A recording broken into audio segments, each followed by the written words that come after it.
Chapter 213. Fang Xiaokong took some time out today to visit the kittens. In fact, he had heard about Air Mao's cats giving birth a month ago. Air Mao's brother, Wang Bin, had also mentioned this to Fang Xiaokong when they were chatting. At that time, Fang Xiaokong did not take it seriously. Later, when Fang Xiaokong's family in Beijing called, Fang Xiaokong found out that his daughter had always wanted to raise a cat, but had not found a suitable one. What was suitable? The family did not quite understand Fang Mingming's requirements for cats. After all, for many people, cats were cats. If it was purely about raising pets, those who had the means and status would be more inclined towards some precious breeds, but Fang Mingming always looked down on them. The family thought that the child was just thinking about raising a cat on a whim, but when it came to choosing, she was hesitant. After knowing this, Third Master Fang, who had been busy with his career and did not have much time to spend with his wife and children, inevitably felt a little guilty about his children, and decided to come and take a look. Zheng Tan watched Fang Xiaokong take out a 10-centimeter tall device from the bag he was carrying. There was a camera on the front. After adjusting it, Fang Xiaokong put the device aside and teased the two kittens with some cat toys that Air Mao handed over. However, what interested Fang Xiaokong was that when he was teasing the two kittens, they were vigilant at first, then slowly walked out of the nest and approached Fang Xiaokong. Then they moved their paws perfunctorily, squatted one step away from Fang Xiaokong and stopped moving. However, as long as Air Mao came over with the same cat toys, the two kittens would jump left and right as if they were possessed by a lunatic, playing very excitedly. They were still wary of Fang Xiaokong, a stranger. Are they trying to see who it is? Fang Xiaokong was not annoyed. He dragged a small stool and sat by the side, watching Air Mao tease the cats while carefully observing the two kittens. Zheng Tan also squatted by the side and watched. He didn't expect these two kittens to have such personalities. It made sense. After inheriting the special genes of the Monsignor, it would not be the kind of cat that only had a head but not a brain. Its IQ should be higher than the average cat's. At noon, Zheng Tan picked up little Pomelo and went to Jiao Wei's restaurant for lunch. When he came back, he found that Fang Xiaokong was still there. Who knew which one he had chosen, or was he going to take both? Curious, Zheng Tan pushed open the half-closed door and walked in. In the living room, Fang Xiaokong was fiddling with the small machine. He then chose a place and adjusted the angle, pointing the camera at the two kittens while talking to someone on the phone. Okay, you can see it this time, right? Okay, then take a good look. Daddy will bring back whichever one you like this weekend. Two won't do. These two will fight when they are together. Have you heard that two tigers cannot live on the same mountain? Hey, that's the situation in other people's homes. Your brother Air Mao's situation is special. You see, these two cats are different from other cats, right? While Fang Xiaokong was talking nonsense, Zheng Tan didn't think that Fang Xiaokong knew the difference between the two cats. He guessed that Fang Xiaokong was purely trying to dissuade Fang Mingming from raising two cats at the same time. Air Mao was trying to play with the two cats. Then, Fang Mingming, who was in Beijing, would observe the two kittens through the video sent over here and decide which one to raise. Some people thought that raising a cat depended on fate. Perhaps Fang Mingming was such a person. She liked the two cats at first sight. Although it was just a video, it felt different. She had seen several cats in the past few days and none of them could compare to these two. Otherwise, she wouldn't have proposed the decision to raise both. Fang Xiaokong was overjoyed when he heard that his daughter liked it. As a father, he had finally found something to please his daughter. However, he only wanted to take one of them away. Judging from their temperament, one was enough to cause trouble. Two of them would definitely cause a ruckus. It was a joke for children to take care of cats, but if Fang Mingming couldn't take care of them all, there were others to help. Pleasing his daughter was one of the reasons. Fang Xiaokong mainly wanted to cultivate Fang Mingming's sense of responsibility. Fang Xiaokong actually didn't have much expectation for Demi. After all, there were very few cats like the black cat next to him, and relatively few were smart. How is it? Have you thought about it? Which one do you want? Fang Xiaokong asked. Fang Mingming still couldn't decide. She felt that both of them were good. In order to let Fang Mingming observe the two cats better, Fang Xiaokong controlled the small machine to move towards the cat's nest. At the same time, he wanted to see the reactions of the two cats. After waiting for half an hour, Fang Mingming still couldn't make a decision. Fang Xiaokong thought for a while and asked, Air Mao, these two cats are a male and a female, right? Yes, Demi is female and Xiaomi is male, Air Mao answered. No matter which one Third Master Fang took, it was the same to him. Ah, I see. Fang Mingming thought of something and said, I want a little female cat. Little female cat? Then I'll choose Demi. Which one is Demi? Fong Mingming asked. That's Sanhua. Air Mao pointed at Demi, who was holding a stuffed toy and chewing on it. Sanhua, it's the same as Dad. Just right, I'll choose Demi. Fong Mingming felt it was a pity that Xiaomi was a male cat. Otherwise she would have wanted to persuade her dad to raise 2 more. After choosing, Fong Mingming was urged by her mother to take a nap. Only then did she leave reluctantly.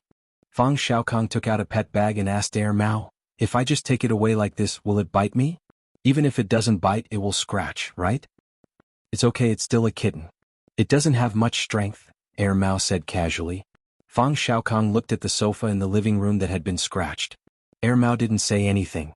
These 2 kittens really couldn't be compared to the usual kittens. Each one was harder to deal with than the last. Actually, Air Mao could tell that these 2 kittens didn't inherit much of Black Rice's personality after they learned how to crawl and walk. They were probably similar to their father and would be difficult to please when they grew up. Fong Xiaokong stayed with Air Mao for a while. He planned to spend more time with Demi and get to know it better. After we take it away, will it cause a ruckus for a while? Fong Xiaokong asked. Kittens are all like that. It'll be fine in a few days. Even so, Air Mao was still reluctant when he put Demi into the pet bag. After all, he had been busy preparing the kittens before they were born. When they were born and he saw them grow so big, it was impossible to say that he didn't have any emotions. After Demi was taken away by Fong Xiaokong, Demi looked around and cried for a while. Air Mao was in a dilemma. He wondered if he should leave Demi behind. Seeing Demi like that made him feel depressed. However, after lunch in the afternoon, when Air Mao went to the toilet to pee, he found that Demi's nest had been dragged to the side of the sofa. There were scratches and bite marks on it. Demi usually didn't bite its nest. He looked at Demi again. Demi was sleeping in its nest. Air Mao called it twice, but it only made some noises from its nose. Demi then changed its position and continued sleeping. Air Mao scratched his head. As expected, he was thinking too much. He looked at Black Rice, who was sleeping in the bedroom.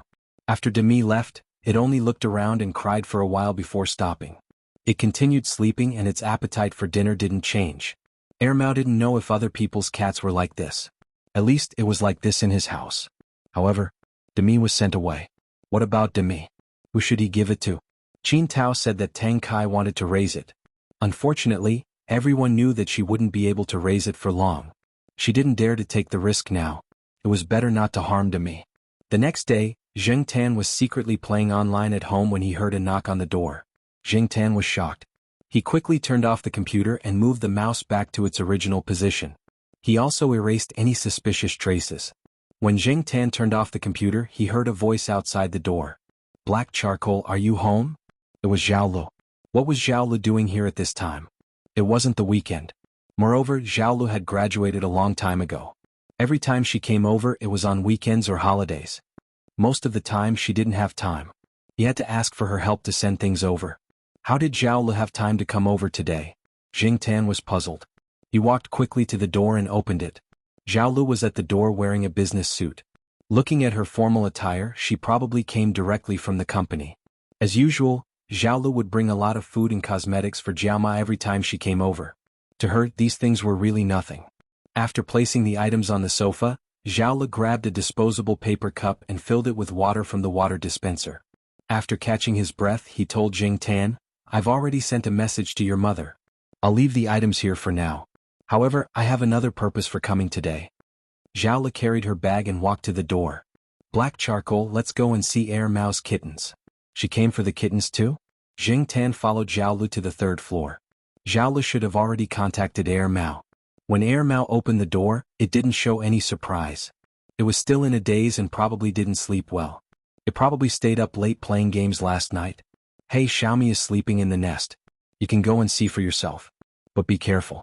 Although this guy is still young, he has a bad temper. Air Mao pointed at Xiaomi's nest. Xiaomi ignored Zhao Lu at first, just like how it treated Fong Xiaokong yesterday. However, there was some curiosity in its eyes. Perhaps to it, the cat teaser was not as interesting as the person in front of it. After looking for a while, Xiaomi slowly yawned and walked back to the nest to continue sleeping. Unfortunately, it was dragged out by Air Mao. After putting Xiaomi into the pet bag, Air Mao thought for a while and put Xiaomi's nest in a bag and passed it to Zhao Lu. At the beginning, let it sleep in its own nest. It probably won't be able to adapt to an unfamiliar environment. Third uncle said that he made a lot of noise last night. In the afternoon he will send someone to take away some of Xiaomi's things. He said that this will reduce its anxiety. Otherwise it will continue to make noise tonight. Zhao Lin nodded. Other than Xiaomi's nest, he also took a few plush toys. Although these plush toys were already listed by Air Mao as items to be thrown away, Zhao Lin decided to take a few back just in case. Chapter 214. After Demi and Demi left, Air Mao's life returned to its original carefree state. However, recently, Air Mao had been running around outside during the day. Black Rice was quite quiet. Jing Tan didn't hear it barking. It had probably adapted to life without its cub. Jing Tan had seen it once recently. Black Rice seemed to be in good spirits. After stretching, Jing Tan came down from the tall parasol tree. The afternoon was suitable for sleeping, but he couldn't sleep today. Jing Tan decided to go out for a walk. It had been a while since he went to the bridge. He was going to see the blind old man. The cars honked incessantly, but Jing Tan could still hear the sound of the eru. The old man should be in a good mood today. However, when Jing Tan walked to the bridge, he saw an unexpected acquaintance. In the shade under the bridge, Xiaojiu was leaning there reading a book. When Jing Tan walked over, Xiaojiu just happened to look around. After seeing Jing Tan, Xiaojiu's eyes were filled with surprise. I have half a day off today, so I came over to try my luck and see if I can meet you. If I don't, I'll just sit here and read for half a day. Xiaojiu said happily. This place was close to Elder Kuan, so there must be Elder Kuan's people around. Xiaojiu wasn't worried about meeting other bad people. Xiaojiu carried a backpack on his back and looked very new. After putting the book in his backpack, Xiaojiu called Jing Tan to a quieter place and briefly explained the situation. I have a new life.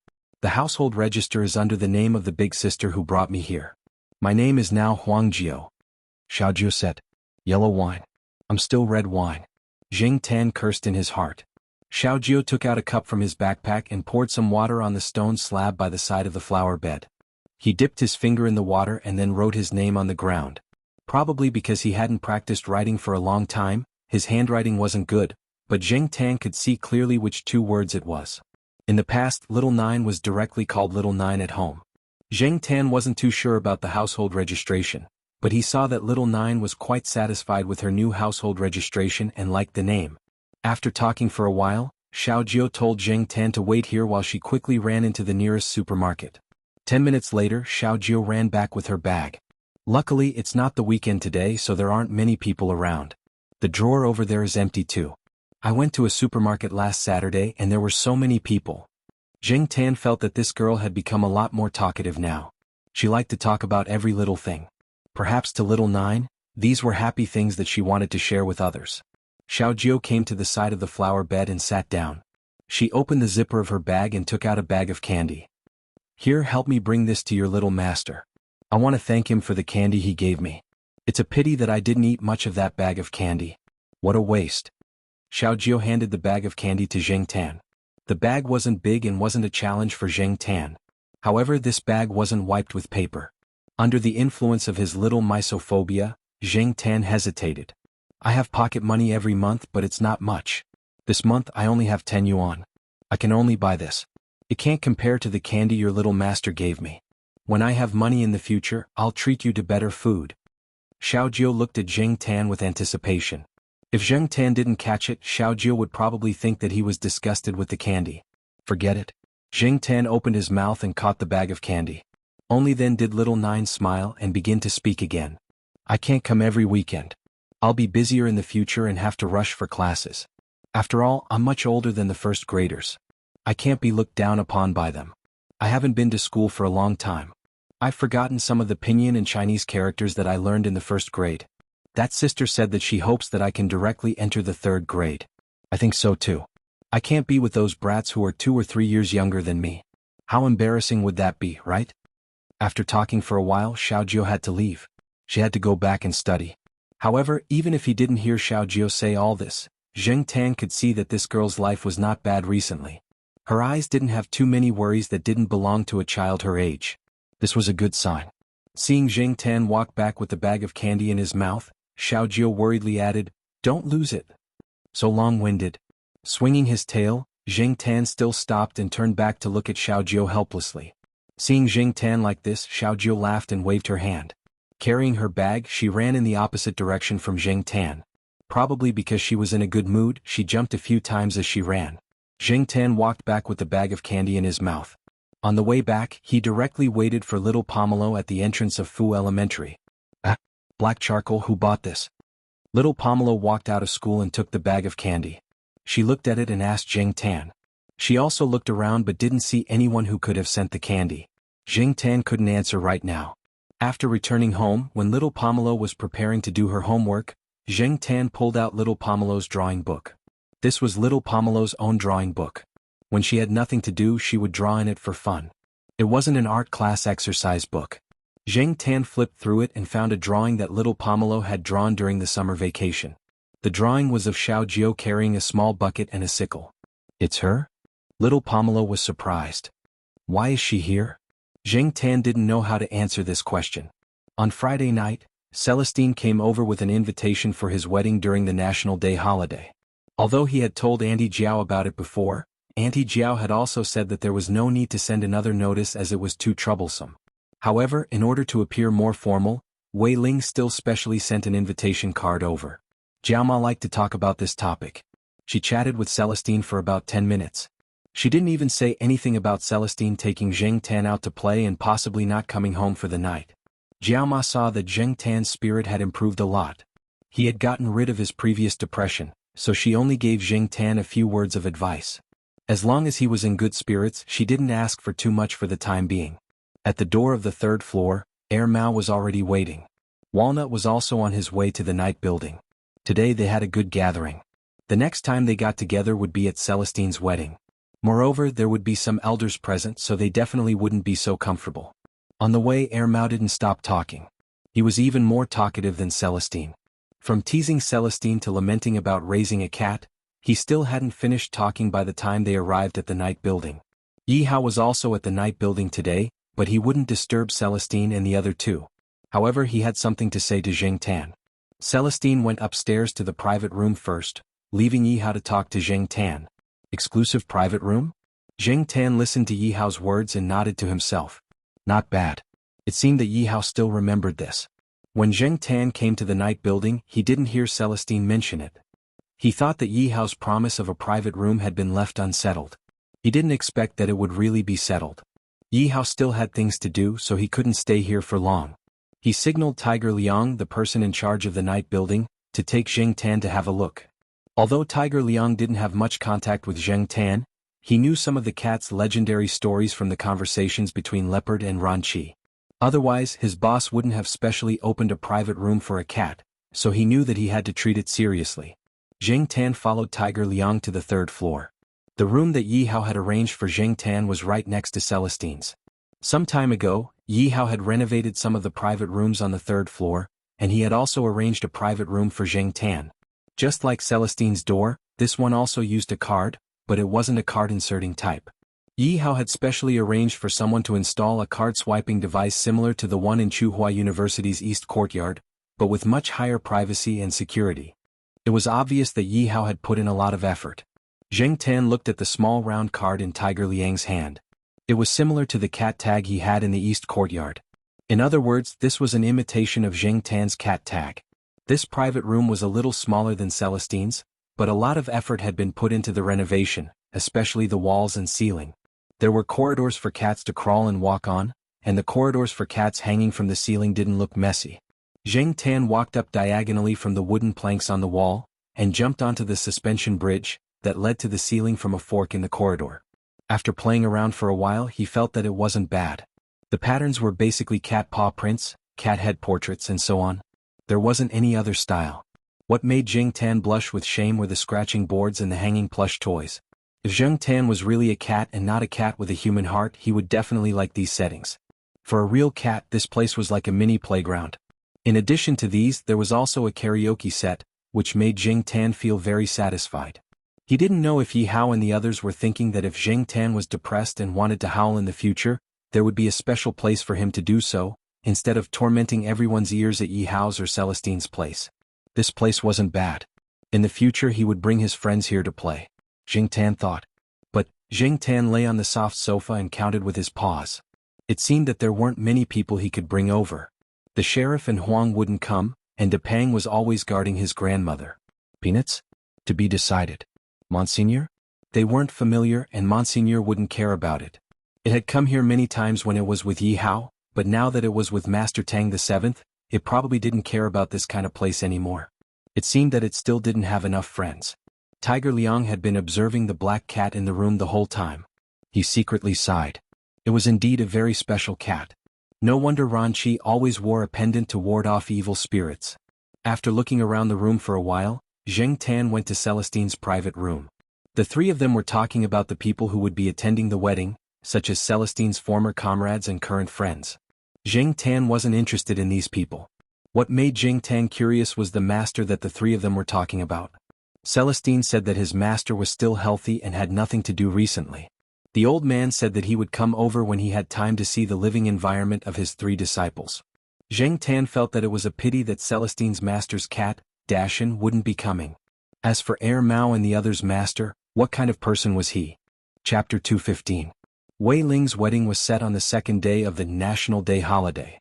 Mama Jiao didn't plan to take the children on a long trip this year during the National Day holiday.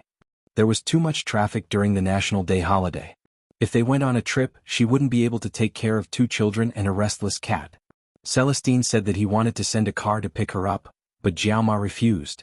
Celestine was the star of the show today and he would be very busy in the morning. He still had to snatch the bride, so he would need a lot of people and cars. Besides, the Jiao family had cars and Jiaoma knew where the wedding was going to be held. It was just Shaoguang Hotel and she was familiar with it, so it wasn't worth the trouble. Air Mao ran away early in the morning after checking the cat food. It had to help Celestine today. It was very busy last night and came back very late. If it weren't for the cat at home, it would have slept outside. After going downstairs, Jiaoma stopped the car at the gate of the courtyard. Zheng Tan looked out and saw two people standing at the gate. Zheng Tan felt that they looked familiar.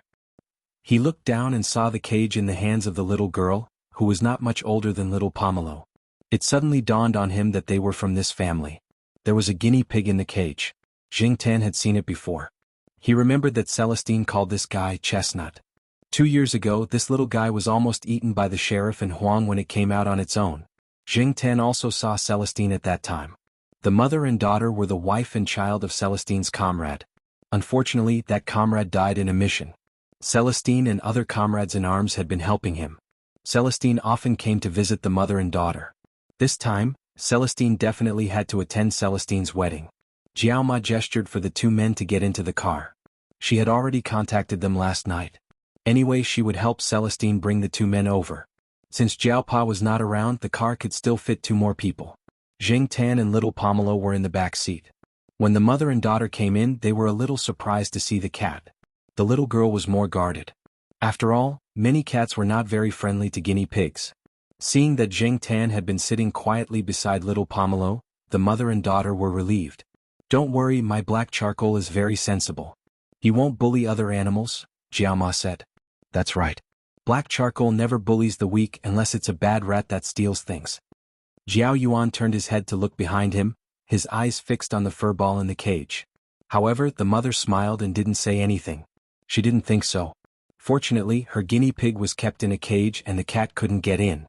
Little Pomelo and Jiao Yuan, who was sitting in the front passenger seat, were mainly looking at Chestnut. On the way to the hotel, Jiao Yuan was more talkative and took the initiative to ask about the guinea pig. "I should have left Chestnut at home, but the child didn't want to. He said that he wanted to take Chestnut out to play," the mother said. "That's right. My guinea pig is the same. I have to take it with me everywhere. But my guinea pig is very sensible. It doesn't run around." Jiaoma smiled. In front of outsiders, of course, they would pick the good things to say. Jiaoma didn't expose Zheng Tan's secret. However, Jiao Yuan and little Pomelo felt a little guilty. They knew very well how black charcoal was like. As long as the weather was good, this guy would run around most of the time during the day. Zheng Tan didn't blush when he heard Jiao Ma's somewhat exaggerated praise. Even if he did, it wouldn't be obvious. He lay on little Pomelo's lap in a serious manner. However, the guinea pig in the seat next to them was restless. It even barked at Zheng Tan a few times. It wasn't sure if it recognized him. Zheng Tan glanced at it and ignored it. This guy was a little bigger than the first time he saw it. It looked about 20 centimeters long. Its appearance was indeed likable and harmless. It was no wonder that children liked it. "Chestnut doesn't seem to be afraid of black charcoal," the girl holding the cage said. After all, she had raised Chestnut for so long. She could definitely get the general meaning from Chestnut's barks and some of its actions. It probably knows that this cat doesn't have any bad intentions. Animals have a very good sixth sense. The mother smiled. It took some time to get from Tsinghua University to the hotel. On the way, Yuan Zi called once. Jiao Ma couldn't drive, so Jiao Yuan picked him up. Yuan Zi said that he would leave later. He had originally planned to bring some people along if there were too many people in the Jiao family. Since it wasn't necessary, he wasn't in a hurry. Some of the people in the company who were close to Celestine, such as the few comrades that Celestine had introduced to him, ran out before dawn. Today Celestine looked a lot more decent. During the wedding ceremony, everyone's attention was on the newlyweds. Zheng Tan squatted on the stool and couldn't see anything. He had his back against the wall, so he didn't have to worry about people behind him. Both sides were well covered by little Pomelo and Jiao Yuan. If he wanted to look out, Zheng Tan could only see half of his head peeking out from under the table. He had to cover his ears to prevent others from seeing him. Although the people at this table didn't care, there was no guarantee that the people at other tables wouldn't mind. He had to save some face for Celestine. As for Chestnut, it had been hidden in a special bag. It was even worse than Zheng Tan's. The table was filled with familiar faces. Yuan Zi took time out of her time to come over today. One reason was because of Wei Ling's wedding, and the other reason was to chat with the Jiao family.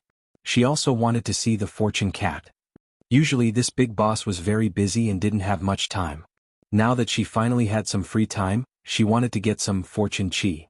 This was a live version of the live version, not the fortune cat ornament in his office. At this table, except for the Jiao family, Yuan Zi and the mother and daughter, the others were all Celestine's comrades. Some of them often helped the mother and daughter, so there was no awkward silence. He heard from Mao that they had hired someone to take a video. Zheng Tan could just watch the video.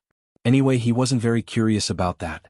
Although she couldn't see what was going on outside, Zheng Tan could hear Mao, Senior Walnut, and a few other people who she had never heard before cheering loudly when the wedding was going through certain procedures. Zheng Tan felt so hungry that he wanted to sleep. He had digested the food he had for breakfast, so he was hungry and bored. When the wedding banquet finally started, Zheng Tan just buried himself in the food. Anyway, there was no shortage of people who helped him to take food, especially Yuan Zi. He was so active in taking food that the others at the table were confused. When Celestine came over to propose a toast, he wanted to signal to Zheng Tan, but Jiao Yuan and little Pomelo blocked him so tightly that Celestine could only see black pointy ears. After the banquet, many people who were busy with work or had other things to do had to leave. Celestine also booked some rooms in the hotel. Those who had nothing else to do in the afternoon and wanted to play cards could go upstairs and rest. He also arranged dinner. After Yuan Zi left, Jiao Ma took the children and the mother and daughter upstairs to rest. The three children prepared to play cards while the two mothers talked. Zheng Tan wanted to sleep, but Chestnut, who was released from the cage, kept coming to Zheng Tan's side. Zheng Tan raised his foot to push it away, but in a few seconds, it came to him again. Annoyed by the disturbance, Zheng Tan jumped onto the back of the sofa and ignored Chestnut's calls. Before Zheng Tan could sleep for long, Mao came over. "Black Charcoal, do you want to come over and play?" Mao looked at the black cat lying on the back of the sofa. He knew that whether he could take the cat away or not depended on the cat. If it agreed, the Jiao family would at most say a few words or say a few words. Basically, they would not object. Zheng Tan thought for a while. Anyway, it was boring to stay here, so he followed Mao and went to see the legendary master. Mao was originally in the big suite with a few brothers who had not seen each other for a long time, but as they chatted, it became the master scolding his disciples one by one. Celestine was the star of the show today. He came to the room for a while, and when he saw that the situation was not right, he ran away with the excuse of accompanying the bride and entertaining the guests, leaving the other brothers there to be scolded. Especially those who had not been caught by the master for a long time, including Mao, they were the main targets of the scolding. Therefore, Mao thought of the black cat that was still in the hotel and planned to pull Zheng Tan over to divert his attention. After all, the master was also a cat owner. Although the cat in the master's house was very special, if the cat came over, the master's attention should be diverted from them. "Black Charcoal, be careful later. Well, anyway, be careful and be smart." Mao could not help but say one more sentence before opening the door. Mao did not finish his sentence. Zheng Tan did not know what Mao was trying to say. Was there any danger in there? Probably not. When Mao opened the door, Zheng Tan followed behind him and went in. There was no smell of smoke inside. It was rare that a group of men did not smoke. Or was it because of the master that they did not smoke? However, there was no smell of smoke. There were other smells. Other than the smell of strangers, there was something else. Other than Air Mao and Senior Walnut, Zheng Tan did not recognize any of the people sitting in the room. Air Mao was the youngest. In terms of age, other than the only old man, there were a few middle-aged men who looked about the same age as Senior Walnut.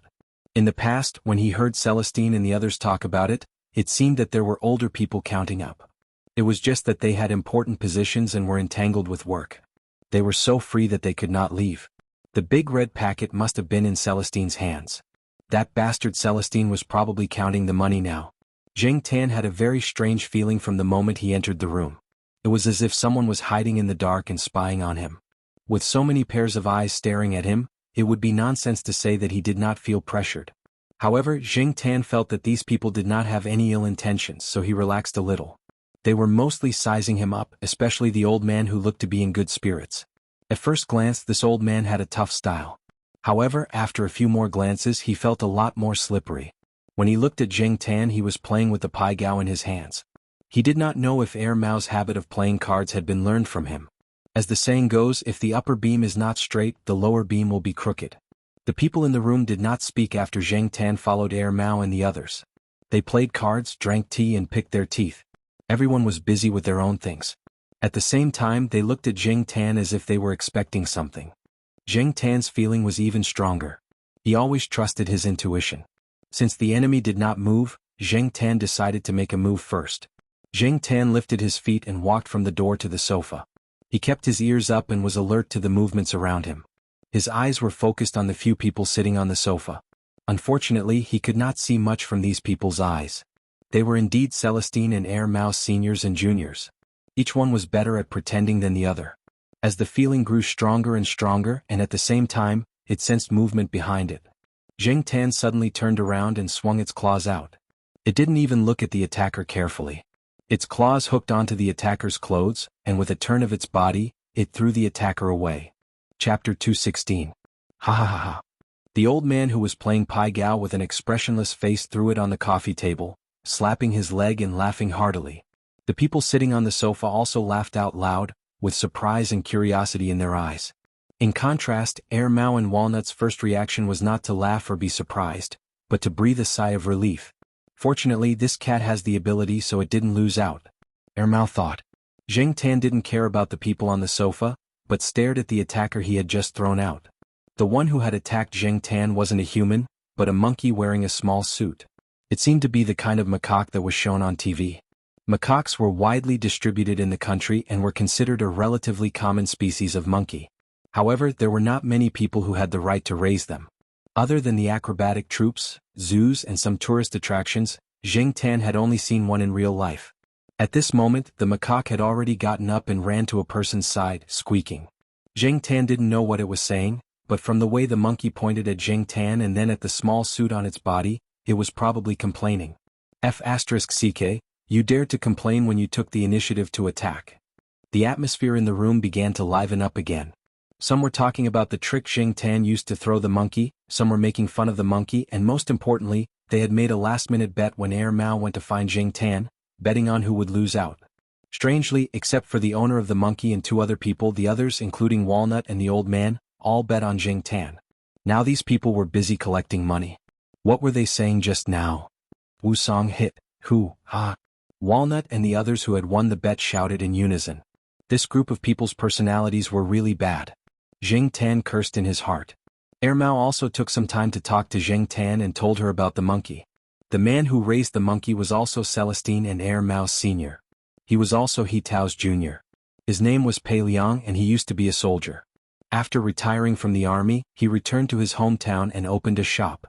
Pei Liang's family was located in a tourist area. It was close to a mountain. The shop he opened was a tourist business. His life was pretty good. However, one day when Pei Liang went to make a delivery, a little monkey suddenly ran over and jumped up from his trousers, hugging Pei Liang's arm and not letting go. Later he found out that it was a tourist who met a little monkey without a mother while traveling.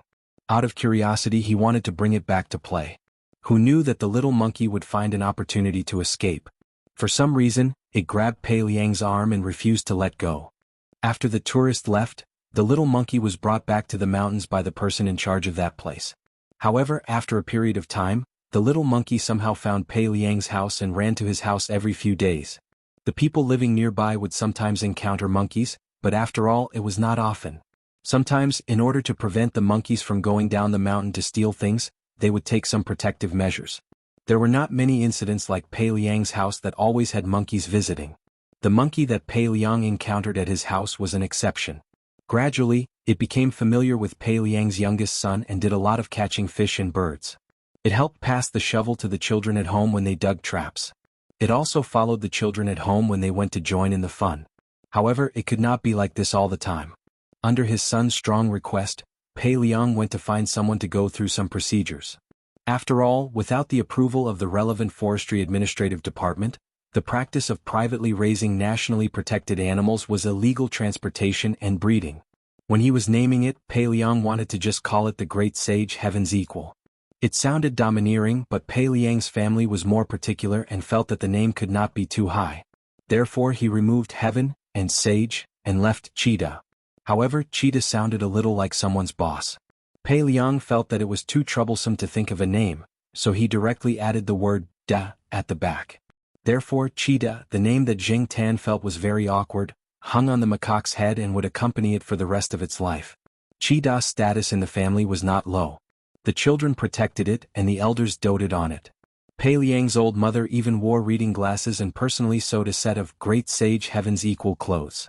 In Air Mao's words, it looked like it was singing an opera. The monkey's IQ was higher than some animals. After interacting with humans for a long time, it naturally learned some things. In the past 5 years, it became even more clever and strange. Therefore, Pei Liang did not dare to let it out at Celestine's wedding. Cheetah, this fellow, learned a lot of bad habits from the children at home. Celestine finally got married. If something happened, Celestine would definitely blame it on Pei Liang. Later on, there was a production team filming a movie at Pei Liang's place. Pei Liang's son brought Chi Dada over to watch the show and was fancied. After some discussion, they paid Pei Liang a sum of money to guide Chi Dada to make a cameo appearance. Originally, they prepared a trained monkey, but the monkey saw that it was not as intelligent as Chi Dada and changed it at the last minute. Reality proved that the effect was not bad.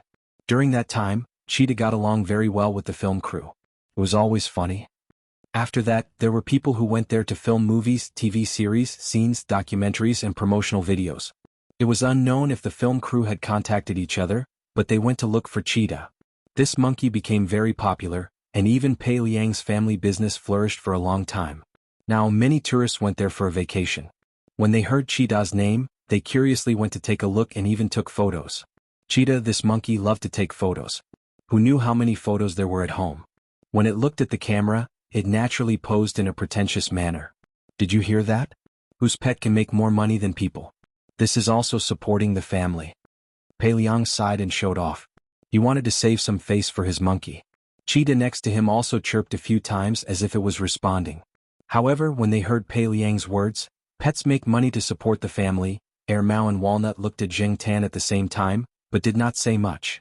A few people around them noticed Air Mao and Walnut's actions and asked a few questions. However, Air Mao did not elaborate.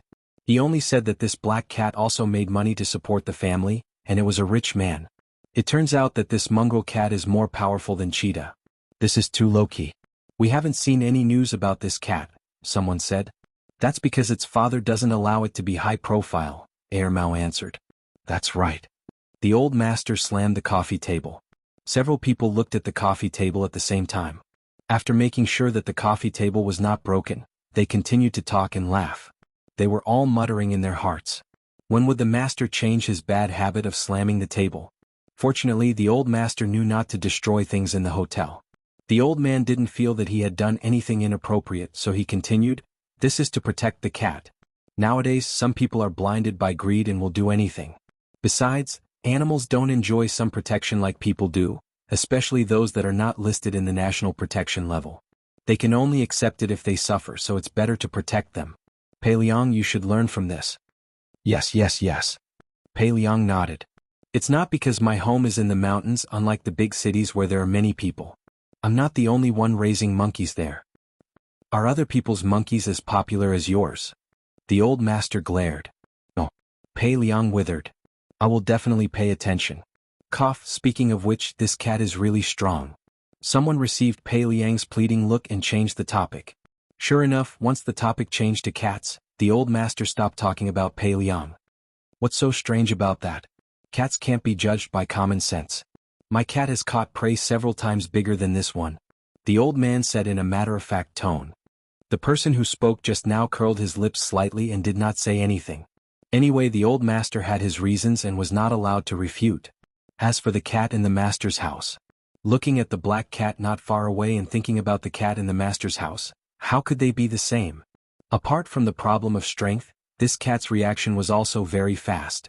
When the black cat attacked, Chidada had just jumped out. Its reaction was really fast. One person said, "Ermao, did you leak the secret? Did you tell the cat that there was a monkey in the house?" Another person asked, "No, definitely not.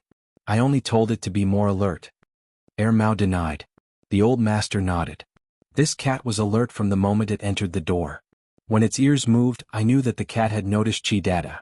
It must have known that the monkey would attack from behind, so it was prepared. Jing Tan. You flatter me. I really do not have the ability to find that stupid monkey. Also, from the perspective of human psychology, Jing Tan did not want to be compared to other animals. It felt like he was bullying the weak. You guys.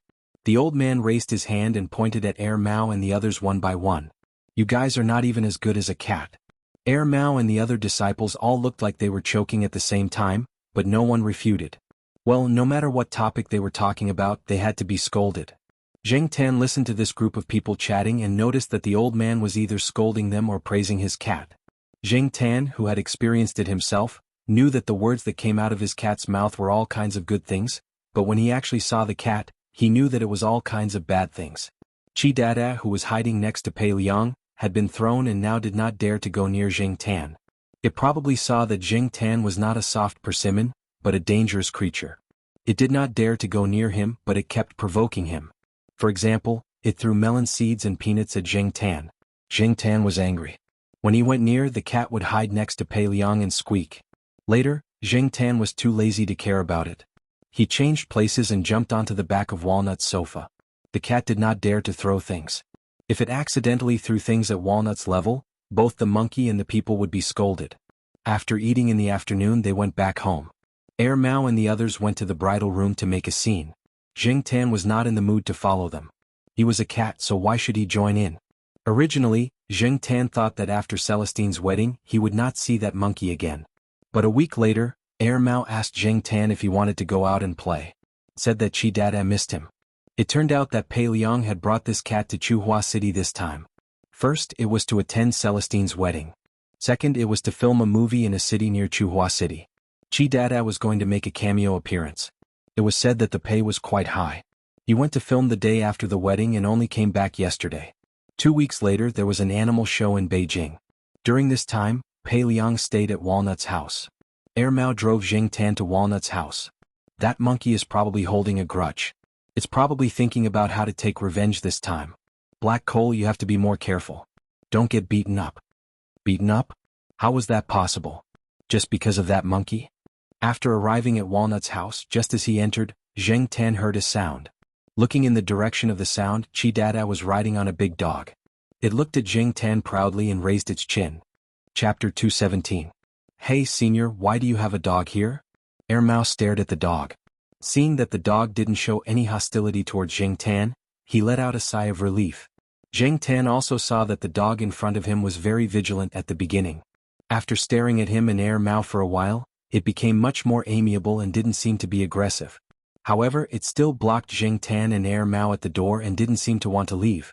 But the monkey on the big dog's back saw that the big dog didn't show any aggression for a long time and barked anxiously. It even pulled the collar on the dog's neck. Black Gold, come here. It's a guest. Walnut's voice came from the study. The big dog in front of Jing Tan and Air Mao immediately moved away and walked towards the study. This made Chidada even more anxious. It seemed to feel embarrassed and pulled the collar on the dog's neck a few more times to make the big dog turn around. Unfortunately, not only did it not make the big dog change direction, it was also thrown off the big dog's back. Rolling on the ground, Chidada got up and looked at Jing Tan.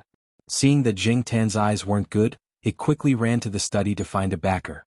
It didn't want to be beaten again.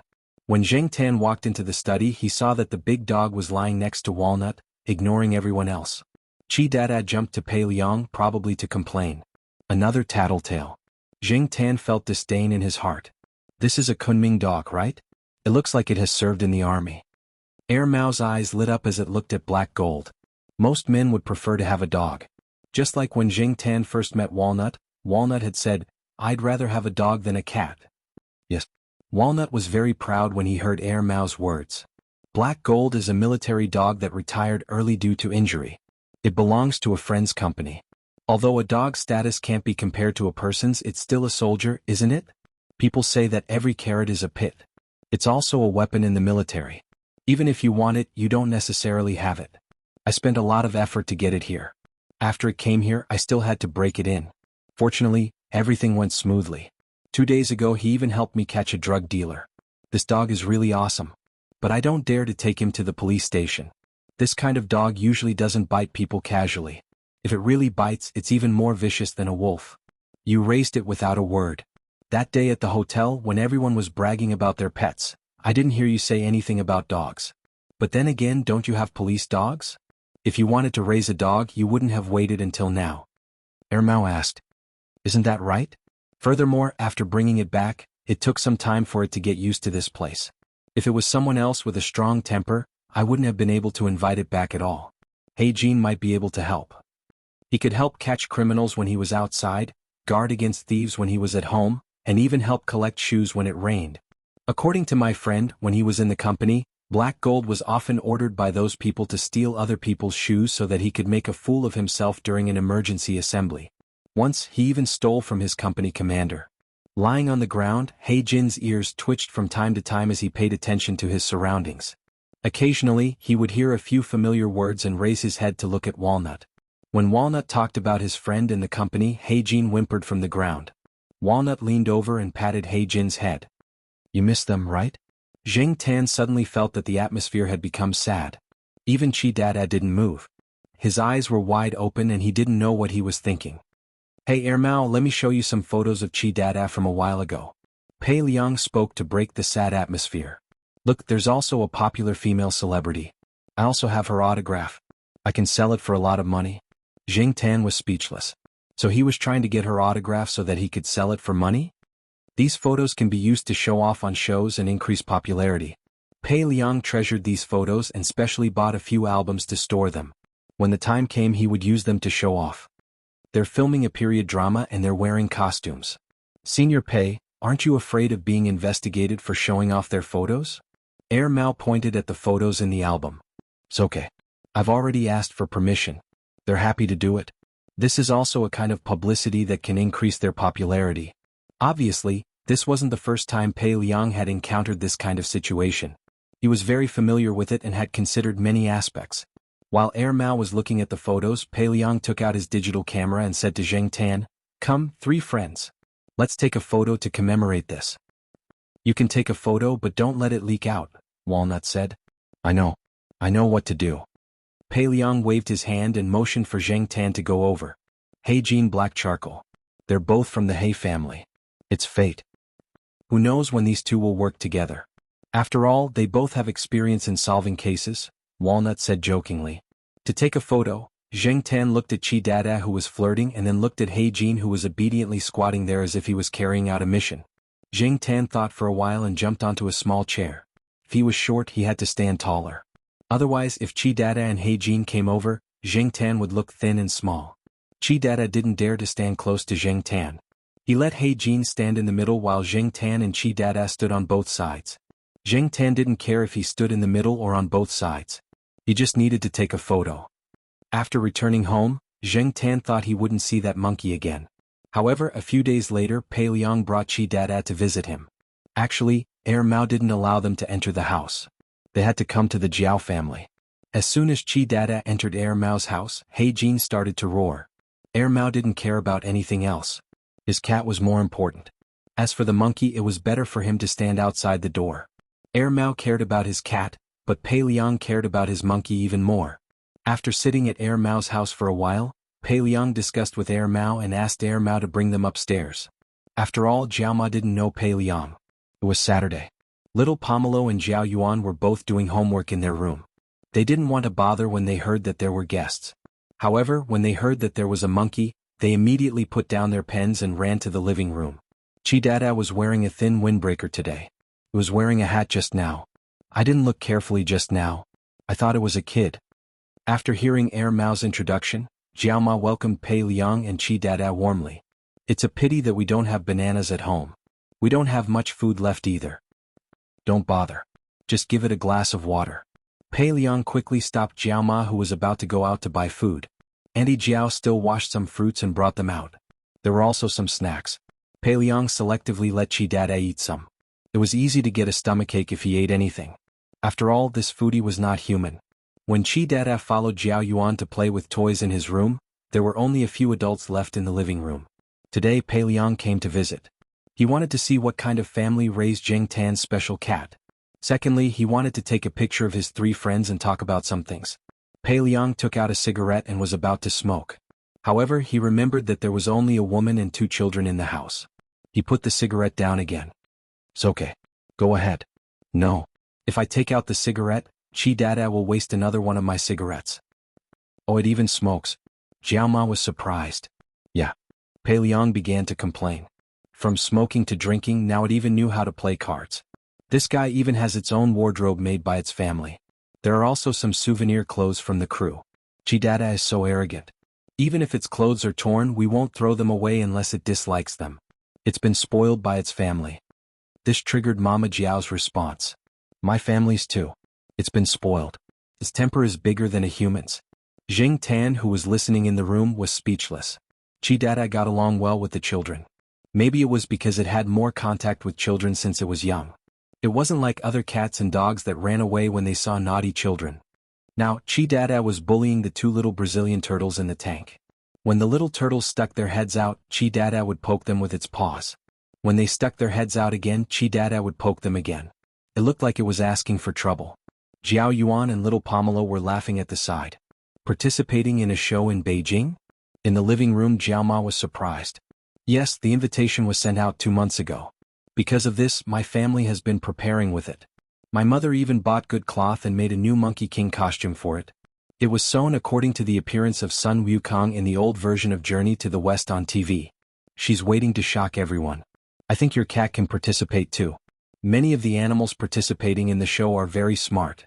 Many of them have been on TV series and movies before. They're half a star. I heard that your cat has also acted in commercials. It's definitely qualified. You can call and sign up. Did you sign up like this too? Jiao Ma asked. No. Pei Liang shook his head. Speaking of this matter, he began to show off again. Our family was invited by the production team personally. They didn't even need to check their qualifications because Chi-Dada had already filmed many films and taken photos with many celebrities. As for the reason why we were invited to the show a few months ago, there was a heated discussion about eating monkey brains.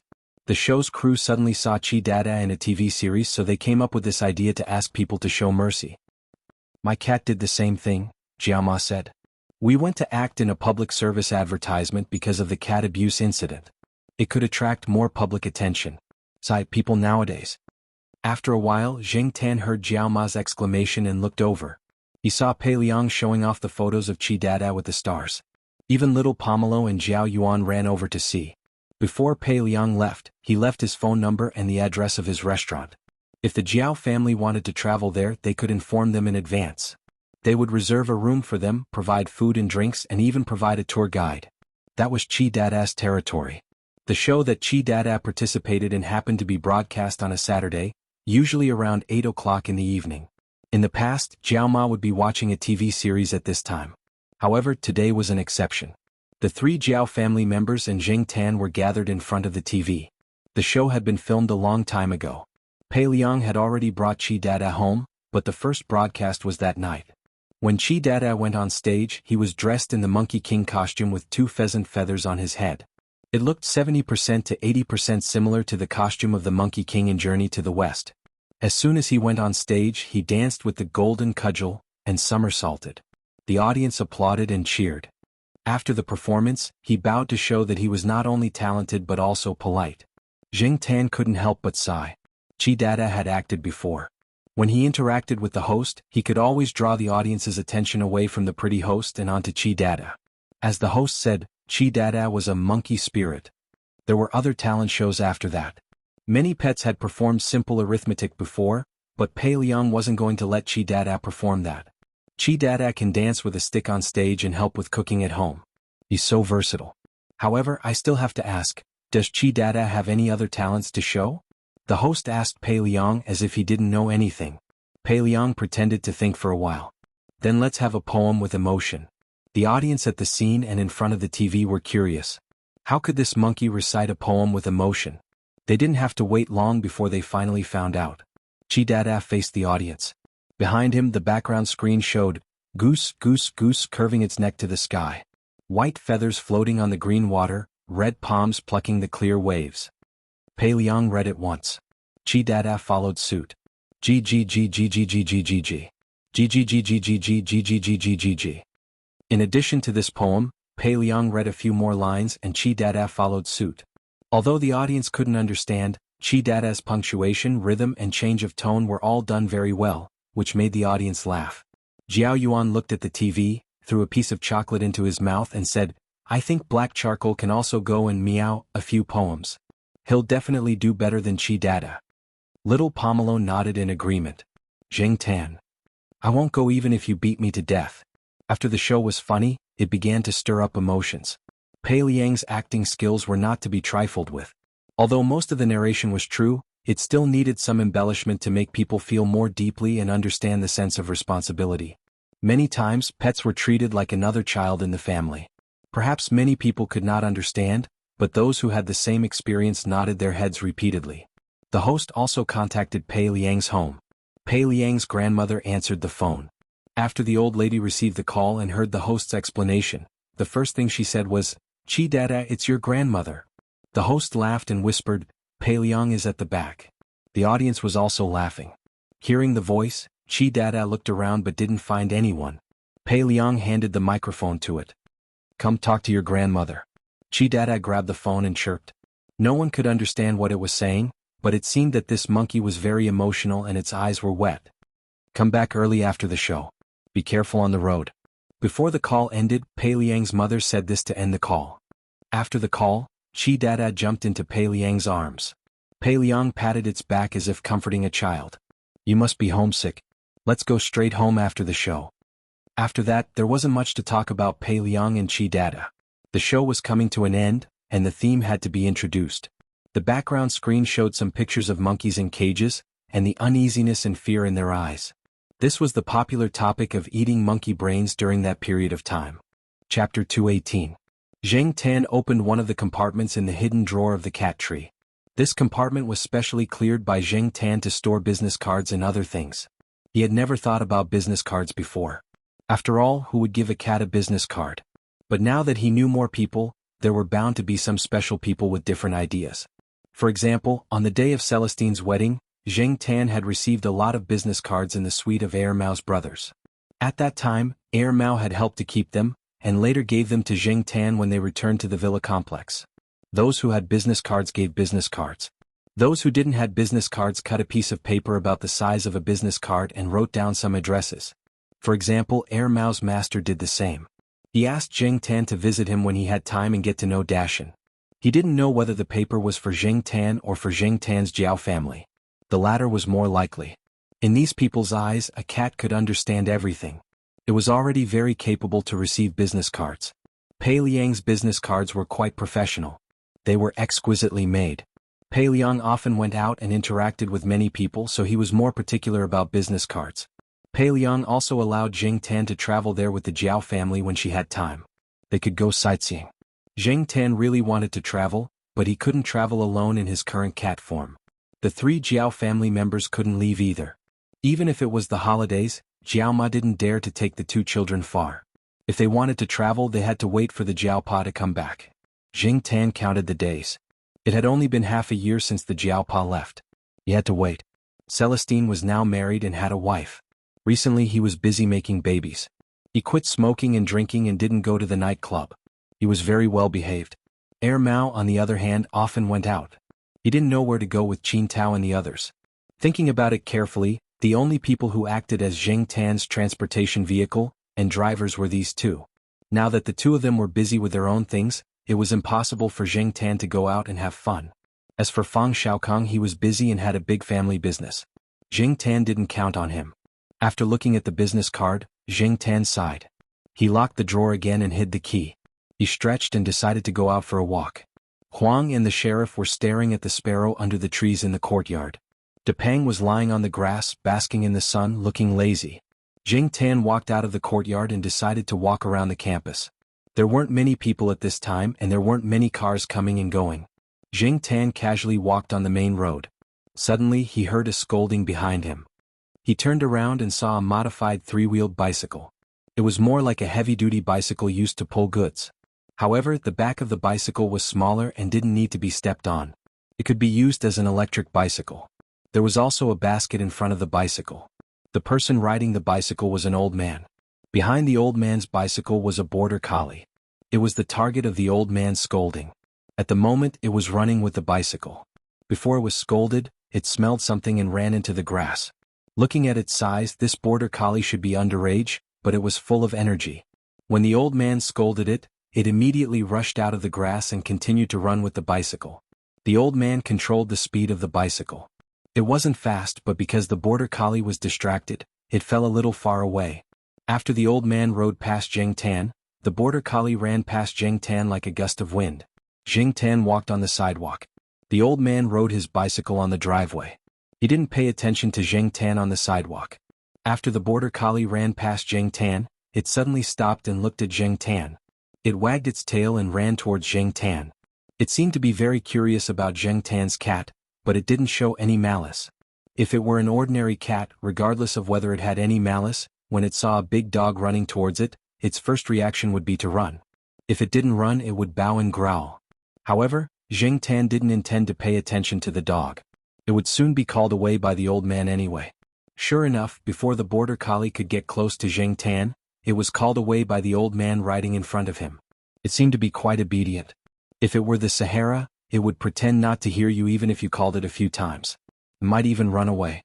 After climbing up the hill, Zheng Tan saw the border collie jump onto the old man's bicycle and squat in the loading area. It put its chin on the edge and looked around curiously. Zheng Tan thought about it and was sure that he had never seen the dog before. Perhaps it was because he hadn't walked around campus for a few months. In June, in order to avoid people who knew him putting the title of mythical beast on his head, he rarely ran around campus. He went out for walks more often. Then he stayed outside during the summer vacation.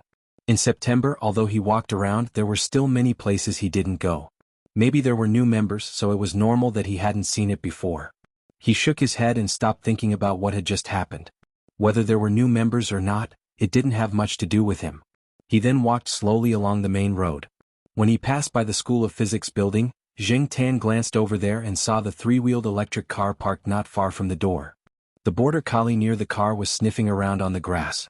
As for the old man, there were 3 people standing at the door of the building.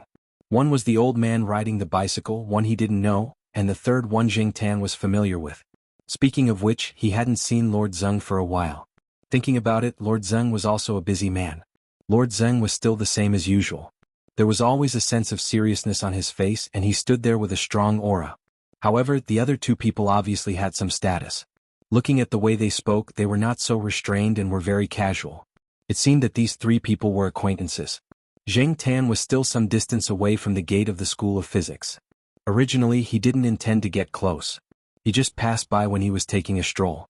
However, when Zheng Tan was about to leave, the border collie sniffing the wildflowers on the grass saw Zheng Tan. It immediately wagged its tail and ran towards Zheng Tan, looking very excited. Zheng Tan was speechless. *CK, it's just a cat. Why is this dog so excited? Ignoring the overenergetic dog that was blindly jumping in front of him, Zheng Tan walked along the original route. The old man riding the bicycle was talking to 2 friends, but he was also paying attention to his dog. When he caught a glimpse of his dog rushing out, he looked over there. It seems to be the black cat I saw on the road, said the old man. The other 2 people also looked over there, especially Lord Zeng. Black charcoal? What? Yihi, do you know that cat? Whose family is it? Asked the old man. Yihi is Lord Zeng's real name. The students gave her such a name because Lord Zeng's name was similar to Yehenera's, and the aura of the official was enough, while the teachers all called her Dean Yi, Professor Yi, Teacher Yi, and those who were familiar with her status would call her Yi He. Tan Fong, hurry up and call your dog over. Don't bite the cat, Lord Zeng said to the old man. It's okay. Cola won't really bite. He just wants to find a friend to play with. It just came here not long ago and didn't know many friends. It's so excited because it saw a new friend. There used to be a black cat in my son's house. It had no companion at home, so it pestered the cat to play. Unfortunately, the cat ran away as soon as it saw it. The more it ran, the faster it ran. It always scared the cat to hide on the high cabinet. Now Cola is here. It's lonely at home. It can be seen on the road just now. It's estimated that it feels like a cat that looks like an old friend and has a sense of intimacy. The old man told Tan Fong about what had happened on the road. Tan Fong's first impression of Zheng Tan was that the cat was either too stupid or too brave. Otherwise, how could it be so calm in the face of a dog that was many times bigger than it? Yi He, do you think the cat has a problem with its IQ or something? Tan Fong asked Lord Zeng. Nonsense, the cat is smart and it's not afraid of dogs. Its family lives in the East Courtyard, a teacher's family in the Academy of Biological Sciences. The cat is very famous in the East Courtyard. Almost everyone there knows it. I only knew about it because of a student. Tan Fong, call your dog back. Lord Zeng was still worried that the dog would do harm to Zheng Tan. All right. The old man called the dog back, but he was thinking that he would take the dog for a walk after dinner today. Tan Fong moved to the West Courtyard this summer. He used to live outside. This year, because his granddaughter was admitted to Tsinghua University, he decided to move into the school and live with his granddaughter. He could take care of her at ordinary times. He really didn't know a lot about the school. When Zheng Tan continued to walk around the school, he didn't know that the old man on the electric bike was inquiring about him everywhere. Tan Fong was surprised when he inquired about it. Although he knew that these things were not comprehensive and there were exaggerations, he could see that the cat was smart enough, especially when it came to catching thieves. It was said that dogs were nosy. What about the cat catching thieves? He did all the work of the dog. As for how credible it is, it's just a rumor. It can't be completely believed, but it's not without reason. It's not easy for his dog to find a playmate in school. He's idle, so it's good to go and have a look. After dinner, Zheng Tan lay on the sofa and pulled his ears. He looked at the old man and the dog in the living room reluctantly. Next to the sofa, Jiao Yuan and little Pomelo were surrounding the border collie named Cola. Maybe it was because dogs were more likely to arouse children's enthusiasm, but Jiao Yuan and little Pomelo had a good attitude towards the border collie. Jiao Ma was chatting with the old man with the surname Tan with a warm smile. Tan Fong only said that he was a retired physics teacher, but Jiao Ma had good eyesight. When the old man in front of her said Lord Zheng's name casually, she knew that this person's identity was similar to Lord Zheng's. Jiao Ma was more or less nervous about a big name who was similar to Lord Zheng. Even if the person in front of her looked very easygoing, Jiao Ma didn't dare to be careless. It didn't matter if he was from Jiao Pa's school or not, it would be good for Jiao Pa when he came back. These old men were very capable. Therefore Jiao Ma had been very polite. Most of the time, when people communicate with their pets, it's faster to get familiar with each other. The old man mainly talked about pets, but he also led Jiao Ma to talk about her own cat. Unknowingly, the pressure in Jiao Ma's heart lessened a lot. But soon the smile on Jiao Ma's face froze. I take Cola out for a walk every week. Since your cat is so sensible and often goes out, I'll take your cat out for a walk when I take Cola out, Tan Fong said as if he was doing her a favor. Chapter 219. Jiao Ma regretted praising her cat too much. Now she couldn't take back her words even if she wanted to. Deep down, she wanted to tell the man in front of her to give up on the idea. She knew very well that people like him were men of their words. If he said it today, he might just take her cat out tomorrow. Oh, Mr. Tan, my cat is actually a troublemaker. He has a bad temper and I can't control him. It's fine. Didn't you say it yourself? This isn't the first time I've taken him out to play. Besides, your cat is much stronger than Cola. I have to use a leash when I take him out.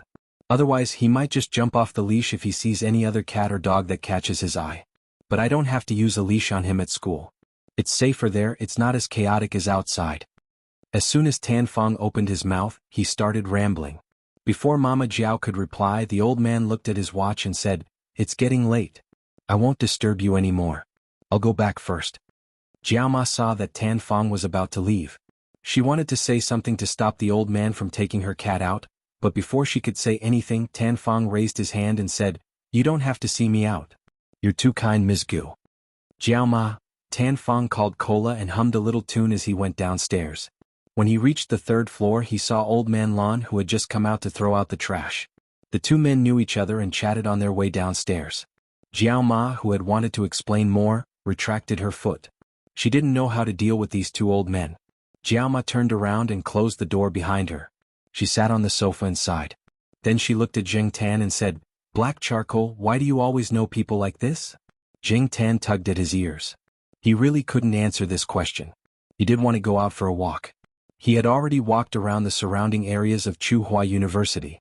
If he went further he wouldn't have gone there as often. Only the road to Jiao Yuan School was a little further away. The other directions were basically unfamiliar. Of course, if Jiao Ma insisted on not agreeing he would ignore the old man. Jiao Ma stared at Jing Tan for a while before letting out a long sigh. She got up and walked to the bedroom. She decided to send an email to her husband who was far away in the ocean, to tell him about it and let him make a decision. It wasn't just because of what happened today. Her cat was always running outside. In the past, when she was brought out by Wei Ling and Air Mao, she wasn't very happy. Now that there was another person, if this continued, would her cat become more and more wild and eventually run away from home? Jiao Ma's colleagues in the office all said that cats didn't love home as much as dogs, so she couldn't help but worry. If Zheng Tan knew what Jiao Ma was thinking, he would think that her worries were unnecessary. He really didn't want to leave the Jiao family. Although the Jiao family wasn't a rich family, the place they lived in was small, and the family members had no power or influence. Zheng Tan felt safe here. That was enough. If something happened to the Jiao family and they needed money, Zheng Tan could learn from Chi Dada and go out to earn money. If Chi Dada could earn money to support his family, how could he be any worse than it? Jiao Pa didn't know how to reply to Jiao Ma. 2 days later Jiao Ma said to Zheng Tan, "If you want to go out to play then go. But be careful. Bring the cat tag with you. Be careful." Tan Fong was a man of his word. The day before he went out, he told Jiao Ma that he was leaving. The next day he rode his electric three-wheeled motorcycle to the eastern courtyard. Zheng Tan had been waiting in a tree in the courtyard. The border collie named Cola was sitting on the three-wheeled motorcycle. It was probably excited to see the other 3 cats in the courtyard. It wanted to come down but it was scolded by Tan Fong and stopped. It still had a leash around its neck so it couldn't jump down even if it wanted to. Zheng Tan looked at the basket in front of the motorcycle. There were things in it so he could only squeeze with the dog. He jumped down from the tree and onto the back of the three-wheeled motorcycle. Although the space wasn't big, it was enough to accommodate a dog and a cat. The 2 bottles of wine didn't take up much space so Zheng Tan didn't feel crowded. However, the border collie next to him kept swinging its tail. Zheng Tan was annoyed so he kicked it but he didn't use much strength. Woof! Cola barked after being kicked, but it wasn't really angry. "Be quiet, Cola. You're riding a bike." Tan Fong didn't turn around and shouted. Cola looked at Zheng Tan and moved to the side. However, its tail was still wagging happily. This guy seemed to be in a good mood and didn't care about Zheng Tan. It kept looking at the people and things on the side of the road. Sometimes it would even bark at someone's dog. Zheng Tan didn't take the main road with a lot of traffic. After leaving the area around Tsinghua University, Zheng Tan was unfamiliar with the surroundings. He didn't care about Cola's wagging tail. He carefully looked at the surrounding buildings and road signs. It wasn't easy to walk around so he had to remember the way. After turning a corner, they entered a small street. There were more people buying sundries and snacks on both sides. There were also people riding three-wheeled scooters like Tan Fong. However, they were carrying 2 children while Tan Fong was carrying a cat and a dog. The scooter was driving slightly faster. When it caught up from behind, that person even talked to Tan Fong. He often came here so he was familiar with him and they could chat for a while. That person was carrying his twin granddaughters. The 2 children were dressed exactly the same and had the same little braids. From their reactions when they saw Zheng Tan and Cola, it could be seen that although they looked the same, there were differences in their personalities. The 2 scooters were side by side for a few seconds. A cat and a dog on one side and a pair of twins on the other stared at each other. The child closer to the scooter had a more lively personality. She even wanted to reach out and pull Zheng Tan's beard, but Zheng Tan dodged her. However, Cola went up and licked the little girl's hand, causing the child to laugh so hard that her eyes disappeared. After all, the road wasn't wide so it was impossible for the 2 scooters to stay side by side. Tan Fong slowed down and the scooter ran in front and gradually went away. Tan Fong's destination was a normal university. This university wasn't bad, but it was slightly far from Tsinghua University. It would take too much time for Zheng Tan to walk here by himself, so he had never been here before. Just now, he was wondering why there were so many small shops on the street. It turned out that they were near the university. Tan Fong went through the side door. The guard here was very familiar with Tan Fong and even took the initiative to greet Tan Fong. When the scooter stopped, Zheng Tan looked around. It should be the staff dormitory area of this university. The building was older, but it was newer than the building in the east courtyard. On the second floor, an old man was standing on the balcony and watching. When he saw Tan Fong, he went downstairs with a chessboard and a bag in his hands. "Wait, I'll bring these 2 bottles of wine up for you first." Tan Fong turned around and took the wine. "Just leave it there first. No one will take it anyway," said the old man. Other polite words like, "Why are you bringing wine when you're here?" were not said. Before Tan Fong went upstairs, the old man's wife came downstairs. She waved her hand and asked the 2 of them to go play chess. She could still carry these 2 bottles of wine. It wasn't troublesome. "Oh, why is there a cat this time?" the old man asked curiously. Then he immediately scolded, "You brought the cat out of someone's house? You old man, why do you always do such unreliable things?" "How is it unreliable? This cat is smart. It was very well behaved along the way. It knows what's good for it," said Tan Fong. "Aren't you afraid of losing it?" "No, I've asked around. This cat is always taken out by people. It's used to it. A few days ago there was a cat that took the bus overseas, right? So don't underestimate the cat's IQ." Tan Fong's face was full of disdain. "I'm not going to argue with you. Anyway, you won't listen to me. Anyway, keep an eye on it. Don't lose the cat." The old man looked at the black cat in the scooter and said, I know. Tan Fong said as he urged him to hurry up and win 2 rounds. "If you lose, give me the pot of orchid on your balcony. I met a friend a few days ago. I'll give it to him as a gift." "Hey, I don't know who will lose more." The place where the 2 old men played chess was in the forest next to the staff dormitory area. There were stone benches and stone tables there.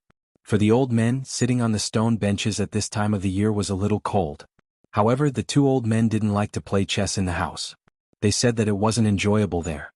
For this reason they had specially prepared a tool, a cushion. The bag that the old man was carrying earlier had a thick cushion in it.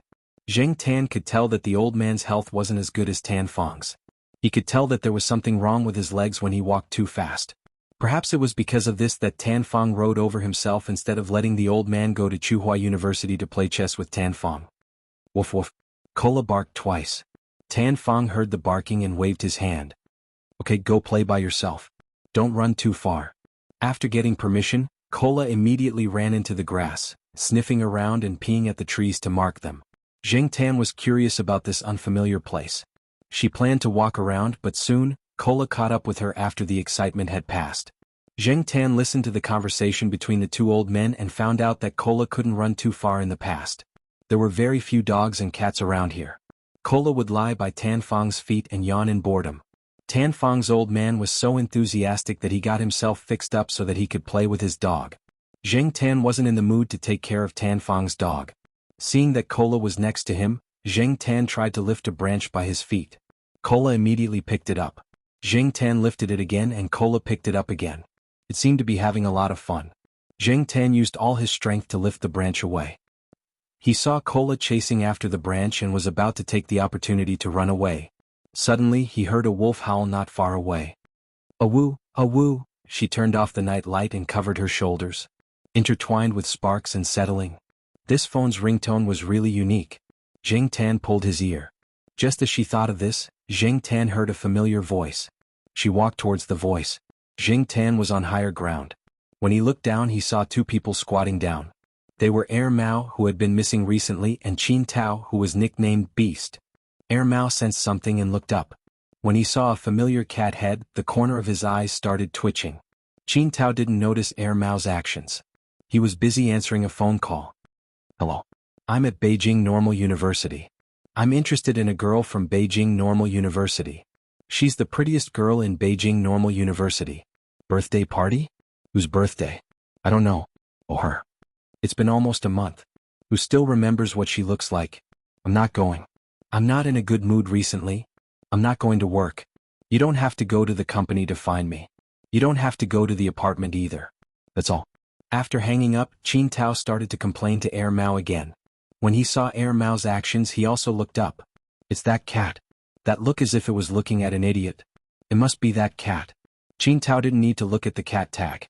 He was quite sure just by looking at the cat's eyes. When Zheng Tan saw these two people, his thoughts were, why are these two idiots here? Chapter 220. Why is it here? Qin Tao nudged Air Mao with his elbow and asked. How would I know?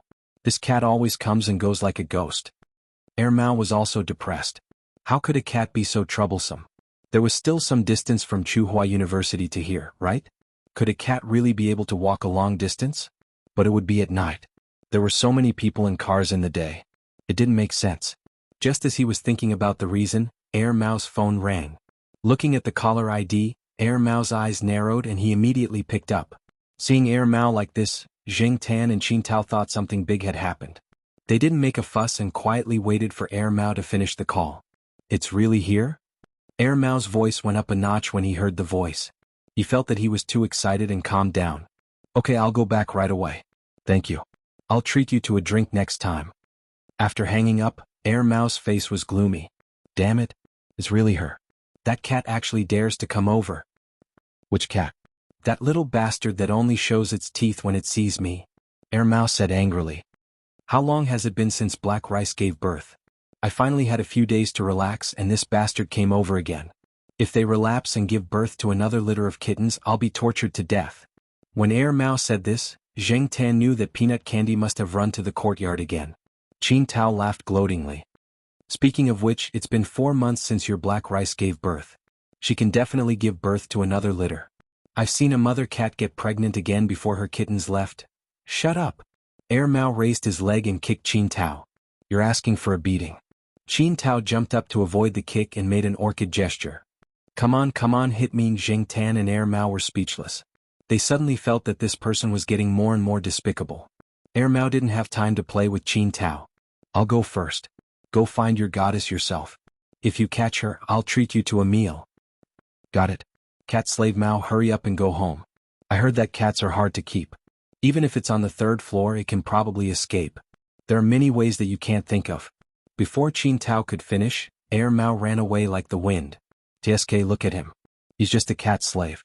Qin Tao looked at Air Mao's back with disdain.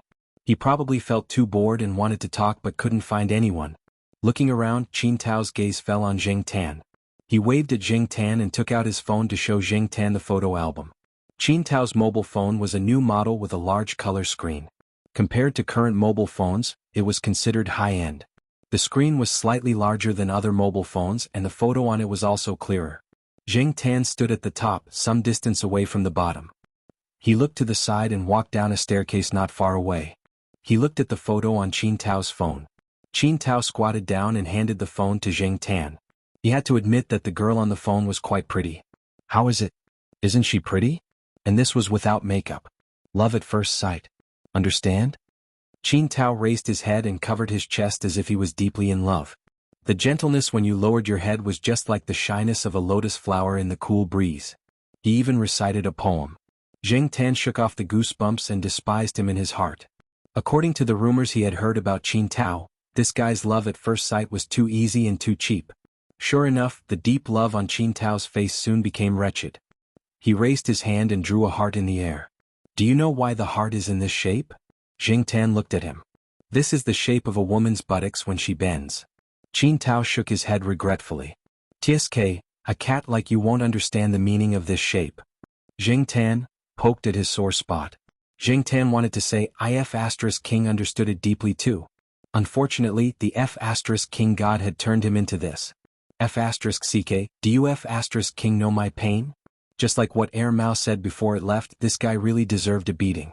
As they were talking, Qin Tao's phone rang with a text message. After reading the content of the phone, Qin Tao's smile widened. I won't chat with you anymore. I'm going to meet the beauty. Qin Tao waved the text message on his phone in front of Zheng Tan. He didn't expect a cat to understand it. He just wanted to satisfy his vanity. Zheng Tan looked at it. The sender was Beauty Chen. Before he could read the content of the text message, Qin Tao took the phone back. Qin Tao took out a small and delicate bottle of perfume and sprayed it on his wrist. He touched his middle finger and ring finger on his wrist, then touched the back of his ear, the back of his neck and his hairline. He even combed his hair. Not only did this guy like to be cheap, but he was also very showy. After Qin Tao finished tidying up, he couldn't wait to meet the beauty. Jing Tan sighed in his heart. Another good cabbage had been eaten by a pig. However, Jing Tan recalled the familiar feeling he felt from Qin Tao. Only then did he remember that he was also like this in the past. However, now it seemed that compared to Qin Tao, Jing Tan didn't have the capital to squander like Qin Tao. He didn't know why he thought he was so awesome in the past. Jing Tan suddenly felt that looking down on Qin Tao's behavior was very funny. It was like mocking himself in the past. As he was looking, Jing Tan felt a pain in his head. A branch fell on his head and then fell beside his feet. Fortunately, the branch wasn't too thick. In addition, Jing Tan's resistance to attacks was stronger. Jing Tan didn't get a concussion from the hit. He looked up and squinted his eyes to look at the culprit. That guy was panting with his tongue out and barking at Jing Tan. Call your grandfather. F***ck, he even knows how to sneak attack. Jing Tan ran up the stairs and slapped Cola twice with his paws. After Tan Fong finished a round, he saw a cat and a dog chasing after each other. He said happily, "Look, these two are playing so well." At the same time, Tan Fong was happy for his wise decision to bring the cat along. Even though he had just lost a round, his mood wasn't that bad. After slapping Cola a few times, Cola saw a mouse and went to block it. Jing Tan wasn't in the mood to play with the mouse. He decided to walk around. Maybe he could see a few beauties. The staff dormitory area was at the edge of the school. It was closer to some of the side streets outside. However, it wasn't the end of the school day, so there weren't many students walking around. As he walked along the side of the side street, Jing Tan looked at the snack bars on both sides. He really felt a little hungry after smelling the food. As he walked, Jing Tan saw a few young people in front of him. Originally, Jing Tan didn't plan to pay attention to these people. However, after hearing their conversation, Jing Tan slowed down his footsteps. You think you're so great just because you drive a car that costs 100,000? You're just a frog in a well. That's right. He even wants to hit on Beauty Chin. He's overestimating himself. He's looking for death. If he dares to go again, it won't be as simple as getting hit with a stick. Okay. The leader handed the phone in his hand to another young man. Return the phone to Beauty Chin from your class. Don't let her know about this. Beauty Chin? Isn't she the prettiest girl in a certain school that Qin Tao mentioned before? Then the looking for death these people were talking about couldn't be Qin Tao, right? Looking at these people, it seemed like they had just finished beating someone up. Two of them were carrying a long bag in their hands. Judging from the shape of the bag when it shook, it seemed like something like a steel rod. When they walked past Jing Tan smelled the smell of blood. There was also the smell of Qin Tao's perfume. Sure enough, Qin Tao must have been beaten up. Hey, did you guys do something bad again? A girl riding a bicycle came out from the side door and asked when she saw them. No, we just finished yoga. There are yoga mats inside. Do you want to see? A young man shook the long bag in his hand and said with a smirk. The girl pursed her lips. Obviously she didn't believe him. However, she didn't say much and rode away.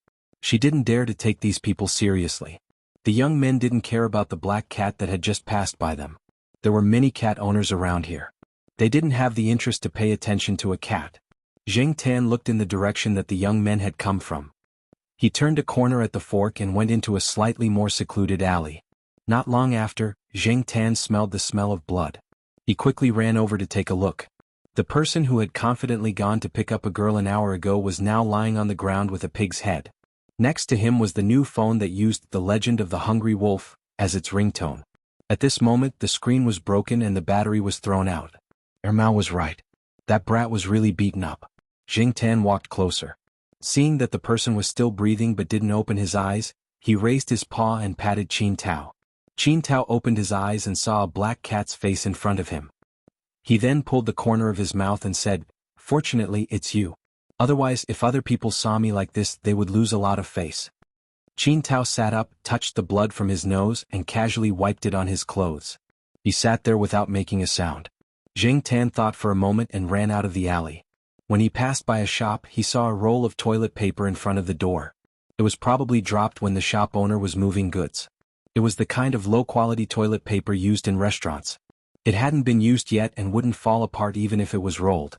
When Qin Tao heard the noise and looked over, he saw the black cat playing with a roll of low-quality toilet paper used in food stalls like it was playing with a toy. Although Qin Tao usually didn't use this kind of toilet paper, the situation was different now. He picked up the toilet paper at his feet and used some to wipe the mud and blood on his body. At least he didn't look so bad. It was better than going out with blood all over his body. Feeling the rough texture of the low-quality toilet paper, Qin Tao said to Zheng Tan, "Don't tell Air Mao and the others. Is 2F** King embarrassing?" After a pause he said, "When a tiger falls he will be bullied by dogs." After wiping, Qin Tao took out a twisted cigarette from his pocket. The lighter was still working. He lit the cigarette and sat there smoking in silence. After finishing the cigarette, Qin Tao used a tissue to wipe the blood from his wound. It was King painful, but fortunately he had protected a few vital parts. His life was not in danger. After smoking, Qin Tao got up and took off his jacket that was full of blood and footprints. However, he didn't throw it away. He put it on his shoulder. "Thank you, brother cat." Zheng Tan was worried about Qin Tao. Although Qin Tao was not a good person, he was Air Mao's friend after all. It was better to keep an eye on him. Following Qin Tao out of the other end of the alley, Zheng Tan looked around. This place was a little closer to the staff dormitory. It was in a V shape. After walking out, they found that it was not far from the other entrance of the side street. After coming out of the alley, Zheng Tan saw that the windshield of the car parked not far from the alley had several holes. Zheng Tan looked at the car and felt that it was quite familiar. Just as he thought of this, he heard Qin Tao say in a relieved tone, "Fortunately, this car is Air Mao's. It's cheap and not worth much." Zheng Tan. No wonder it was familiar. Last month, Qin Tao lost a bet with Air Mao. They exchanged cars. Air Mao bought a car that was worth about 100,000 for Qin Tao to drive, and Qin Tao's luxury car that was worth 1 million was driven everywhere by Air Mao. Previously, Qin Tao was quite depressed, but now it seemed that if his car was smashed, the loss would be great. However, if it was really his luxury car that was worth 1 million, would these people really dare to smash it? Shaking his head, Qin Tao stopped thinking about it. No matter what, it had happened. What should be done was done. Some people around pointed at the car, but Qin Tao did not care. He opened the door and got in. There were a few stones in the car. They were probably used to smash the car. If it was my car, it would not have been smashed so easily. Air Mao's cheap car is really lousy. While complaining, Qin Tao picked up a few stones from the car, took out a bag and put a few stones in it. He threw them on the passenger seat, together with his coat. Qin Tao's eyes looking at the stones made Zheng Tan feel uncomfortable. He mourned for those people in his heart. How could Qin Tao take this lying down? However, Zheng Tan did not have the leisure to care about that. Qin Tao could do whatever he wanted. Those people did not look like good people. They must have done this kind of thing often. However, was it really okay for Qin Tao to drive like this? What if he suddenly became dizzy and had an accident? Qin Tao was not worried about this at all. After tidying up the car, he checked that the car could still be driven. He waved to Zheng Tan and left. Chapter 221. After that incident, Zheng Tan did not see Qin Tao for a while. Qin Tao would occasionally come to the courtyard to look for Air Mao, but he was probably afraid of losing face and wanted to wait until his injury was better. Zheng Tan passed by the 3rd floor one day when he went out. The door was still open and he could hear Air Mao talking on the phone. Air Mao was very angry. He could not find Qin Tao recently, so he asked around for some information. After he found out, Air Mao did not intervene because Qin Tao said that he wanted to solve it himself. Air Mao let him do whatever he wanted. With Qin Tao's ability, he would not lose face if he was prepared. During this period, Zheng Tan followed Tan Fong to Beijing Normal University a few times and heard some gossip. From the students, Zheng Tan knew that Qin Tao had taken revenge. Basically, everyone who was involved in that incident was beaten up and sent to the hospital. They would be hospitalized for at least 1 or 2 months. When the students who were shopping on the side street were talking about this matter, they didn't know that the other party was Qin Tao, but this didn't stop them from gloating. Thinking about it, the number of students who didn't like those people and had suffered losses at their hands wasn't small.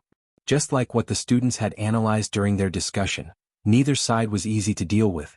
Qin Tao had taken revenge, but the discussion about this incident in Beijing Normal University's BBS was still ongoing. Even Tan Fong and Air Mao mentioned it once when they were playing chess. However, it was only mentioned as a topic and it led to a sentence that many people lamented: students nowadays. When Zheng Tan saw Qin Tao again, it was almost New Year's Day. When Qin Tao came to look for Air Mao, the injury on his face was no longer visible.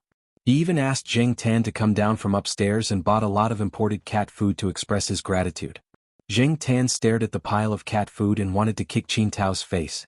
"You can eat the cat food yourself."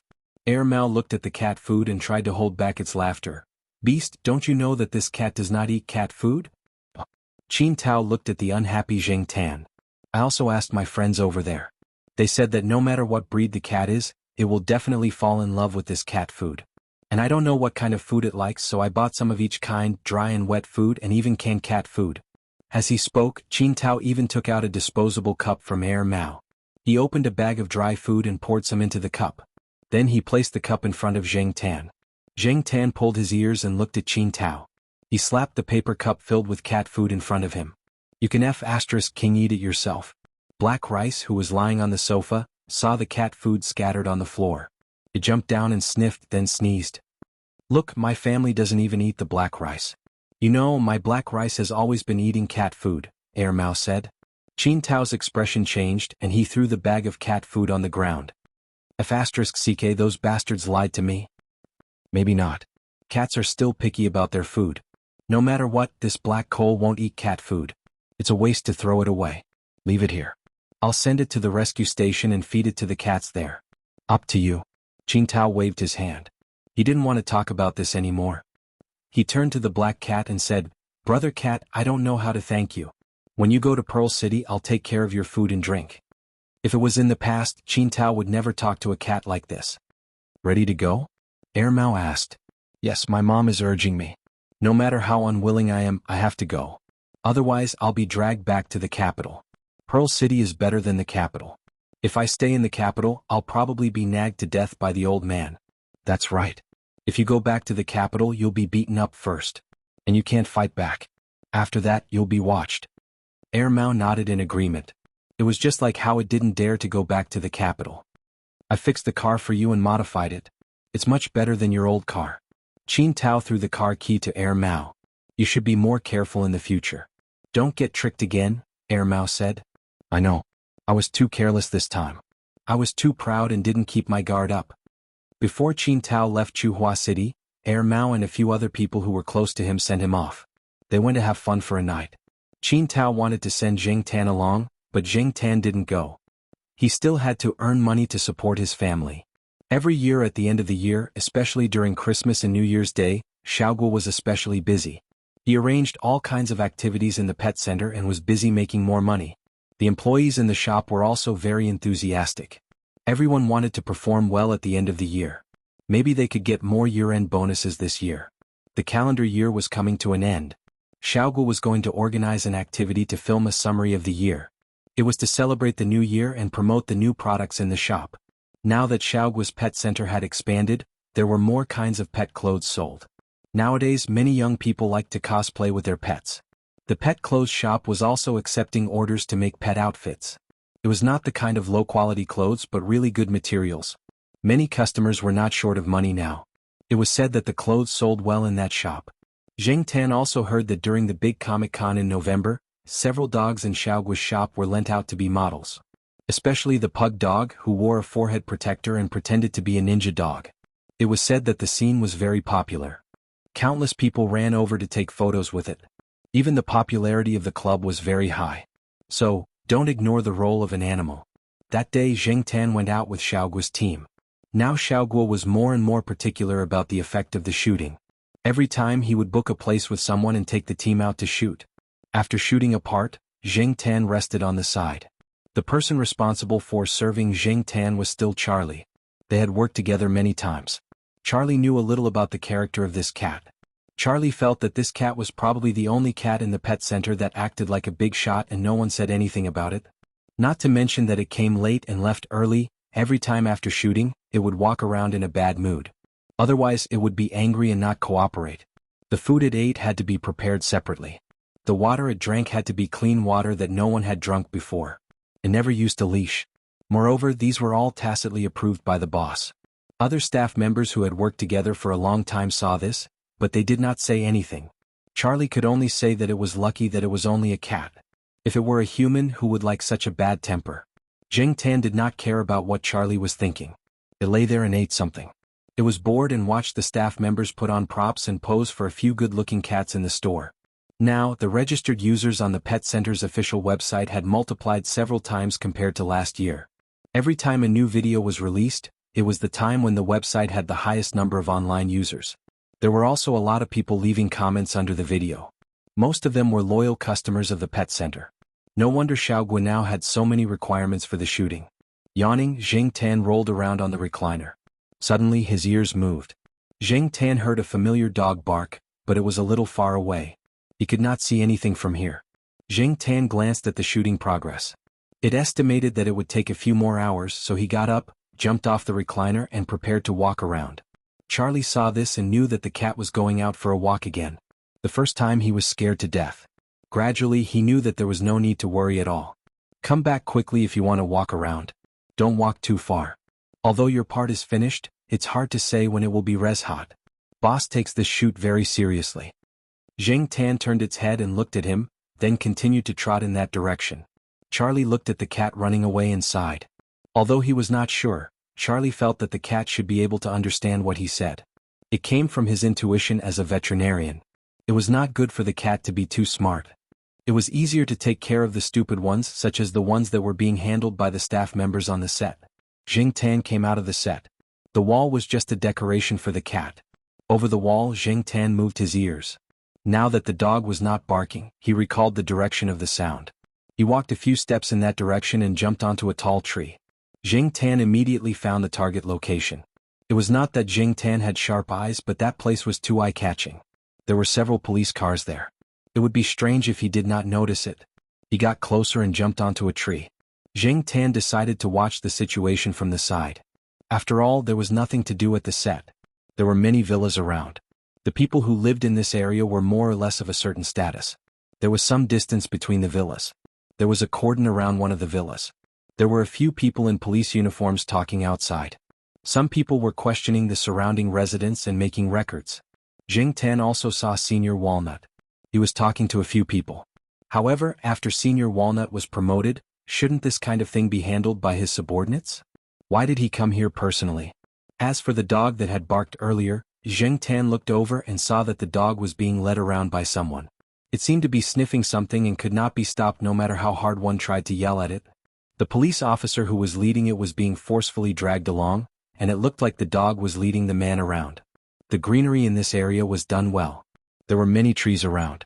The grass was no longer green, but the surrounding evergreen trees did not give off the bleak feeling of autumn and winter. There were several holes in the grass. They were all the work of Heijin. The surrounding residents were already looking at them with disdain. This made the police officer who was leading Heijin feel a lot of pressure. He was only helping his superior look after the dog. His superior had told him to lead the dog around. Perhaps he could find some clues. However, from the looks of it, there were no clues at all. The dog was purely causing trouble. It was almost causing trouble in the grass of the neighboring family. Heijin, don't cause trouble. The police officer pulled on the leash and scolded. Heijin turned to look at the police officer and bared its teeth. It seemed to be unhappy with the police officer's scolding.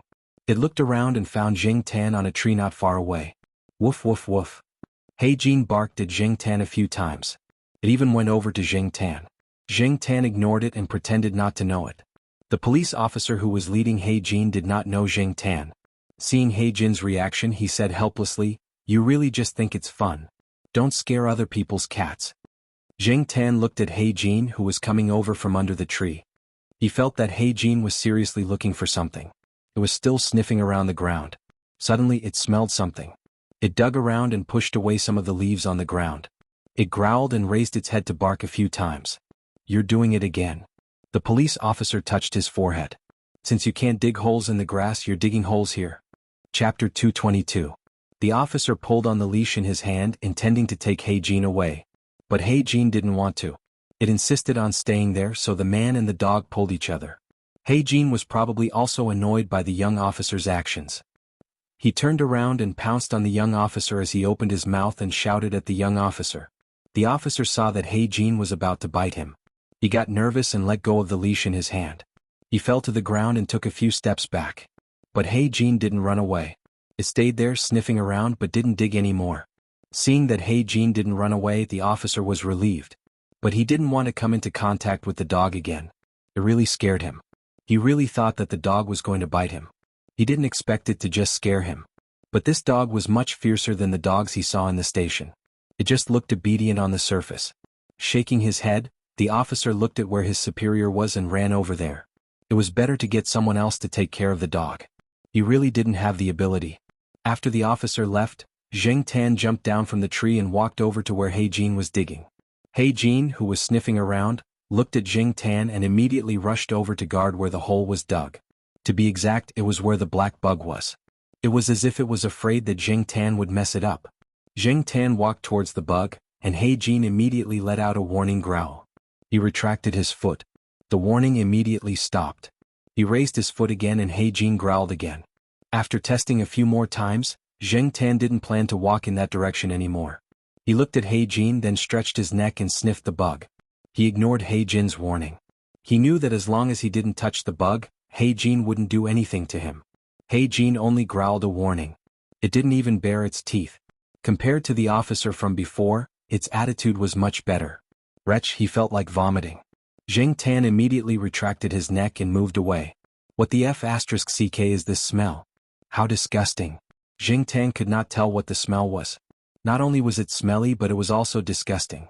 It made Zheng Tan want to throw up all the food he had eaten at the filming location.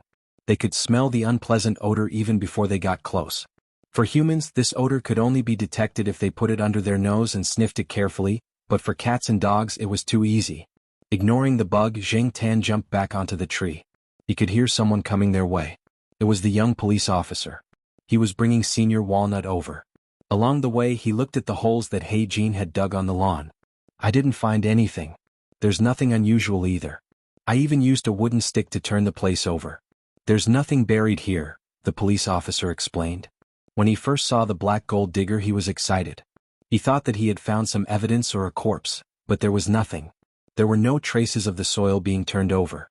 Although his professional knowledge was not very good, he still knew some basic things. It was obvious that no one had touched the soil here. At least, no one had touched it for more than a month. Okay. Senior Walnut nodded.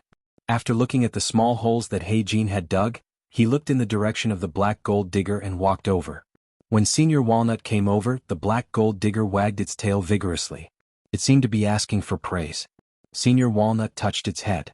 He did not immediately look at the holes dug by the black gold digger. Instead, he looked at the black cat in the tree. Black charcoal? Senior Walnut called out. Zheng Tan moved his ears but did not raise his head. He continued to stare at the place where the black gold digger had dug. He did not look at Senior Walnut.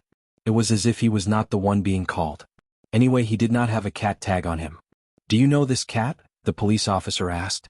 Walnut shook his head. I think you're mistaken. This cat doesn't look like it was raised by someone here. There's nothing special about the breed.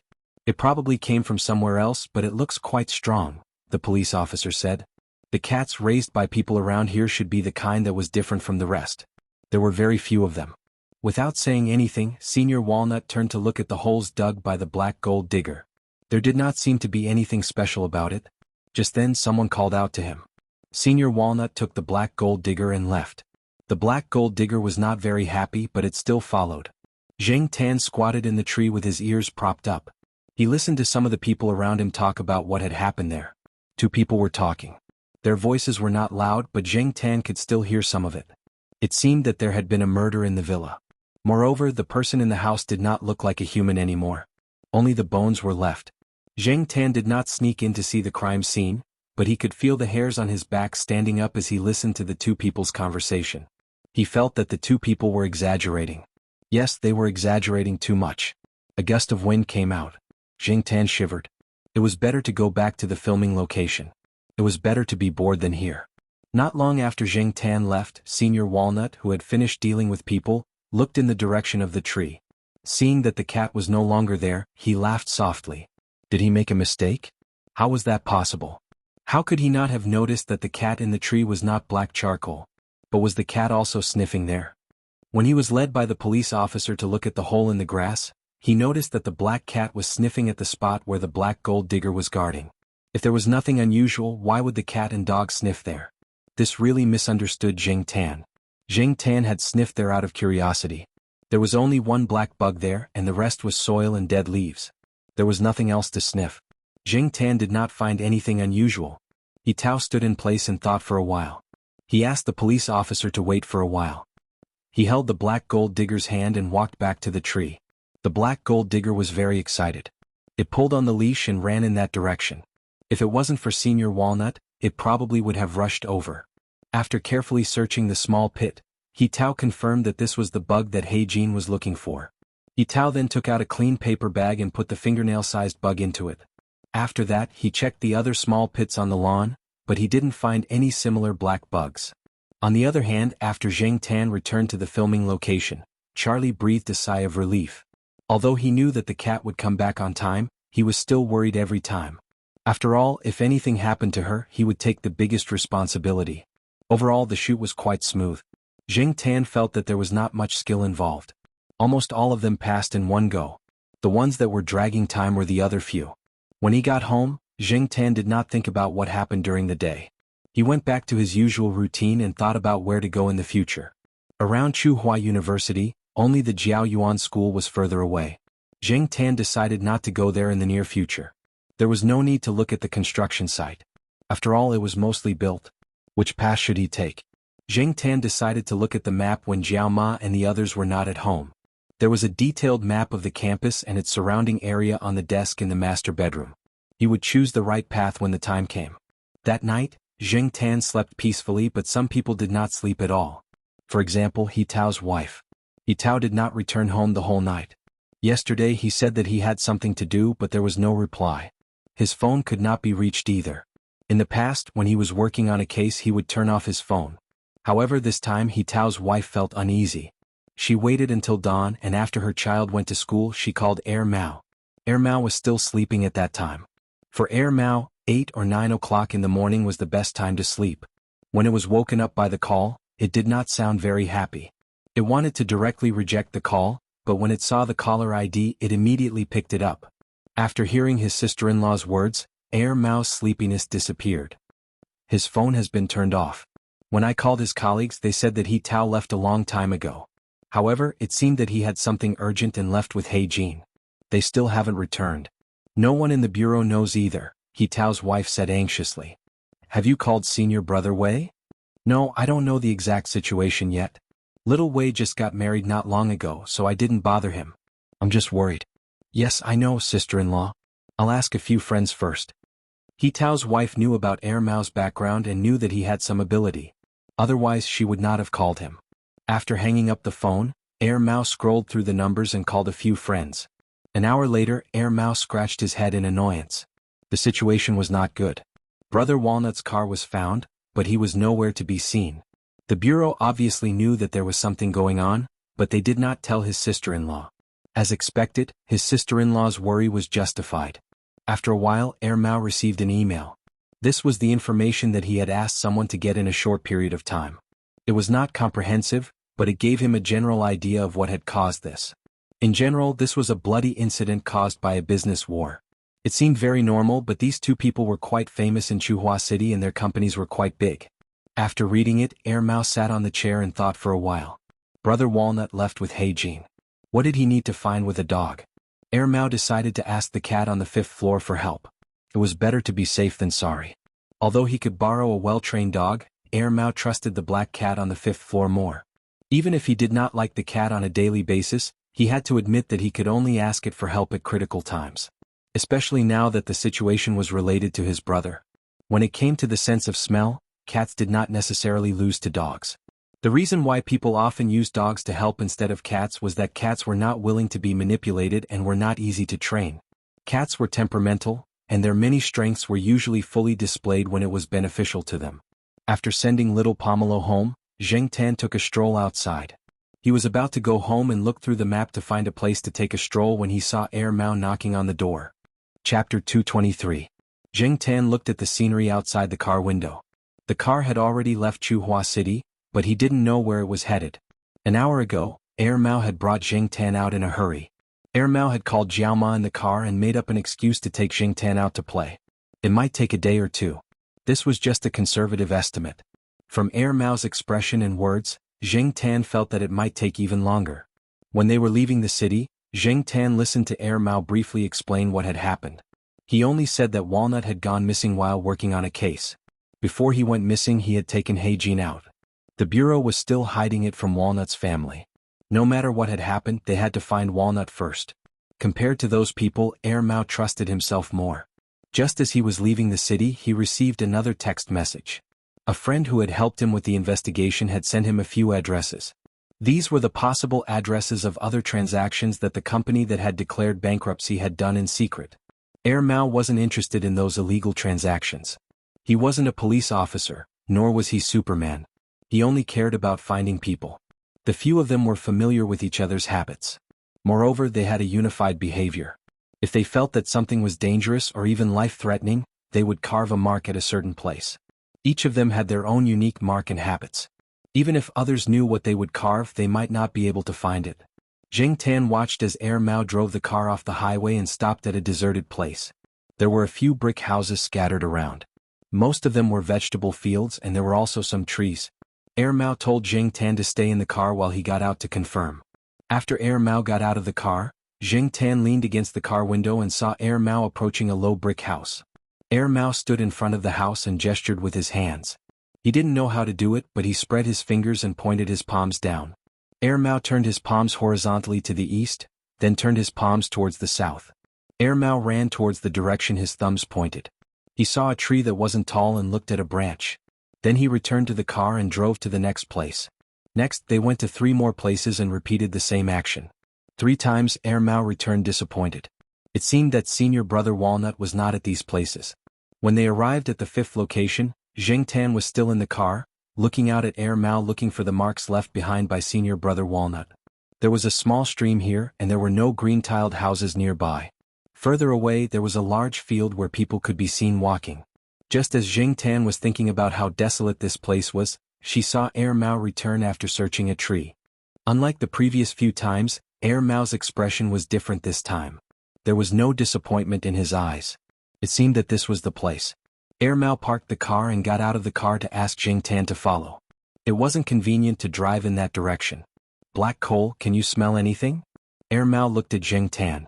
Zheng Tan sniffed and didn't seem to smell anything. There were a lot of other people's scents, including those of other animals. It was too disruptive, or it had been too long. The scents had dissipated and it wasn't easy to smell. If they wanted to search for it, they would have to expand their sniffing range. However, Mao seemed to be in a hurry and had a target in mind. It did not seem to rely on Zheng Tan. Zheng Tan only sniffed at the same spot and followed Mao. Zheng Tan didn't think that one day he would be used as a tracking dog. In terms of skill, he couldn't compare to those trained dogs. Even if you had a good sense of smell, if you didn't know how to make good use of it, it was useless. Mao wasn't too disappointed with Zheng Tan's performance. It was still looking for the marks left by Walnut. It would be faster to track him. He brought the black cat with him as an extra layer of insurance. Although the marks left by Walnut looked like simple marks, they contained a lot of information. Zheng Tan looked at a few of them out of curiosity. He found that the marks looked like the side of a person, which was the left part of Walnut's surname, he. Moreover, every mark was different. It wasn't written directly, nor was it a simple direction. Perhaps only Mao and the others could find the correct information from these marks. Seeing Mao's outstretched hand gestures, Zheng Tan knew that it was more complicated than he thought. Zheng Tan followed Mao not far behind. He didn't need to do anything now. He just needed to keep up. Mao had said that it might not ask him for help, so Zheng Tan didn't feel much pressure. However, he sincerely hoped that He Tao and He Jin were safe. Although they weren't familiar with each other and had only met a few times, because of Celestine and Mao's relationship, Zheng Tan hoped that everything would go well for Walnut. As he was thinking, Zheng Tan's footsteps paused. He raised his head and sniffed. He looked in a direction that was slightly off from Mao's route. Zheng Tan thought about it and ran in that direction. As the smell got stronger, Zheng Tan saw a black bug crawling by his feet. Looking forward, there were even more bugs crawling on the ground. If it wasn't for the dried leaves blocking the way, he might have seen more. Mao, who was following the mark, noticed the situation at Zheng Tan's side. It turned around and jogged over. "What's wrong?" Mao asked. Zheng Tan ignored him and continued walking until she came to the side of a dried-up ditch. It looked like it had been used as a canal in the past. There were more trees around, and most of them were deciduous. Someone had swept the leaves from the ground into this ditch, so the leaves were piled up slightly thicker. If not, the place Zheng Tan had just walked through would have more leaves. And the place where there were more bugs seemed to be slightly more protruding than the other places. Now Zheng Tan and Air Mao's attention wasn't on the leaves but on the bugs. Why are the bugs so active in this weather? Air Mao frowned. He also smelled something unpleasant. Zheng Tan watched Air Mao walk towards the ditch. He stayed on the side and watched. He didn't want to get too close. Those bugs were the same as the ones he had seen in the villa that He Jin had treated as evidence. Thinking about the words he had heard at that time, Zheng Tan felt a chill down his spine. He was very nervous. What was under those leaves? Air Mao had already used a branch to push the leaves aside and saw the object under the leaves. It was a body that had been gnawed to the point where only the skeleton was left. But what made Air Mao feel a little relieved was that this person was shorter than Walnut Sr. Zheng Tan glanced over and didn't look again. Based on Air Mao's expression, this wasn't Walnut Sr. He was relieved. But it was just as those people had said. Only the skeleton was left. It seemed that the bugs had gnawed on it. Forcing himself to divert his attention, Zheng Tan walked around and smelled the scent of Walnut Sr. and He Jin. He had been too nervous just now and had paid attention to the bugs and the smell of the ditch. He had missed the tracks of the man and dog. Although Air Mao could find the general route left by Walnut Sr., this place wasn't on that general route. Zheng Tan tried to identify the smell and followed it to the back of a big tree. There was a slope here. If the light wasn't good, it wouldn't be easy to notice someone lying here. It seemed that Walnut Sr. and He Jin had stayed here for a long time. The smell they had left behind was more obvious. Guessing that when those people were dealing with the ditch, Walnut Sr. and He Jin should have been here to watch. Walnut Sr. only continued to follow after those people left. Air Mao finished looking over there and took a few photos. Then he covered the leaves again and followed Zheng Tan. After seeing the situation here, he could guess what had happened. Good job, Black Coal. After confirming that Zheng Tan hadn't found any other clues, Air Mao continued to look for the markings. After searching along the road for a while, Air Mao stopped. The markings stopped here. The last mark didn't tell Air Mao where to go next, nor did it indicate a stop. Could it be that time was too tight and the incident happened so suddenly that Walnut Sr. didn't have time to leave a mark? Air Mao didn't know. He looked around carefully. There were traces of people staying here. He even found some footprints. There were at least 3 people. There were also some cigarette butts. Those people had smoked here. Air Mao's gaze fell on the narrow cement road about 10 meters away. Those people had probably driven away. But which way should he go? The information Air Mao had obtained pointed to a few locations. There was one nearby, but on the other side of the road, there was another place further away. Could it be that he was going to investigate both places? Air Mao stood there and thought. He was about to let the cat behind him try, but when he turned around he realized that the cat had gone in another direction. After Zheng Tan knew that Air Mao couldn't find the markings, he tried to sniff around. Other than the strange scents, there was also Walnut Sr.'s and He Jin's scents, which weren't easy to detect. He Jin's scent was more obvious. When Zheng Tan was looking for the scent, he found something unexpected and stopped there for a while. There's something? Air Mao asked. At the same time he took out his folding knife and squatted down to dig the soil. With the skeleton that was almost gnawed away, Air Mao would think about what had happened here when he saw the cat paws. He also found that there were traces of the soil being moved. Although the area wasn't big, it could be seen. Zheng Tan took a few steps back. After thinking for a while, he took 2 more steps back. Then he squatted there and watched Air Mao dig. If Zheng Tan could express himself clearly, Air Mao wouldn't have to waste time digging. He would definitely stop it. However, Zheng Tan couldn't speak and didn't know how to express himself. Even if Zheng Tan tried to stop it, Air Mao would definitely do it. The soil wasn't tightly buried. Air Mao could easily pick up the soil above. After a few quick digging, Air Mao saw what was buried below. Piece of shit. Air Mao was speechless. Was it He Jin's poop? Chapter 224. Air Mao wasn't sure if the poop belonged to a human or a dog. Even if it was a dog, it might not be He Jin. He was just guessing that it might be He Jin. Zheng Tan was very sure that it was He Jin's poop, but he didn't understand why cats had the habit of burying their poop, especially those in the wild. He had heard people say that it seemed to be a cat's instinct, except for Zheng Tan himself. There were many speculations about this behavior. One was that cats, as an independent hunting animal, would try to hide their tracks as much as possible. Even though they had been brought into human society, they still maintained their wild habits and instincts. As a dog, it would normally leave after pooping. Why would it bother to bury its poop? Was this also one of He Jin's training programs? How hard must it be for the trainer to train it? Zheng Tan was thinking. His ears twitched and he looked in a direction. He then jumped on a tree nearby and climbed higher to look in that direction. 100 meters away, a pair of dog ears peeked out from behind a dense shrub that didn't have any leaves. It was unknown what kind of tree it was. The small bush was surrounded by many withered and yellow plants, and the dense withered grass beside it had been burned. Therefore, Heijin's figure was not obvious among the yellow and black withered grass. If it was a human eye, it would not be easy to notice him. At that moment, the pair of dog ears were moving, paying attention to the situation. It seemed that it had noticed Air Mao's movement and was cautiously moving in this direction. No wonder it was a professional, Jing Tan thought. Air Mao noticed Jing Tan's reaction and immediately became alert. It was about to hide when it suddenly paused and looked at the cat on the tree. The cat didn't look like it had seen a stranger or something very threatening. Instead, it looked like it had seen a familiar person or thing. Could it be? Although it felt that there was no threat, Air Mao still acted cautiously. It hid and looked in the direction Jing Tan was heading. Soon Air Mao found Heijin. However, Heijin looked at Air Mao hesitantly. After all, it wasn't easy for it to accept strangers. Even though it had seen Air Mao a few times, it still couldn't get close to it. Walnut's senior apprentice brother had also spent a few months gradually getting closer to Heijin. Seeing Heijin, Mao Air was very happy. Unfortunately, Heijin couldn't speak. Mao Air asked a few questions, but Heijin didn't have much of a reaction. However, when Mao Air asked about senior brother Walnut, Heijin heard a familiar name and reacted slightly. He then looked in a certain direction. Looking along the cement road, he couldn't see the end. There wasn't even a car in sight.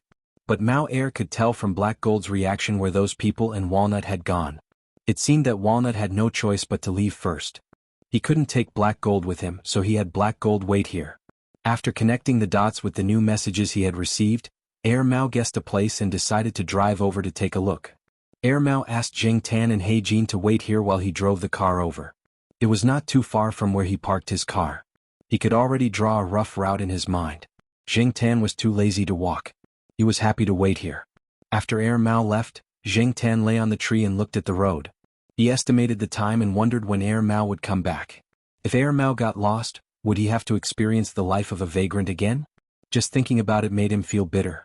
Jing Tan's beard trembled. He wasn't willing to be a vagrant. Plus he was hungry. What food could there be around? Field mice? After all, it wasn't a real cat. Jing Tan wanted to finish his business and go back as soon as possible. He looked down at Heijin, who was nestled in the grass. Even though most of the grass here was yellow, Heijin would still choose a place with grass or trees. It was good for concealment and wouldn't stay in a place with a wide view for too long. Even if it was burying its poop, it would choose a more secluded place. Perhaps it wasn't good enough, but for a dog it was already very good. If Walnut's senior apprentice brother didn't come back, or if Heijin didn't meet them, would this dog keep waiting here?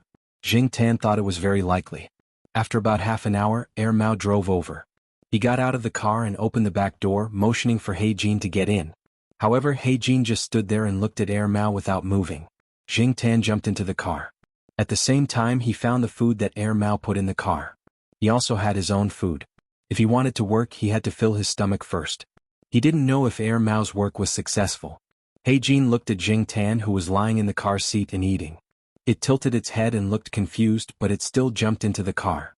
Jing Tan thought that the dog got in the car because of the food. However, Heijin didn't touch Jing Tan's food after getting in the car. Even if Jing Tan was merciful and put the food in front of its mouth, it still wouldn't eat. When Heijin was at Walnut's senior apprentice brother's place, it only ate the food that Walnut's senior apprentice brother fed it. It didn't eat the food that other people fed it. Walnut's senior apprentice brother's wife and children are still getting used to this dog. It's rare for them to be close, but they haven't been able to feed it yet, Air Mao said after seeing the situation from the rearview mirror. Jing Tan looked at the dog next to him. It was almost drooling because of the smell of the food. He thought that the dog must be very hungry, but it still didn't eat. He was impressed. If it was Sahara, that dog would have run away with the food in its mouth. After driving for about an hour, Jing Tan took a nap. When he woke up, he looked out the window and saw the mountains not far away. There were many mountains here. Air Mao wanted to go to a mountain. It wasn't easy to drive there, so he didn't ask the residents at the foot of the mountain to look after it. He found a place to park his car. The car was modified, so Air Mao wasn't afraid of being stolen. Even if it was stolen, it was nothing compared to Walnut's senior apprentice brother. Heijin got out of the car and followed Air Mao for a while. Then it began to sniff around. Apparently it found a familiar smell. It wasn't necessarily Walnut's senior apprentice brothers, but there were other people. Air Mao saw a mark left on a tree and felt more at ease. Like before, it followed the mark and moved forward. He Jin was a little ahead of Air Mao.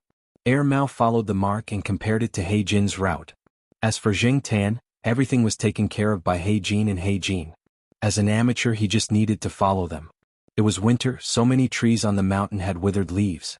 However, there were some evergreen trees, so they didn't look so bare. Jing Tan was still in the mood to look around as he followed Air Mao up the mountain. After walking for a while, Air Mao suddenly stopped and called out to He Jin. It didn't let He Jin go any further. There was a mark that wasn't very obvious. It was this mark that told Air Mao that there might be surveillance equipment in front of them. Air Mao took out his phone and found that there was no signal. If there were surveillance equipment in front of them, it would be fine if he was alone. However, the cat and the dog might be exposed. After thinking for a while, Air Mao told He Jin and Jing Tan to stay where they were and not run forward. Air Mao explained for a long time, but he didn't know how much He Jin understood and how much He Jin understood. However, after Air Mao took a few steps forward, it turned around and found that He Jin had already run to some bushes to hide. It seemed that He Jin had understood some of Air Mao's words. No matter how much He Jin understood, Air Mao was fine with it as long as He Jin didn't follow them. Jing Tan jumped onto a tree with green leaves. He felt that it was safer on a tree. In this season there weren't many bugs and snakes. Jing Tan didn't have to worry about them at all. After Air Mao left, Jing Tan stayed on the tree. The surroundings were very quiet. He Jin didn't make any loud noises. The birds were chirping very clearly, which made the place feel desolate. There wasn't any human life. Jing Tan lay on the tree branch. He Jin was guarding below anyway. Even if someone came, they wouldn't pay attention to a cat hiding in a tree. Jing Tan was much safer than He Jin. Suddenly Jing Tan's ears twitched. He opened his eyes and looked in a direction. He Jin, who was hiding behind the bushes, also heard the noise. However, it still stayed where it was quietly. Jing Tan stood higher so he could see more clearly than He Jin. It was a field mouse. It was winter, so it probably came out to look for food because it didn't have enough food. Jing Tan didn't eat field mice and he wasn't in the mood to catch them. Therefore he pretended that he didn't see anything and let the field mouse go. However, seeing that the field mouse was gradually moving towards them, Zhang Zian realized that it was quite brave. It probably didn't see many natural predators around, but when it got closer, it probably smelled something. It stopped and looked around carefully. Whoosh! Jing Tan saw He Jin jump out from the bushes and rush towards the field mouse. Looking at the way it caught the field mouse, Jing Tan felt that it was definitely not the dog's first time catching mice. It probably caught mice at home before. The field mouse couldn't escape from He Jin's claws. Jing Tan only heard the field mouse squeak twice before it stopped. When he looked again, He Jin had already returned with the field mouse in its mouth. It was lying in the dry grass and eating. When it was eating, it stopped and looked around vigilantly. It raised its ears and listened carefully. When it was sure that no one was around, it continued to eat. Hearing the sound of He Jin nibbling on the field mouse, Jing Tan felt that this dog was really talented. Or rather, this dog's previous trainer was really talented. However, at the same time, it could be seen that this dog had lived a hard life. It should have carried out missions with soldiers. He heard Celestine say that sometimes when there was no food on a mission, they had to gather materials from the ground. As for what materials they gathered, there were many types, including field mice, snakes, and other animals. He really should let some dogs that like to spoil food come and take a look. When Jing Tan was at the pet center, he saw several times that some dogs licked the dog food and let out 2 grains. After eating, the dog food on the ground would be directly swept away by the staff. The dog owners didn't think much of it and Jing Tan didn't think much of it at that time. But now he suddenly felt that it was better to be frugal. After eating, He Jin went back to the bushes. Jing Tan looked and didn't see much blood on He Jin's body. It was licking the blood around its mouth and it would be licked away soon. Jing Tan didn't know when Air Mao and Walnut would finish their work.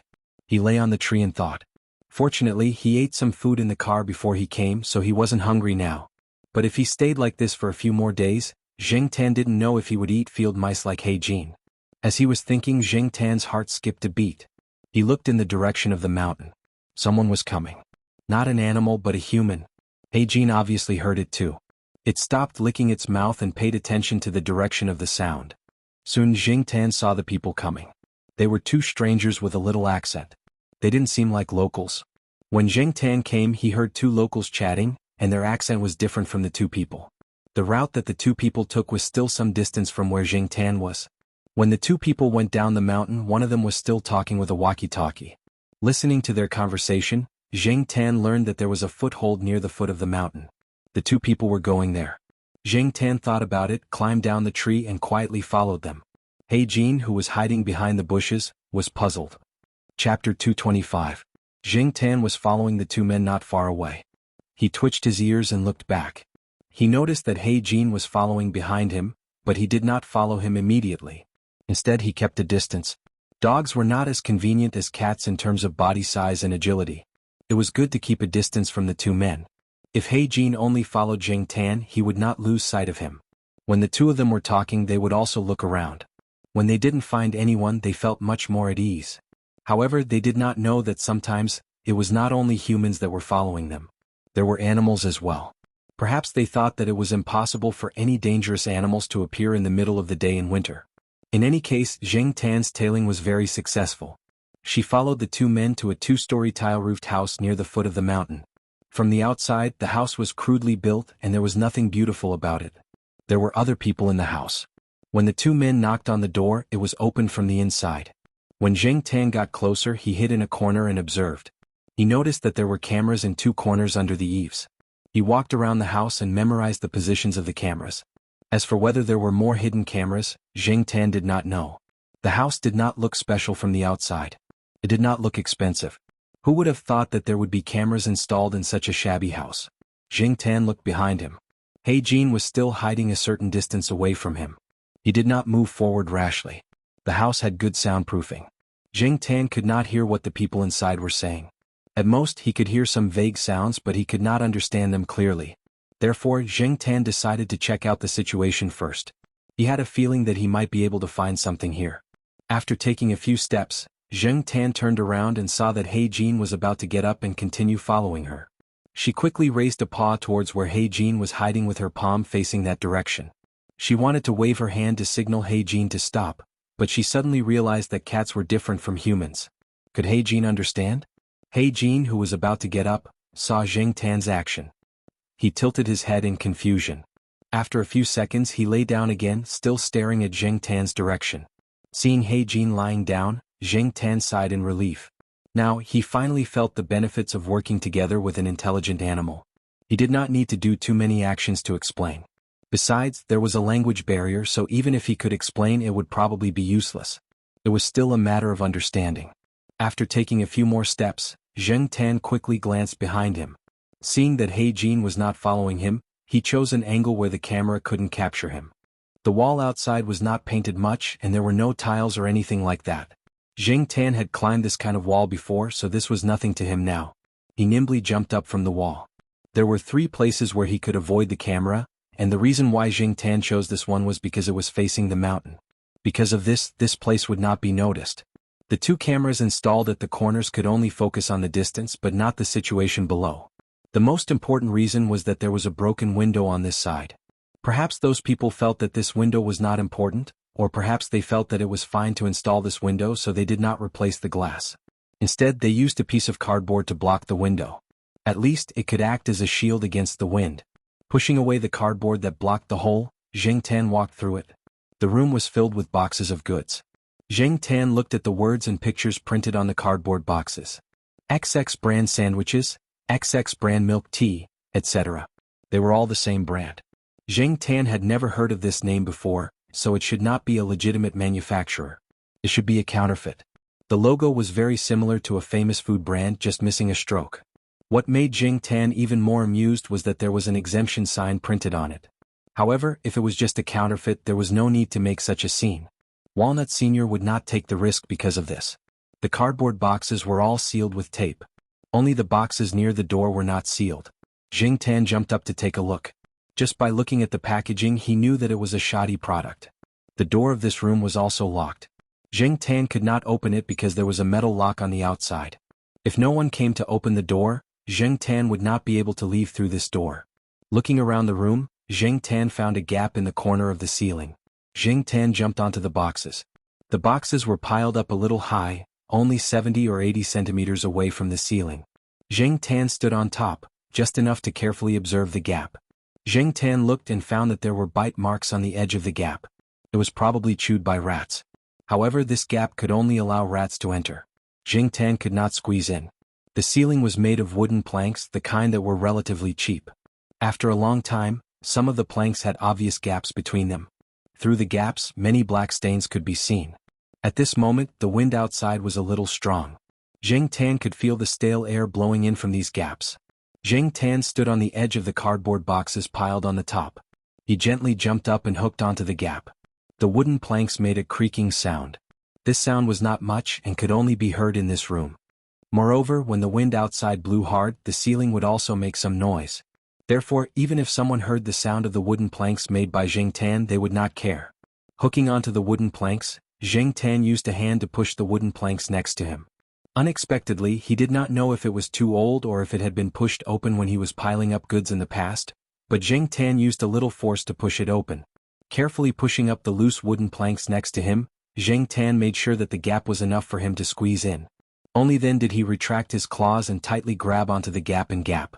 Then he used his head to push against the loose wooden planks next to him and squeezed up with some difficulty. The wooden planks made a ka sound, but Zheng Tan listened carefully. There was no other movement outside, so he continued to squeeze up. While squeezing, Zheng Tan looked around. Other than a few small insect corpses that had been dead for who knows how long, there was thick dust and cobwebs. After squeezing up, Zheng Tan carefully let the wooden planks return to their original positions without making any loud noises. Only then did he try to walk on the wooden planks. The material of the wooden planks was not very good. Coupled with the fact that they were old, they probably could not withstand the weight of an adult. Even little Pomelo would not be able to stand on them. However, for Zheng Tan this was enough. No matter what, these wooden planks could withstand the weight of a cat. It was relatively dark inside, but the light that came through some cracks in the tiles and the gaps between the wooden planks below was enough for Zheng Tan to see the layout above clearly. Perhaps because it had been built a few times, it felt a little messy. It looked like it was just for show. From here, Zheng Tan could go to the rooms on the second floor to take a look. The rooms above were not completely blocked. Even if there was a gap between a brick, Zheng Tan could try to squeeze through. Some places were directly connected. Compared to these, Zheng Tan was more troubled by the wooden planks under his feet. Although these wooden planks could withstand his weight, sometimes they would make creaking sounds when he stepped on them. If there was someone in a room, even if they did not immediately think that there was an intruder above, they would guess that it was a bird or a mouse and pay special attention when they heard the creaking sound. Zheng Tan carefully stepped on the wooden planks and walked past a few rooms in succession. He did not see anyone, so he guessed that they were all on the first floor. However, when he came to the top of a room, Zheng Tan noticed that it was different from the previous rooms. Looking down from a small gap between the wooden planks, Zheng Tan found that there was a person locked in this room. The room was not big and there was not much junk around, so the object in the middle was particularly conspicuous. In the middle of the room was a chair and a person was tied to the chair. Looking from above, Zheng Tan could not see the person's face. The more eye-catching thing was the burgundy hair. It was very messy and the hairstyle could no longer be seen. The person was wearing a green cotton jacket. The jacket was patched and there were a few holes where the cotton inside could be seen. There was a lot of dust on the jeans and the hiking shoes on the feet. Looking at the pattern, if it was authentic, this person should have some value. Zheng Tan carefully took a few steps forward and looked at it from a different angle. Unfortunately, the person's head was lowered as if he was sleeping, and he could not see his face clearly. At this time, Zheng Tan heard voices outside. Someone was going upstairs and they were coming toward this room. After the sound of the door being unlocked, the door was opened. 3 people walked in. Zheng Tan had seen 2 of them before, and the other person should have been in this room for a long time. One of them, who was wearing a gray coat, walked over to the person tied to the chair, grabbed the person's hair and shook it. Then Zheng Tan heard a sound that sounded like a pig being slaughtered. "Shut up." The man in the gray coat slapped him. The person's scream stopped and then it was followed by crying. It was a 4-syllable cry. The first 3 syllables were rising and the next 3 syllables were falling. The first and 4th syllables were dragging, and the middle 2 syllables were shorter. Although it was still unpleasant, it was at least much better than the pig's cry. Zheng Tan had always felt that someone who cried like that was either a child, the type that never grew up, or it was more of an act. He had only heard of some of the children in the compound crying like that. This was the first time he had heard of a grown man crying like that. He felt goosebumps all over his body. When the man in the gray coat raised his head, Zheng Tan saw that the man's face was bruised and swollen, and his face was covered in snot and tears. "This is the person you caught?" one of the people who had just come down the mountain asked. "Yes, that's him." The man in the gray coat loosened his grip on the person's hair. The person who asked the question held an ID card in his hand and looked at it. Then he clicked his tongue. "It's obvious that he's from a rich family. His things must be worth a lot of money, right?" The man in the gray coat chuckled. "The higher-ups only said to lock him up for the time being. They didn't say to not sell anything." Seeing the person frown, the man in the gray coat added, "He only sold a cell phone and a camera. He didn't sell them locally. He had a special channel." He meant to reassure the other party that they would not cause trouble. "You've seen the things in his wallet. As for his leather coat, I was wearing it downstairs just now. It's quite warm. Oh, this guy has a lot of good pictures in his cell phone. If they are released, it will probably be another X-rated news. There's nothing in the camera. As for his luxury car, I hid it and didn't deal with it for the time being. When the time comes, I'll sell it and get a sum of money." Okay. The frown of the person who asked the question smoothed out a little. "Don't let him die yet. He looks like a coward, but he has a good family background. When the time comes, we'll see what the higher-ups want." Recently, things had not been going well. The higher-ups did not seem to want to cause any more trouble. They wanted to settle the matter for the time being. "Of course we know that. It's just that this guy always needs to go to the toilet." "Then save some food," the man in the gray coat said. He meant that as long as he did not starve to death, there was no need to give him too much food. The person who was tied up began to cry again. They kept promising to let him go and would give him a lot of money. Unfortunately, the three of them ignored him. After asking a few more questions, they left. There was the sound of the lock being jammed outside the door. Zheng Tan pricked up his ears. He heard the three of them talking about whether they should move the person to another place. After all, they were going to ship the goods tomorrow. He could not hear what they said after that. The three of them had already gone downstairs. Zheng Tan was about to find a place to go down to the first floor to listen in on their conversation. However, when he lifted his foot, he saw through the gap between the wooden boards that the person who was tied to the chair and crying a moment ago had stood up from the chair. He did not know when the ropes tied to him had been cut. They were wrapped into a bundle and stuffed into the pocket of the tattered cotton-padded jacket. After putting on the cotton-padded jacket, the person walked to the corner and picked up the half-a-steamed bun that had fallen there. It was the breakfast that he had not finished in the morning. Chapter 226. He really was faking it. Zheng Tan looked at the people below through the cracks in the wooden boards. When the three people came in, Zheng Tan thought that the person who was tied up was an immature rich second generation with a childish temper. Coupled with the fact that he was crying and snot after being beaten up, anyone would think that he was a good-for-nothing wastrel. Not everyone could cry to such an effect. Comparing the huge contrast before and after, Zheng Tan felt that this person could simply win an Academy Award. Moreover, it would be fine if he only had acting skills, but he really didn't think that this person could hide it so well. The rope that was tied up had been easily untied when Zheng Tan wasn't paying attention. This wasn't something that an ordinary person could do. At the same time, if he could untie the rope so quickly, how could he be beaten black and blue and put himself in such a difficult situation? Either he was a ruthless person or he was a lunatic. Zheng Tan stared at the person below. The person below was chewing the steamed bun in his hand while staring at Zheng Tan. "Who are you?" the person asked. "Maybe we can cooperate. I have no interest in that batch of goods. If you want it, I can give it to you." Zheng Tan didn't know what the person was talking about. This word definitely wasn't referring to the batch of inferior food that Zheng Tan had seen. However, he could also guess that Walnut Senior's goal was probably that so-called goods.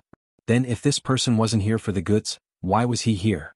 Seeing that there was no movement or response from above, the person stuffed the last bit of steamed bun into his mouth. He wiped his hands on his green cotton shirt, then jumped onto the table on the side and pushed at the wooden ceiling. Zheng Tan quickly left the place when he moved. He left the area of the room and hid behind a log, listening to the movement over there. The person didn't seem to have any intention of pushing the wooden ceiling open to leave. After a while, Zheng Tan heard the sound of a door lock. Looking down from the slit, he saw that the person's door had been opened a crack. This was the biggest crack that could be opened before the door was unlocked. The man stretched out 2 fingers, holding something between them, towards the keyhole of the lock. After seeing Mao pick locks, Zheng Tan wasn't surprised to see this person's behavior. In this world, there were still many capable people. A few seconds later, the man unlocked the door and came out of the room. He looked around and then searched the surrounding rooms one by one. Zheng Tan didn't know what he was looking for. He was curious, so he followed him from above. Zheng Tan did not follow too closely. He was still mostly on guard against that person. With that kind of skill, he should not be worse than Air Mao. This person hid deeper than Air Mao, so Zheng Tan had to be on guard. After looking through a few rooms, the man entered the room with the goods. The lock was a piece of cake for him. Zheng Tan saw the man rummaging through the open boxes. Then he opened a box sealed with tape and rummaged through it again. He took out a bag of XX milk tea, tore open a small opening, sniffed it, and then dipped it in his mouth and tasted it. Zheng Tan looked at the man's actions and guessed that there was something else inside. And that the inferior food was just a cover for these things? As for the thing that the man was holding, could it be some kind of illegal drug? If that was the case, then the place on the mountain was probably responsible for the production. No wonder Walnut wanted to take the risk. The man changed his angle so that his back was facing Zheng Tan. Zheng Tan could not see what the man was doing. After about a minute, the man looked up at Zheng Tan and asked in a low voice as if he was talking to himself, "What are you?" When he pushed the wooden ceiling, he found that the wooden ceiling was weak. It could not withstand the weight of an adult human. Furthermore, the man was able to move freely on it. It did not seem like something a human could do. After the man looked for something, he did not stay for long and went downstairs. Zheng Tan waited for a while. When he did not hear any movement downstairs, he lifted the wooden ceiling and went downstairs carefully. Even though she didn't hear anything earlier, when she went downstairs, Zheng Tan saw a person lying on the ground. He was still breathing, but his hands were tied up. The rope used to tie him up was the same one used to tie up the red-haired man. Looking around, Zheng Tan walked over to take a look at the rooms. Other than a few bedrooms, a kitchen, and a toilet, there was only the surveillance room on the first floor. There was a person lying in the bedroom. He was also tied up there and had lost his senses. As for the surveillance room, the man in the gray coat was lying on the ground. The three of them had one thing in common: their faces were beaten very badly. As for whether they had been beaten up in other places, Zheng Tan could not tell. The red-haired man was fiddling with a USB drive in the surveillance room. Soon the man pulled out the USB drive and walked out. He took out an earpiece from somewhere and listened to something. Then he frowned and looked up at the mountain. He walked faster. At this moment, the man had put on his leather coat and was about to leave. However, after taking a few steps, the man suddenly stopped and pulled out a dagger. It was the dagger that he had picked up in the house. Zheng Tan was looking outside from a window on the first floor. When he realized that something was wrong, he immediately ran out. A shadow rushed at the red-haired man from the side. The red-haired man was about to swing his knife, but another shadow rushed out and blocked him. Heijin was forced to stop. He looked at Zheng Tan in confusion. He did not understand why the cat was blocking him. The red-haired man looked at the black cat in the middle and maintained his previous posture. After a few seconds, he put away the dagger and raised his eyebrows. "You're the one on the wooden floor?" Zheng Tan pulled his ears and stared at the man. He had no doubt that if Heijin had really jumped up, he would have been killed by the dagger. However, Heijin was still growling behind him. It seemed that he was unwilling to give up and wanted to jump up again. Zheng Tan wanted to turn around and slap Heijin to make him behave, but he did not dare to move his eyes away from the man in front of him. He could tell that the man was skilled from how he had taken down the people in the room without making a sound.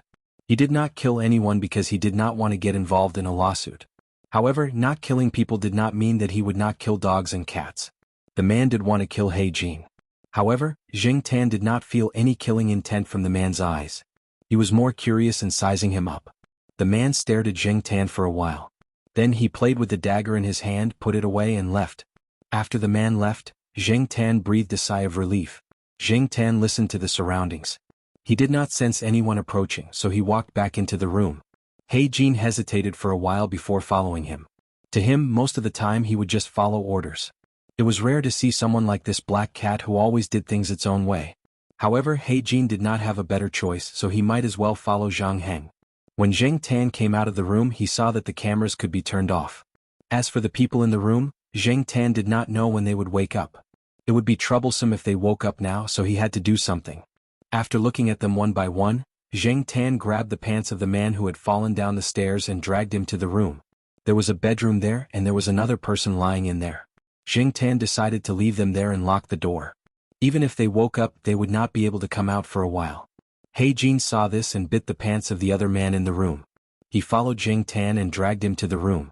Seeing that one of them was about to wake up, Zheng Tan looked around and grabbed a wooden chair next to him and knocked on it. Dong. The person who was about to open his eyes fainted again. Jing Tan searched the three of them and took out a bunch of keys. She found the lock and locked the door. He Jin was squatting at the side watching the black cat jumping up and down. He did not understand what the cat was doing, but he felt that the cat was doing the right thing. He Jin moved his ears and looked in a direction. After the door was locked, Jing Tan looked at the door as well. They did not close the door when they came in, so He Jin was closer to the door than Jing Tan was, so he could sense the movement outside. The wind blew in and He Jin smelled the scent of the people outside. Woof! He Jin barked. When Jing Tan saw He Jin wagging his tail, his nervousness dissipated. As expected. After He Jin barked, a head popped in from the door. It was Mao. F***CK. Why are the two of you here?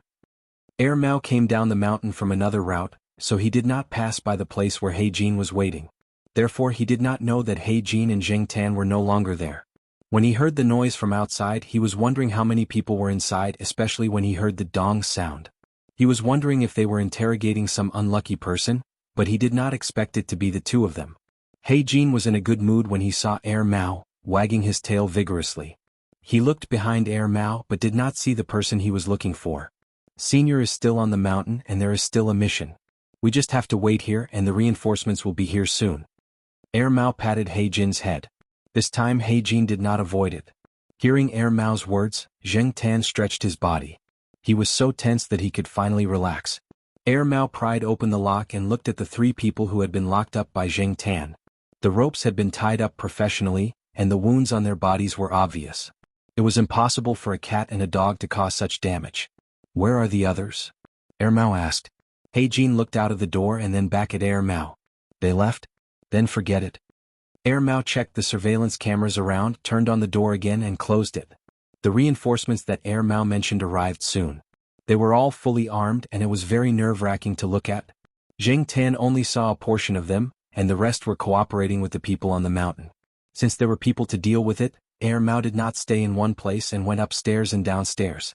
When he saw Mao rummaging through the bags of low-quality food, Jing Tan was sure that he had guessed correctly.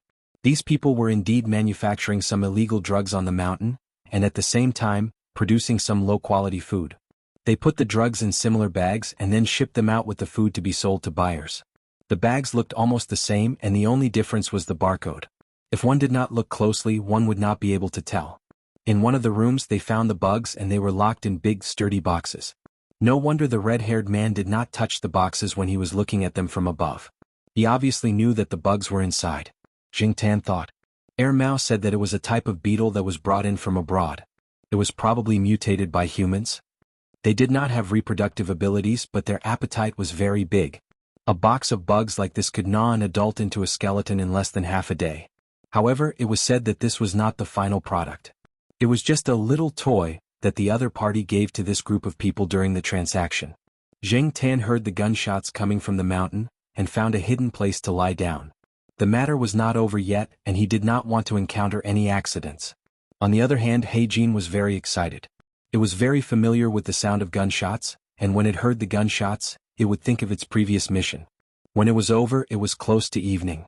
Walnut's arm was injured and he looked a little tired, but his eyes were bright, and he was in the mood to joke with Mao.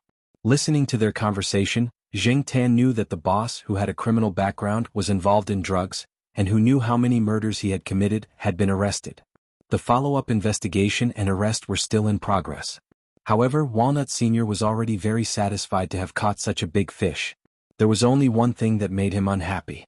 They said that the rich second generation who went up the mountain to catch squirrels in the middle of winter was not seen. I think that this is probably someone who hides deeply, but I don't know who he is. If he is an enemy of this gang, then it's fine. After all, this gang's companies on the surface and their secret dealings are an eyesore to some people, Walnut said. On the surface, this group of people's companies had gone bankrupt because of the commercial war, but the majority of their business was still secret dealings. As long as this business existed, they would have a chance to make a comeback. However, more people did not want them to make a comeback. Perhaps, the one who pretended to be a rich second generation belonged to this category? I think that this person is not necessarily an enemy or an ally of this gang. If he was an enemy, the three people in the room would have died long ago. There would not be any left alive, Mao said. At the same time, on a certain highway in a luxury car. A person with wine-red hair was wearing a headset and talking to someone. When the group of people on the mountain searched the car, they did not find the other phone hidden in the car. Have you received the information? But you don't have to waste your time now. They are probably already in the hands of the police, and there is basically no possibility of them getting up again.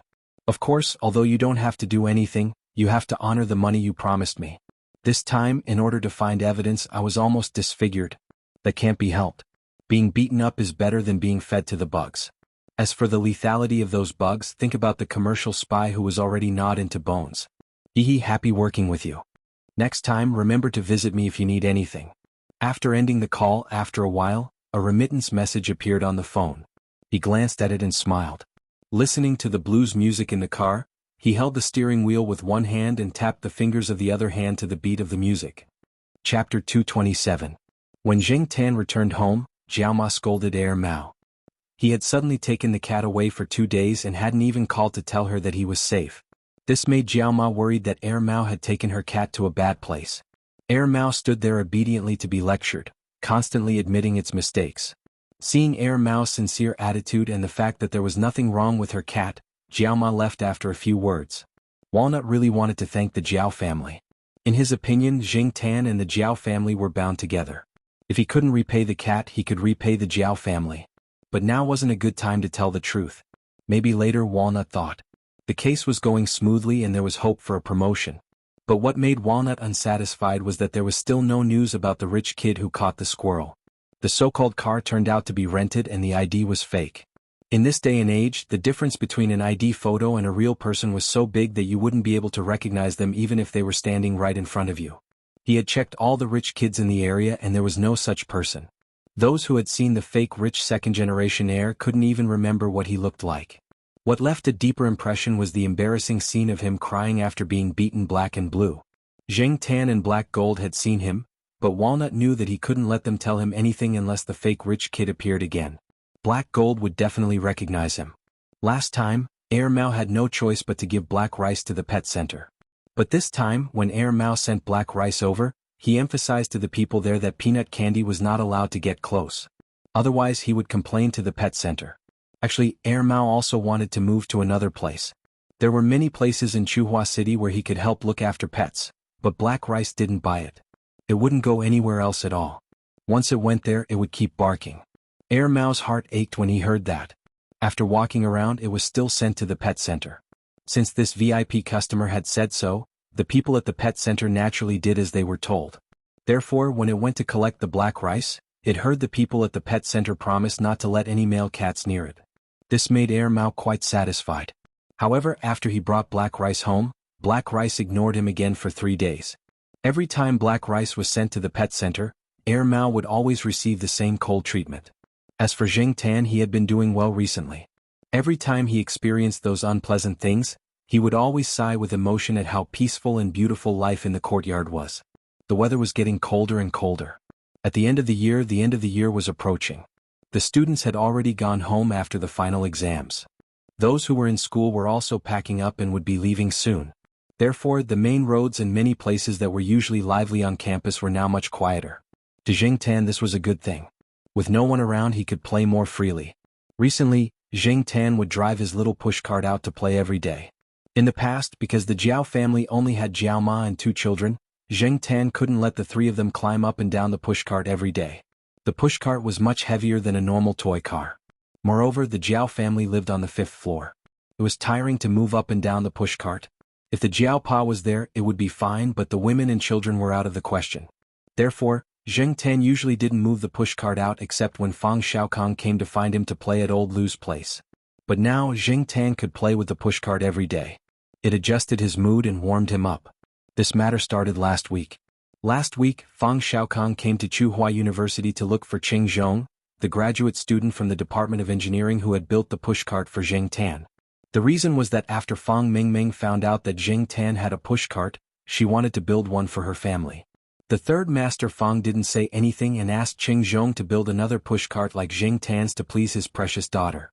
Therefore, Qing Zhong was busy building the pushcart. At the same time, he would compare it with Zheng Tan's pushcart, update some parts and record some parameters. Every day after Jing Tan finished playing with the pushcart, he just had to drive to the place where the Jiao Wei and the others played with the pushcart. Now, many of the students who played with the pushcart and airplane models had left. Cheng Zhong had set up a temporary studio there, and 2 local students were learning from Cheng Zhong. Therefore, Jing Tan didn't have to find someone to move the pushcart back to the Jiao family every day. Cheng Zhong also installed a heating device in the pushcart, and a layer of fluffy cloth was installed in the seat to keep it warm. When Jing Tan stayed in the pushcart, although his head and most of his torso were still exposed, he didn't feel cold. When Jing Tan drove the pushcart on the road, some people would laugh a little when they saw it. However, at most, they felt that it was a novelty. Everyone thought that someone had taken out a toy car to play with the cat. Some people even thought that it was a good tool to walk the cat. No one would think that a cat was controlling the pushcart by itself. There were often students who liked to play with machines in school who would build things to run around. Over time, when people saw similar things, they just laughed and didn't think too much about it. The steering wheel was inside, and Jing Tan's 2 paws were stepping on it. Therefore, in the eyes of the people outside, the cat was just squatting inside. The person controlling the car was probably someone else, and no one would suspect Jing Tan at all. There wasn't much wind today. In the winter afternoon, the sun was warm and made Jing Tan feel a lot better. Until, brother Hein Jing Tan. Day. His good mood was gone just like that. F***ck, why didn't this little brat take a nap at this time? What was he doing out here? Without looking back, Jing Tan knew that the children's electric pushcart, which was much bigger than his pushcart, had caught up with him. Jing Tan didn't want to hear the little brat's babbling, so he sped up. Although Jing Tan's pushcart looked like a toy, it had all the functions. If he really wanted to speed up, it would be much faster than Jiao Ma's electric pushcart. However, Jing Tan didn't dare to do that in school. At most, when Fang Xiaokong took Jing Tan to Lao Lu's place, he and Lu Yao would race down the car. Usually he would drive slowly to adjust his mood. Even if he couldn't speed up the pushcart to the speed that Jing Tan wanted, it was enough to shake off the children's 4-wheeled car behind him. Brother Hey, the childish voice was soft and sounded like it was about to cry. It made Jing Tan want to hit the steering wheel. **ck. This trick every time. With a sigh, Jing Tan slowed down the pushcart and waited for the children's 4-wheeled car to catch up. Zhua Kitten's electric pushcart looked like a cat, and the picture on it was of a cat. From the front, the car's headlights looked like a cat's eyes, and there were whiskers around its mouth. Some of the teachers in the school had bought such cars for their children to play with, but most of the children were around 3 years old, unlike Zhua Kitten, who started playing with them when he was less than 2 years old. For safety reasons, Xiao Wan, who was in charge of taking care of Zhua Kitten, held the remote control in his hand and didn't let Zhua Kitten drive the car. Zhua Xiao the cat seemed to know that he was not in control of the car. He was not like other children who would drive excitedly. He would look directly at Xiao Wan and tell him the direction that he wanted to go. Start, turn or stop. For example, just now, when Zhua Kitten wanted to catch up to Jing Tan, he looked directly at Xiao Wan, who was holding the remote control, and pointed at Jing Tan in front, indicating that he should hurry up and catch up. After Jing Tan's pushcart slowed down, Xiao Wan quickly walked up. She didn't seem tired or out of breath. She looked at the man and the cat with a smile. The longer she interacted with him, the more she felt that this cat was special. In fact, when she was choosing the car, she showed Zhua Kitten many pictures of cars, but the child wasn't satisfied. He pointed at a picture hanging on the wall. There were many pictures hanging on the wall. Most of them were taken when Zhua Kitten was 1 year old. One of them was of him and the black cat together. Zhua Kitten wanted a pushcart in the shape of a black cat, but Xiao Wan felt that black was too heavy for a child. It would have a bad impact on a child's growth, so she changed it to an orange one. As for the deformed graffiti on the car, they were all drawn by Zhua Kitten himself. From the outline of the graffiti, it could be seen that it was in the shape of a cat. Xiao Wan was very satisfied with this. After all, he was only a child. Many children of Zhua Kitten's age might not be able to hold a pen steadily. When Zhua Kitten's car came close, the little kid laughed and waved at Jing Tan. Brother Black. What the hell was he calling? Jing Tan pulled his ears and turned his head slightly to look at Zhua Kitten, who was sitting in the car wrapped up like a furry ball. He wanted to go over and give him a few slaps. Running out in the middle of winter, he wasn't afraid of catching a cold. Little Wan followed by his side. Every time little Kitten Zhua saw the black cat, he would become very talkative. Although his words were not clear and he could not understand what the child was saying most of the time, little Wan just let him be since the child was talking happily. Zhua Kitten's learning ability was very strong. Xiaowan could see that this child's IQ was higher than other children of the same age. As for how much higher, she couldn't say for sure. Zheng Tan pulled his ears and listened to the little brat babble for nearly half an hour.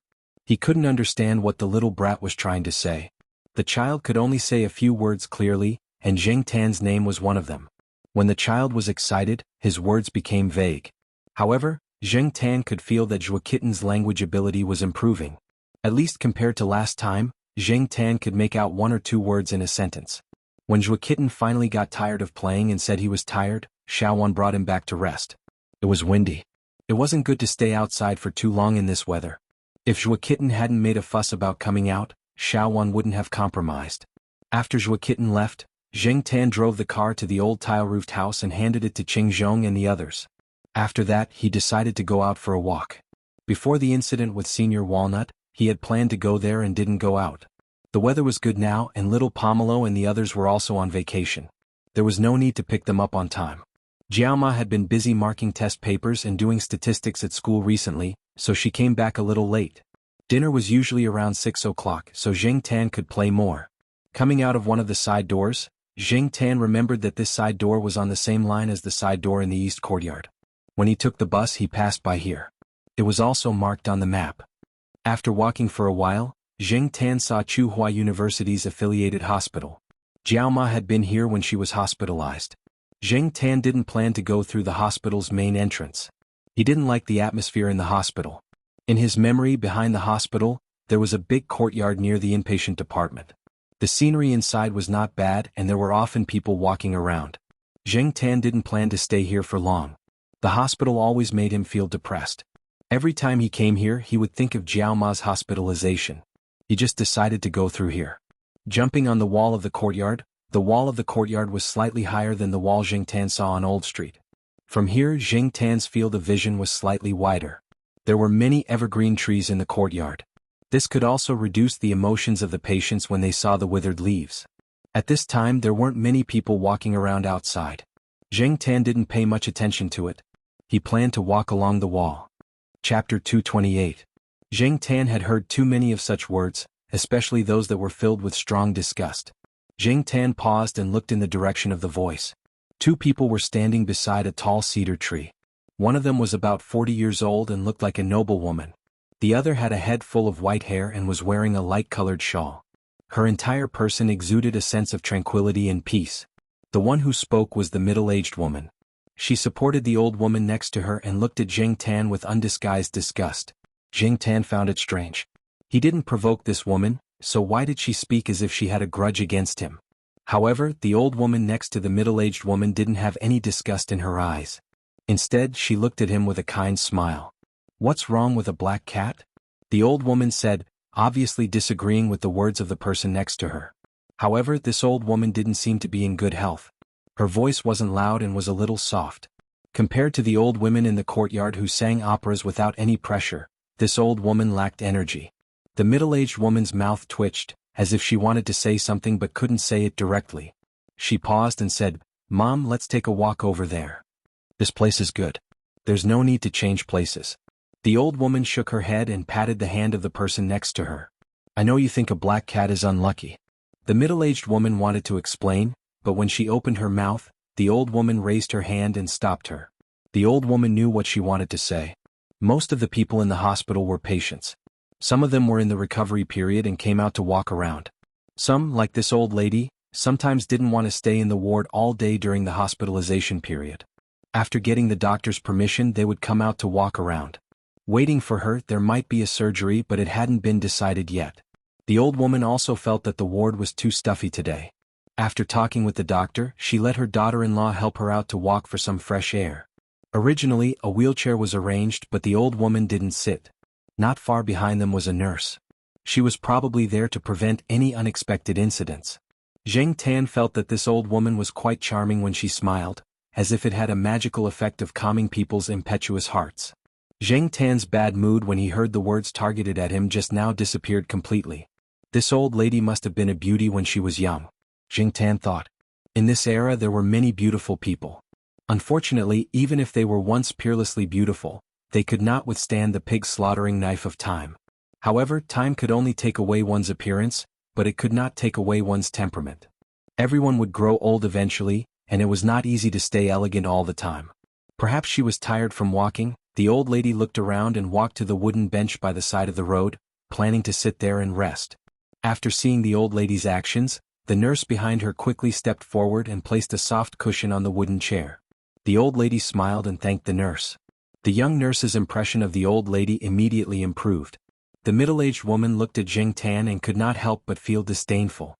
She cursed the black cat on the wall 1,000 times in her heart. It couldn't be helped. In the hospital, many people were more particular and some things were taboo. For example, when it came to fruit, most people would send apples and very few people would send pears. 2 days ago the old lady still wanted to eat pears. She spent a lot of effort to persuade the old lady to change it to other fruits. But now what should she do when she saw a black cat? Many people felt that the black cat was evil, especially at such a time and place. The middle-aged woman felt that it was inauspicious, especially when the cat looked at people. It made her feel uneasy. She originally wanted to chase the cat away, but seeing the old lady like this, it was impossible to chase it away. She wanted to take the old lady somewhere else, but the old lady was sitting down now. What should she do? Although she did not say anything, Jing Tan could see the strong disgust and rejection in the middle-aged woman's eyes. This made Jing Tan, who was about to leave, change his mind. Jing Tan was sometimes like this, stubborn and rebellious. The more you hate me, the more you want me to leave, but I won't.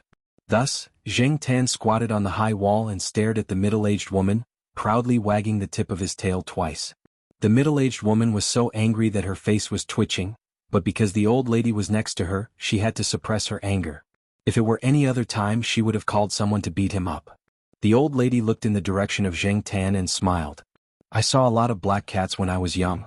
At that time, the old people in our village said that black cats are spiritual creatures that can drive away evil spirits. The middle-aged woman was disdainful of this saying. Drive away evil spirits? She thought that the cat itself was evil. You don't believe me? I remember at that time our village. The old lady looked in the direction of Jing Tan, but her eyes seemed to be looking through Jing Tan to recall the things that happened many years ago. The old lady said some things, but the middle-aged woman only listened to a story. The disgust she felt for the cat on the wall did not decrease much. If she was hospitalized, she would definitely not want to see this pure black cat. She would definitely ask someone to chase it away and beat it until it did not dare to come close. It was probably because of Jing Tan that the old lady was addicted to reminiscing about the past, and she even said some interesting things in her memory. I didn't know that you were so naughty back then, the young nurse next to her joked. Yes, I was also a crazy girl back then. The old lady did not mind revealing her past at all. She sighed and said, People, when I think back to when I was young, I feel that I have changed a lot. Shortcomings, strengths, old habits, new habits. It's just like the construction of a city. Some places have to be torn down and some places have to be rebuilt. After a few years, you will find that the city has changed a lot. The young nurse did not know what to say at this time. She did not know the old lady, and she was afraid that she would say something wrong and make the old lady sad. For an old person at this age, a small illness could be fatal. Emotions were very important. The middle-aged woman saw that the old lady's words were not right, so she quickly changed the topic. Unexpectedly, the old lady did not want to change the topic at all. She looked at the black cat on the wall and said to the middle-aged woman, I think this cat is quite spiritual. Spiritual my ass. The middle-aged woman cursed silently. The old lady was excited and waved at Jing Tan. Hey, black cat on the wall, do you have time to talk to me? What could it know? The middle-aged woman was about to comfort the old lady, but unexpectedly, she caught a glimpse of a black shadow on the wall. When she looked over, she saw that the cat that was originally squatting on the wall had jumped down and was slowly walking towards them. This time, not only the middle-aged woman and the young nurse, but even the old lady was surprised. She was just saying it casually and did not expect the cat to come. Jing Tan had a good impression of the old lady, so he decided to give her some face. Also, he wanted to make the middle-aged woman angry. Seeing that Jing Tan was really coming, the old lady was happy. She waved and patted the wooden chair next to her, indicating that Jing Tan should sit there. The middle-aged woman wanted to say that the cat had a lot of germs, but seeing that the old lady was in a good mood, she did not dare to say anything. Jing Tan did not hesitate and jumped onto the bench. Although the middle-aged woman was patient, when Jing Tan came over, she could not help but move to the side like avoiding the plague. She did not want to be too close to the cat. See, what did I say? This cat is spiritual, right? The old lady raised her hand and touched Jing Tan's head. Jing Tan turned his head to avoid her. The old lady did not care. She felt that cats were more vigilant. It was good enough that they could come over. Therefore, the old lady's happiness did not decrease at all. This time, the young nurse found an opportunity and quickly said, "That's true. This cat can drive away evil spirits." She originally wanted to say that the cat could get rid of diseases, but she changed her mind. Otherwise, she would not be able to bear the consequences if something happened. What could she say? Although the middle-aged woman was very repulsed by the cat on the bench, she had to force a smile and say a few words to make the old lady feel better. Jing Tan, on the other hand, stood beside the old lady with a smug look on her face. She looked at the middle-aged woman with a provocative look. The middle-aged woman took a deep breath and suppressed the surging anger in her heart. She originally thought that she was overthinking things. How could there be such a gaze in a cat's eye? But the more she looked, the more she felt that it wasn't an illusion caused by her emotions. She immediately clenched her fists. Because she had to take care of the old lady, her long nails had been cut. If not, when she clenched her fists, her nails would have pierced her palms. Jing Tan saw the middle-aged woman's small movements and was very disdainful. Although this woman looked like a rich madam, she did not dare to dress up too much when taking care of a patient. Her dressing and facial care showed that she used to be a very popular beauty. But compared to the old lady next to her, Jing Tan felt that this middle-aged woman was an old witch. Maybe this was the difference in temperament? Shaking his head, Jing Tan squatted down beside the old lady. He could see that the old lady was sick and weak. She was such a kind person. Jing Tan hoped that she would be able to recover soon so that she could see more of this rapidly changing city. From the look in her eyes when she looked at him, Jing Tan felt that this old lady still had a lot of people and things that she could not let go of. But time waited for no one. The old lady had to go back to the ward.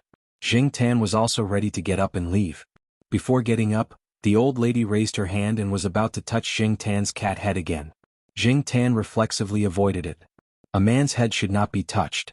However, thinking about the old lady in front of him, he suddenly felt a little reluctant. Before she withdrew her hand, Jing Tan raised his front hand and touched the old lady's palm. "I wish you good health, this unknown old lady." After touching, before the three of them could react, Jing Tan climbed over the wall and left. The old lady looked at her palm and smiled. Not far from the old lady, the young nurse looked at the old lady standing there and thought that she really did not have it easy. From black hair to silver hair, her beauty had faded, her steps were staggered, and she was plagued by illness, but she still smiled calmly. The old lady pulled her shawl and said softly, "Prepare for the operation." "Mom, are you sure? You should think about it again. You can't do it because of that cat." The middle-aged woman was very worried. If she did not choose the operation, she could still live for 3 to 5 years. The operation was too risky. If it was successful, the old lady could see the changes in this city for a few more years. But if it was unsuccessful, she would never see this city again. Chapter 229. It was Jing Tan's third New Year, and there was nothing special about it. Jiao Ma brought the 2 children and the cat back to the Jiao family's house for the New Year. She also went to visit Grandpa Gu for a few days. On New Year's Eve, the Jiao Pa called and said that he would be back in the second half of the year if he was fast enough. However, he did not promise anything. No one could be sure when it came to the research project. Jing Tan's impression of the new year was that there were not many ups and downs. Jing Tan leaned on the balcony and yawned. He looked into the distance from the balcony on the 5th floor. After school reopened, the school began to rejoice again. It was another year of spring when the flowers bloomed, some trees began to sprout. This was Jing Tan's third year here. After getting used to it, he did not have many thoughts. Sometimes, even if he did not want to admit it, he had to compromise with fate. What else could he do? Torture himself for fun? There was no need to be so distressed. Jing Tan rubbed his chin on the flower pot next to him and rolled around in boredom. He remembered what little Pomelo said when he woke up this morning. Jing Tan ran into the bedroom and jumped on the makeup table. He looked at the Jiao Ma's makeup mirror. It seemed that he had gained some weight. It was easy to gain weight during the new year. Jing Tan did not go out much this year. He ate and slept all day. With Jing Tan's huge appetite, it would be strange if he did not gain weight. He had been cooped up at home and did not want to go out. Jing Tan attributed it to spring fatigue and autumn fatigue. However, it seemed that he should go out more often. Winter was over and he did not need to gain weight anymore. Jing Tan did not go out directly from the side door of the eastern courtyard. Instead, he walked around the school. When he passed by a small path, he happened to hear Zheng Jing, the only female graduate student under the Jiao Pa, complaining about the inappropriate behavior of some teachers in the school. Just like Exian complained before the new year, the graduate students did not have much confidence in speaking in the school without the support of their bosses. The first was the competition for public resources. Even if it was a public resource, it had to be used on a first-come, first-served basis. There were limited resources and funds. Whoever had the ability would be the first to use them and occupy them. But now Zheng Tan listens to Zheng Jing's complaints. It seems that there are more things than what Exian said. Otherwise, Zheng Jing would not have said, "The temple is small but the pond is shallow." Although Zheng Tan did not know much about their school, she knew from eavesdropping on Zheng Jing and Exian's complaints that they were sometimes bullied by other teachers in the school. It was not uncommon for senior brothers and sisters in the school to bully junior brothers and sisters with the tacit approval of their mentors. Competition between students in the same school existed all the time. Sometimes, those who engaged in scientific research might not lose to those who engaged in politics. In this day and age, those who did not care about chores and focused on their studies would either have someone to back them up, or they would be reduced to cannon fodder in fights or ladders for others to climb up the social ladder. As for the rest, the proportion of those who could follow their own path was too small. However, the Jiaopa wasn't the kind of person who would swallow his anger and suffer in silence. Just wait for him to settle the score later. Zheng Tan was very confident in his cat's father. Zheng Tan still planned to go to the affiliated hospital today. He was not familiar with this place yet. When he arrived at the hospital, Zheng Tan couldn't help but think of the old lady who left a good impression on him when he came here last year. He wondered how the old lady was doing now and how she was recovering. Jumping on the wall, Zheng Tan walked along the high wall. Even in winter he could see many green courtyards. Today there were many new greenery. It was full of vitality. Today's weather was also good. Some patients who were recovering well but couldn't stay in the ward came out to walk with their family members. Looking at the surrounding scenery, they felt much better. Zheng Tan didn't plan to look carefully. He just glanced at the wall as he walked along. Because of the taboo incident with the middle-aged woman last year, Zheng Tan felt that it was better not to be too ostentatious in the hospital. Although he didn't look carefully and his footsteps were hurried, what surprised Zheng Tan was that he was stopped by someone after a few steps. At first, Zheng Tan didn't think it was him. It wasn't until the person called the black cat on the wall a few times that Zheng Tan looked over. The person who called out to Zheng Tan was a young nurse. She wasn't the one he saw last year. Next to the young nurse, there was an old lady in a wheelchair who was being pushed around by the young nurse. The person in the wheelchair was the old lady Zheng Tan saw last year. When Zheng Tan looked over, the old lady waved at him. Compared to last year, the old lady looked a lot thinner now. However, her complexion was better. When she looked at people, the expression in her eyes made people's moods unconsciously develop. Thinking about it, the old lady saw Zheng Tan but couldn't shout, so she asked the young nurse who was in charge of pushing the wheelchair to speak. The young nurse looked at Zheng Tan with a puzzled gaze. She knew that many people in the hospital were afraid of pure black things. Last time, there was a person who wore a black suit when visiting a patient. The patient threw something at him. The patient said that the person had sinister intentions and scolded him for a long time. But now the old lady was so enthusiastic about a black cat. It was really puzzling. There were patients who came out for a walk around. When they saw the old lady like this, they asked the doubts in their hearts. However, they didn't get close. People who were particular about this were afraid of provoking something bad. Old lady, my surgery went so smoothly thanks to this cat. Regardless of the truth, the old lady did have the intention to whitewash Zheng Tan. Some people around believed it and some didn't. He didn't care about what others thought. Zheng Tan felt that since the old lady wanted to protect him, there was no reason for him to directly embarrass her. Since the old lady beckoned him over, Zheng Tan jumped off the wall and walked over. The old lady wanted Zheng Tan to sit in her arms, but Zheng Tan didn't do it. He walked beside the wheelchair. The young nurse slowly pushed the old lady down the road. Perhaps it was because there was a black cat following them, but the young nurse purposely avoided crowded places to avoid causing trouble for the other patients. After all, not everyone could tolerate a black cat in a place like this. After walking half a circle, the young nurse was ready to push the old lady back. Zheng Tan looked at the old lady's tired face and knew that the old lady wanted to rest. He decided to walk with her and leave. Hearing that the old lady's surgery went smoothly and her recovery was ideal, Zheng Tan's heart was relieved. However, this was just a coincidence. She was just a passerby. Zheng Tan didn't want to get too close to her. After walking a circle, they came to a fork in the road. Zheng Tan was about to turn and leave when he looked up and saw 3 people standing at the fork. 2 men and a woman. Jing Tan saw the woman when he came over last year. She was the middle-aged woman who rejected him. Standing next to the middle-aged woman should be her husband, the old lady's son that the young nurse said. That person looked quite steady. He should be the kind of person who stood at the top and gave out orders on a daily basis. At the moment, the couple was talking to a young man in his 20s. Looking at the couple, the young man should have some status.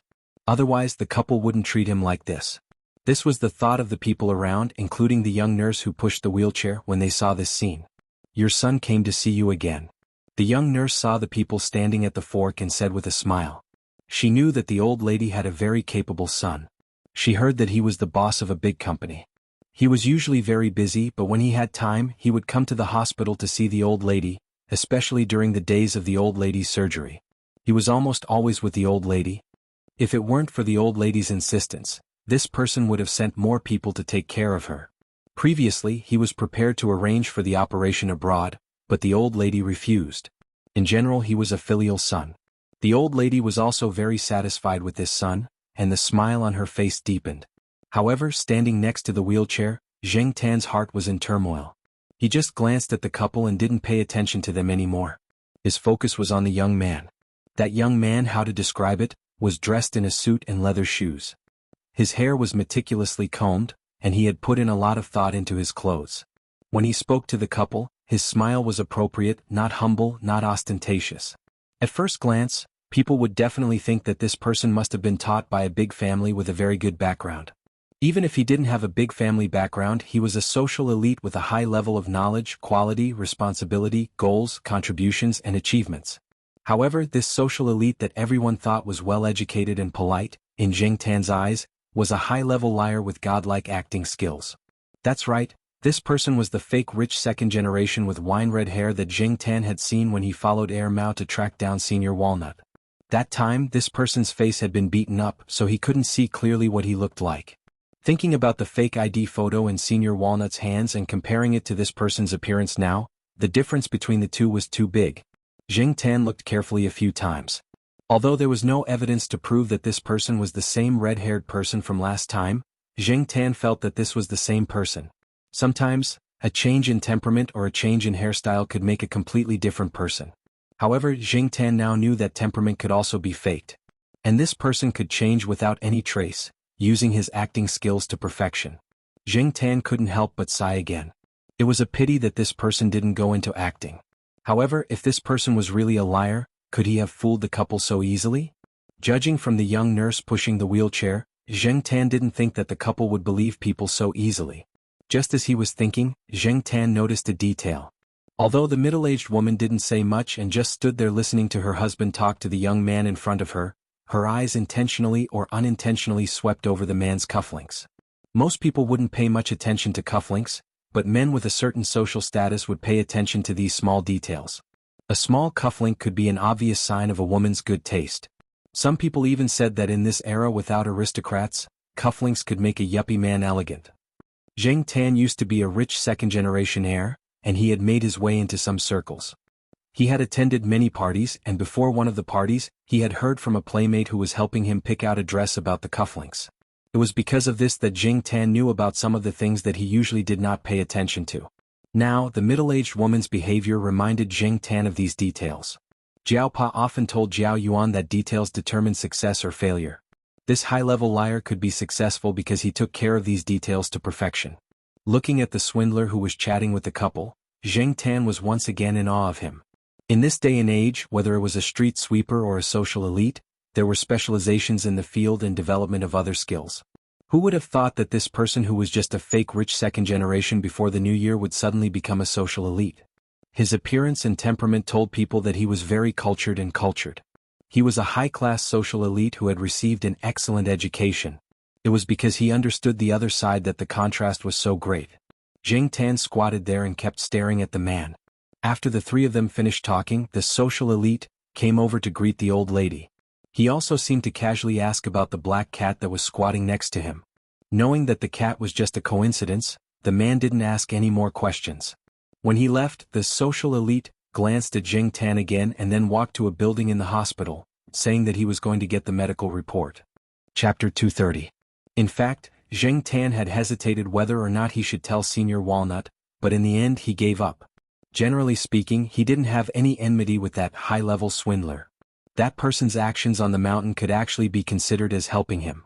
Since it didn't affect his own interests and didn't seem to be a threat to himself and Senior Walnut, Zheng Tan was too lazy to bother.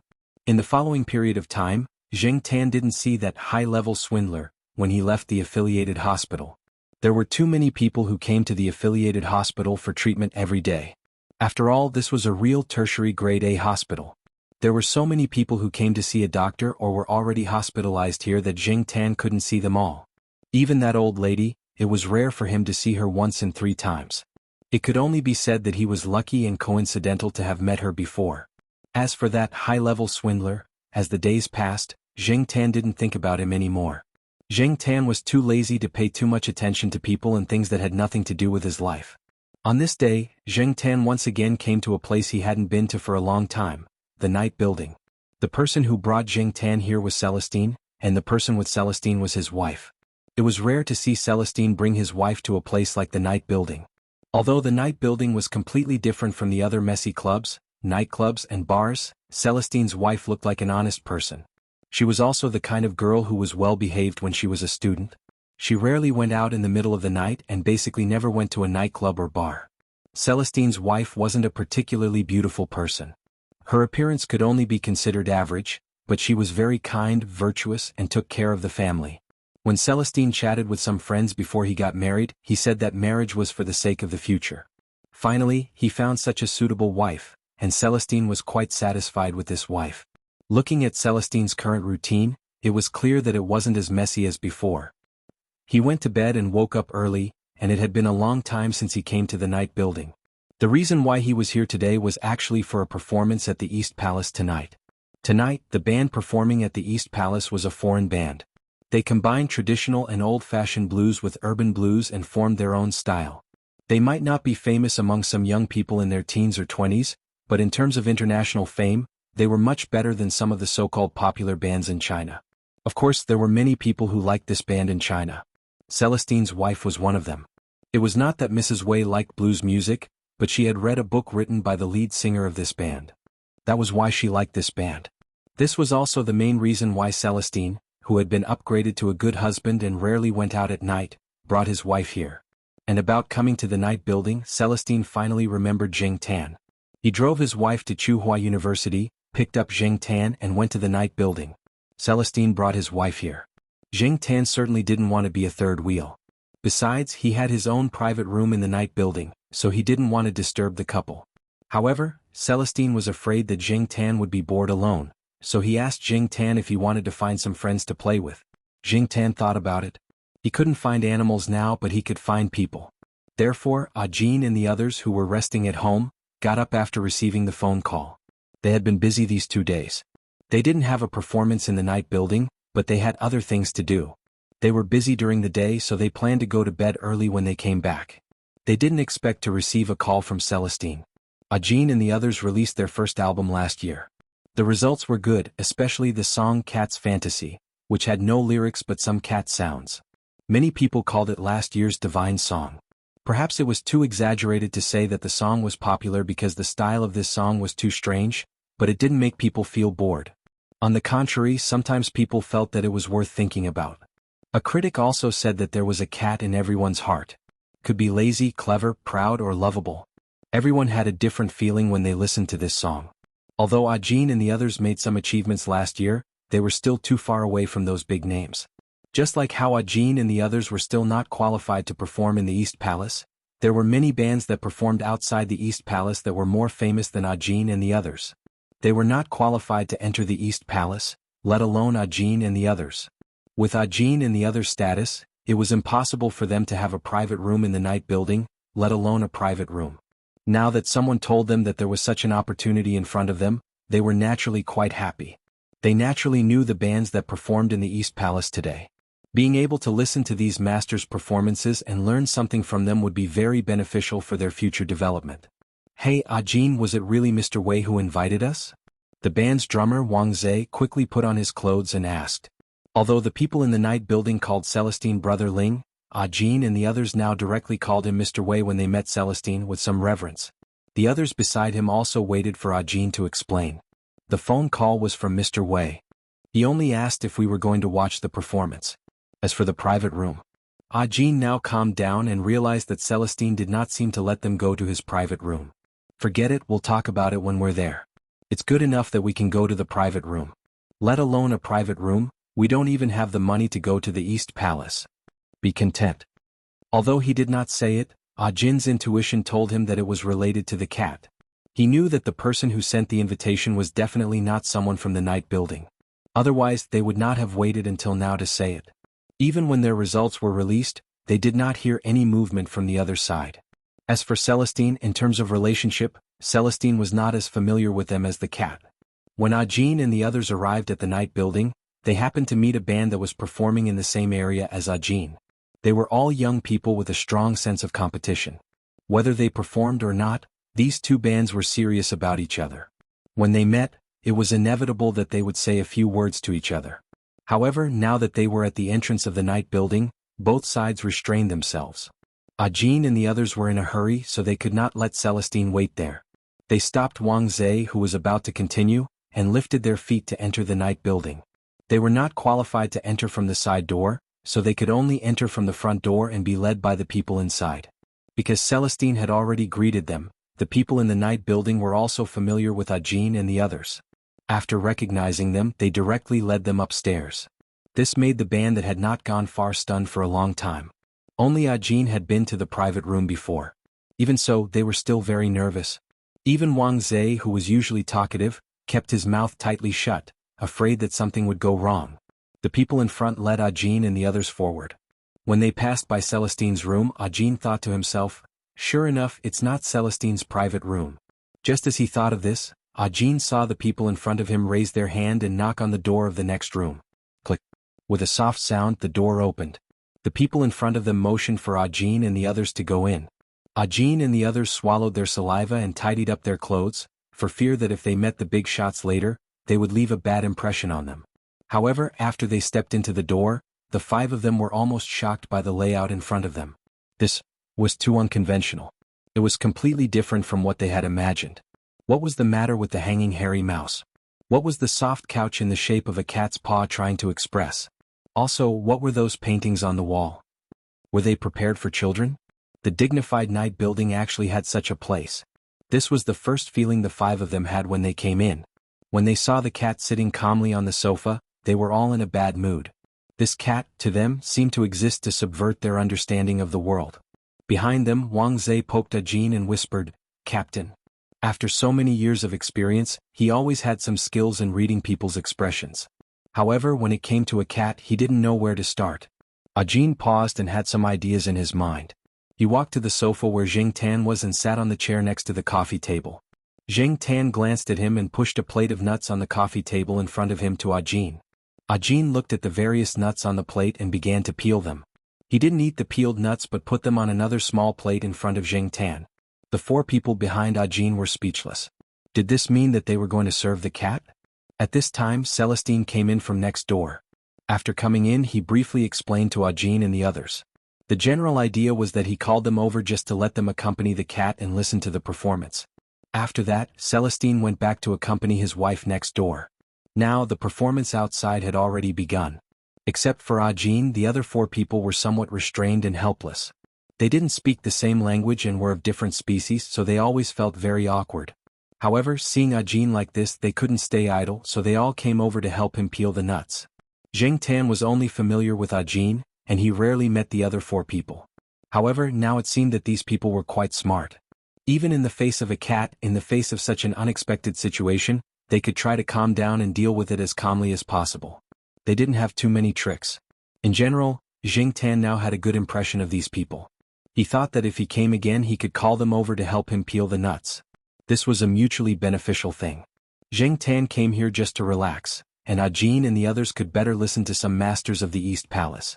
Jing Tan didn't need to pay for his expenses here. They were all free. In fact, he didn't spend much.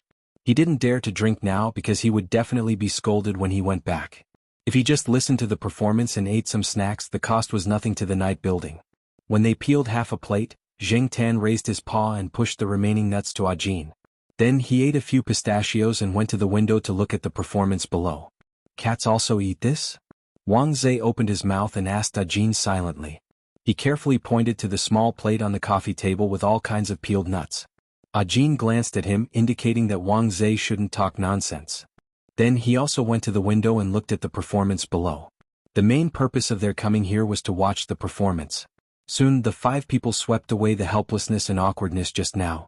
Looking at the performance below, the 5 of them also exchanged their experiences and talked about their own differences. Zheng Tan was not interested in music. When he scrolled down, he mainly focused on the good-looking girls such as the white-collared lady in professional attire, or the innocent-looking female student, or, *CK. When Zheng Tan's gaze swept over one place, he froze. He saw an acquaintance. That high-level liar. Chapter 231. Zheng Tan was quite surprised to see this person in the night tower. The cost of living in the East Palace was not a small amount. Was this person really not short of money? These days, swindlers lived a much better life than white-collar workers who worked hard in offices. They drove luxury cars, flirted with high-quality girls, and often lingered in expensive places. Even Zheng Tan could not help but sigh at the difference. The person did not notice Zheng Tan's gaze. Perhaps even if he did, he was used to attracting attention in the venue below. In fact, from the light and angle, it was not easy for the people below to see the situation in the private room above. Even if they could, Zheng Tan did not care. He was not afraid of being seen. Now, compared to the music he could not appreciate, Zheng Tan was more curious about the identity of this swindler. Today the performance at the East Palace ended around 10:30. Some people would leave, but for others their nightlife had just begun. They were still active and would be active until 2 or 3 in the morning. Celestine, who had a family, would not stay here for long. He prepared to leave with his wife. Zheng Tan would definitely be with them. Otherwise it would be difficult for him to go back. In the parking lot, when Celestine drove, he did not close the windows at first. After staying in the night tower for so long, he breathed in more air to clear his mind. There were many cars around the night tower, so it would take some time to drive out onto the main road. Zheng Tan stood up and looked outside through the half-open rear window. He looked around and his gaze fell on a car not far in front of him. Zheng Tan did not see the brand of the car, nor could he remember the type of car. However, Zheng Tan was sure that the car was not cheap. It was different from the luxury sports car that Walnut and the others were looking for. This car was more business-oriented and stable. It was more suitable for the identity of the swindler. Zheng Tan did not expect to meet the high-level swindler twice by hitching a ride with Celestine. It was a bit too much to say that enemies were bound to meet on a narrow road. After all, there was no hatred. At this moment, the high-level swindler in Zheng Tan's eyes was very gentlemanly, opening the car door for the hot lady. He closed the door and walked over to the driver's seat. Just as he was about to open the door, he paused and looked at the car that was slowly driving by. The neon lights and street lamps outside the night building were all turned on, and the angle of the light was just enough to shine on Zheng Tan's cat head that was peeking out of the half-open car window. With the brightness of the lights outside the night building, anyone who wasn't visually impaired would be able to see the cat's head clearly. Just a moment ago he was still imagining how he was going to have sex, but the next moment he couldn't wait to smash the steering wheel. He took a closer look at the back window of the car that was slowly driving past, and he suddenly couldn't calm down. *CK. It was really strange. Zheng Tan couldn't see the man's eyes. The light reflected from the man's glasses covered his eyes. However, Zheng Tan noticed that when the man looked in his direction, there was a momentary stiffness, as if he had seen something impossible. However, the man quickly covered it up, as if that momentary stiffness was just an illusion under the neon lights. Driving out of the night building's parking lot, the car sped up and the windows were closed. When Zheng Tan looked back, he didn't see the man's car. Although he had met the man twice tonight, Zheng Tan didn't think that he would have anything to do with the swindler. He didn't think that the swindler would go so far as to trick the Jiao family. After returning to the villa complex, Zheng Tan's life continued at a normal pace. He did what he was supposed to do, and there were no ripples caused by the swindler. The flowers were blooming in spring and there were more insects. Just look at the active birds in the surroundings. However, around the villa complex, not only were the birds active, there were also cats. When the sheriff and Huang saw the jumping insects on the ground, they were as excited as Tong seeing its favorite poop. Depang, who was sent out by his grandmother, probably wanted to find a quiet place to sleep without being disturbed, so he climbed up the crabapple tree nearby. Then there was the scene that Jing Tan saw of a dragon Li pressing down on a crabapple tree. This crabapple tree wasn't very thick in Jing Tan's eyes. He heard that there was a small path here a long time ago, and crabapple trees were planted on both sides of the path. However, when the school was built, most of the crabapple trees were dug up, leaving only a few. After so many years, this was the only remaining crabapple tree. Now the only crabapple tree was being pressed down by the fat man Depang. Jing Tan saw that the branches looked like they were about to break. Sure enough, cats were a big killer for plants. In places where cats were often active, plants had to be resistant to bites, scratches and pressure. After watching the sheriff and the others eat a few insects of unknown species in the villa complex, Jing Tan ran out of the house for a walk. It was such a good time to come out for a walk. Only then would one feel that the day was so complete. After passing by the affiliated hospital, Jing Tan walked along the flower beds and walls on the side of the street. The area near the hospital was not noisy. Although there was a commercial street here, it was still a little far from here. Moreover, it was not on the same line as the hospital, so he had to turn halfway. Jing Tan didn't turn but walked straight along the street. According to the map, he could see a lake in front of him. The lake was not small and there were some developed properties around it. He had heard from Air Mao that his great-aunt lived in a house near the lake, but he didn't know which lake it was. After all, there were more than 2 or 3 lakes in Chuhua City.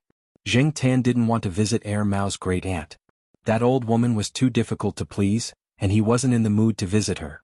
After walking past a big hotel and some small shops around it, Jing Tan saw a residential area marked on the map. Jing Tan jumped onto a big sycamore tree by the side of the road to take a look. Part of the residential area was made up of small villas, while the other part was made up of tall elevators. He had heard that some teachers in Chuhua University had bought houses here. It was close to the university and the environment was good. It was not noisy. Jing Tan had once heard from the Jiaopa that he had the intention to buy a house here. One of his colleagues had bought a house here, but because of his job transfer, he had planned to sell it.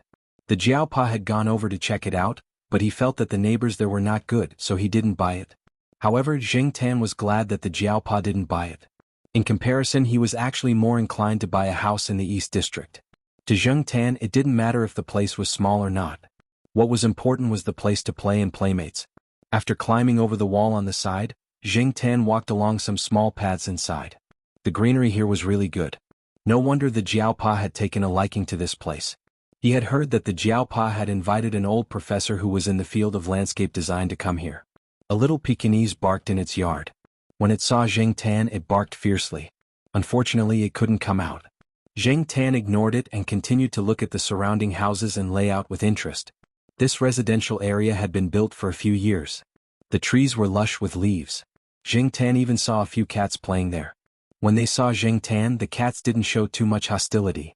At most, they were vigilant and curious. It seemed that they were surprised by the sudden appearance of this unfamiliar guy.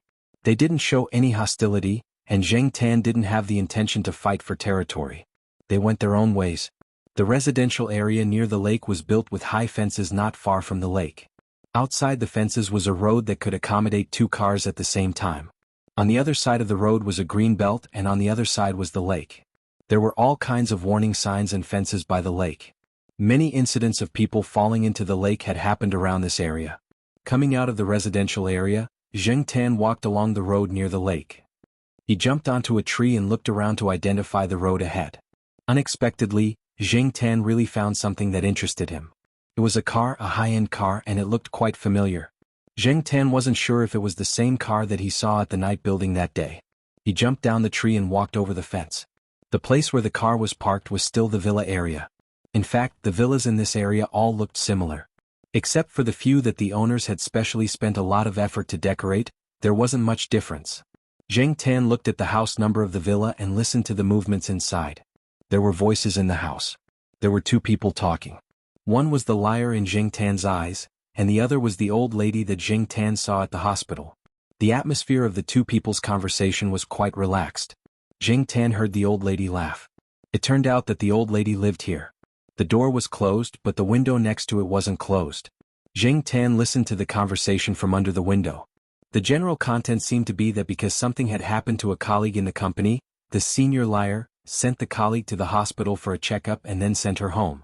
That colleague was a beauty, and this scene was coincidentally seen by the old lady who went out for a walk. When she saw that it was an acquaintance, she invited him to the house for a cup of tea. As they chatted, that person talked about his hard work history. Jing Tan listened and got goosebumps. That person's image of himself was what people called other people's children.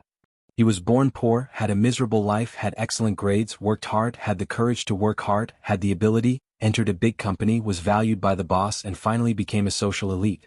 At the same time, he talked about the ups and downs of the process, which made the old lady look at him more kindly. Jing Tan spat in his heart. What a load of bullshit. Who was the good-for-nothing that pretended to be a rich second generation on the mountain? That person didn't keep talking about his successful career. After his career, it was time to talk about his love history. He talked about the female colleague that was sent over today. The more Jing Tan listened, the more he felt that something was wrong. This person was really good at making up stories. If he hadn't seen the other side, Jing Tan would have been fooled like the old lady. Speaking of which, Jing Tan was really curious. Did this person also pretend to be shy when making up stories? Could he be so thick-skinned and shy? After thinking about it, Jing Tan jumped on the windowsill and looked inside. Needless to say, that person's smile was indeed a little shy. The old lady was amused and remembered the past. Back then, the old lady was about to tell the story of her past to encourage the young man in front of her, but she didn't expect that when she slightly tilted her head to look outside the window, she saw a black cat standing on the windowsill. Oh, isn't this that one? The old lady's attention was immediately diverted.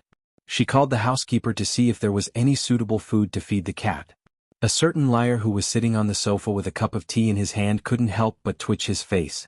Although he didn't show his surging emotions, he had already cursed the entire alpaca community in his heart. Num. Damn. Chapter 232. Under the old lady's invitation, Jing Tan calmly stepped onto the sofa next to her and lay down. The nanny originally wanted to say something, but seeing that the old lady didn't mind, she didn't say anything. However, she thought to herself that she should go out to buy some flea medicine later. She heard that there were a lot of fleas on cats outside. She didn't know if the fleas would be brought in. Just in case, it was better to be more careful.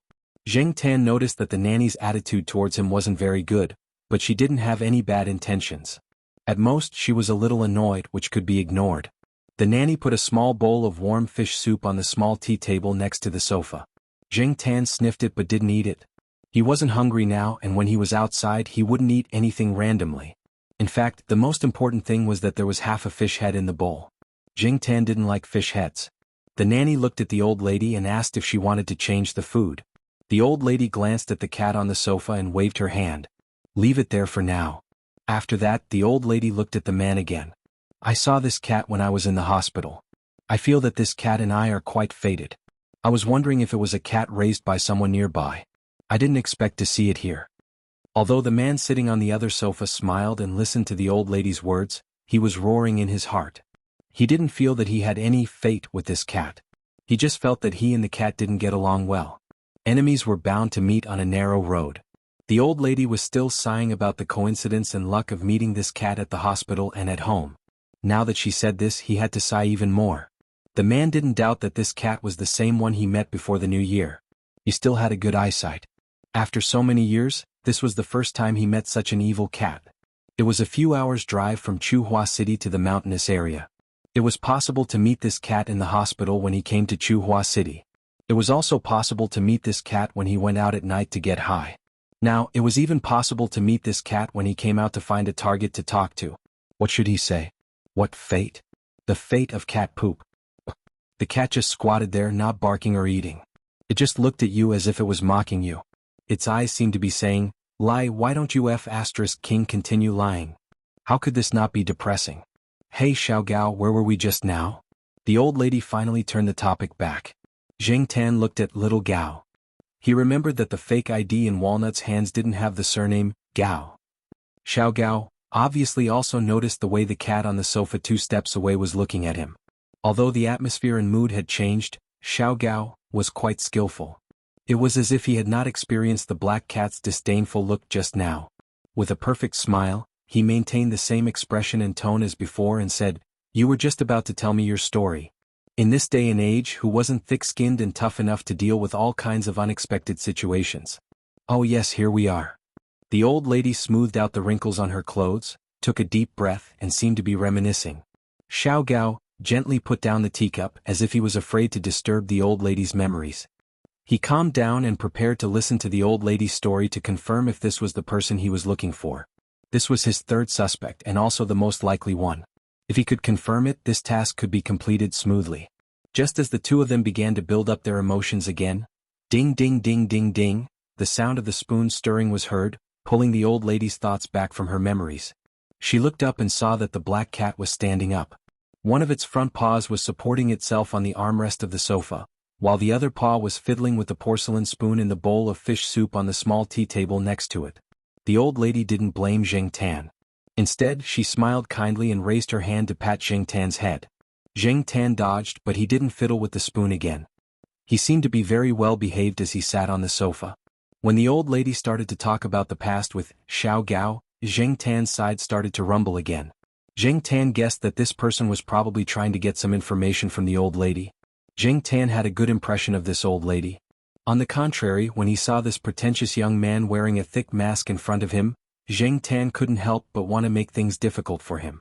Obviously, Zheng Tan had succeeded in making things difficult for him.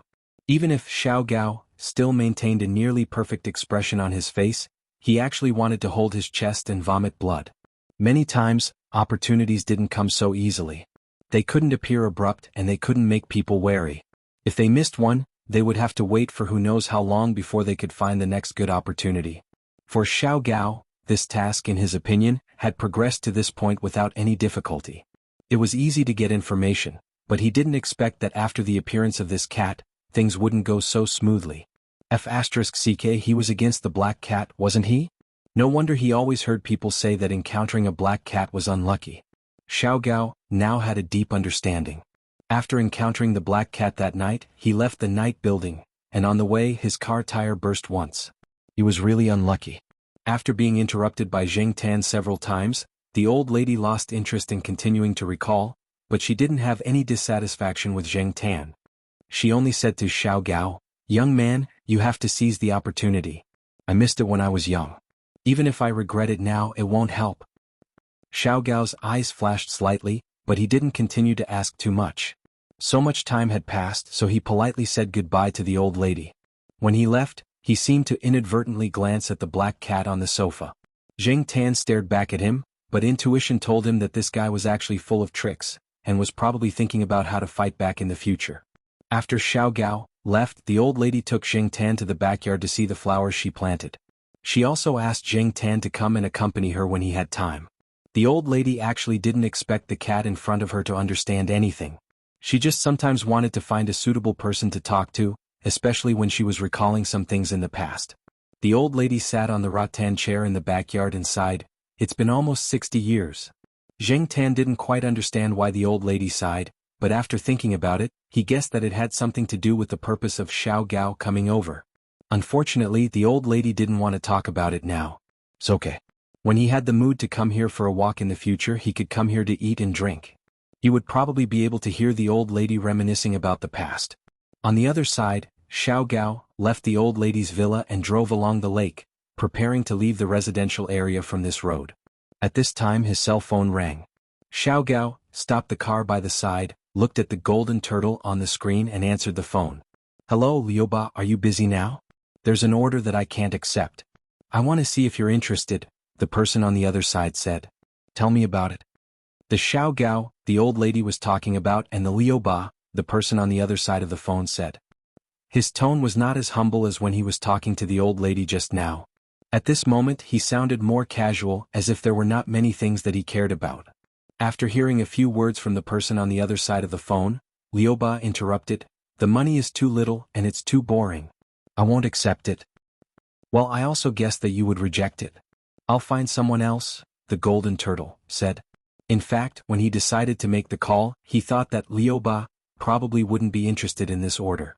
The reward for this order was a big order for others, but for Liuba, it was not even comparable to the small orders he did 5 years ago. Liuba was a well-known person in the circle of private detectives. It was said that when he was still a child, he began to help people catch mistresses, find evidence, and make money. Now, he could be said to be very experienced and had a strong understanding. The success rate of taking orders was quite high, and he kept his mouth shut. Similarly, the reward was also high. Even if the reward was sometimes ridiculously high, there was still an endless stream of people looking for him. In China, there were actually laws and regulations that explicitly prohibited the existence of private detectives. Therefore, until now, this industry could not be openly registered. However, in the social reality, there was a need for private detectives to develop, and it was easy for them to take advantage of loopholes. These days, there were more and more people who relied on this industry to make a living. However, every industry was divided into 3, 6, and 9 levels. In this special circle, Liu Ba was a legendary person. There were too many legends and rumors about him, but it was limited to this small circle, and outsiders did not know much about him. From the beginning of small order to now only taking on some big orders, Liu Ba could be said to be standing at the top of the pyramid in this circle. As for Golden Turtle, it was also a code name, but in terms of fame, it was far less famous than Liu Ba. Golden Turtle was now doing nothing in a marriage consulting firm, and he secretly took on some jobs such as investigating mistresses and obtaining divorce evidence. These jobs were easy to do and he could earn money quickly. Generally, he would not cause any big trouble. Sometimes, when he met some rich people, he would also make a lot of money. Of course, Golden Turtle knew that what they were doing now was just the leftovers of Liu Ba. Speaking of which, Liu Ba could be considered Golden Turtle as half-master, but in terms of age, Golden Turtle was actually 10 years older than Liu Ba. What's wrong? Are you in trouble?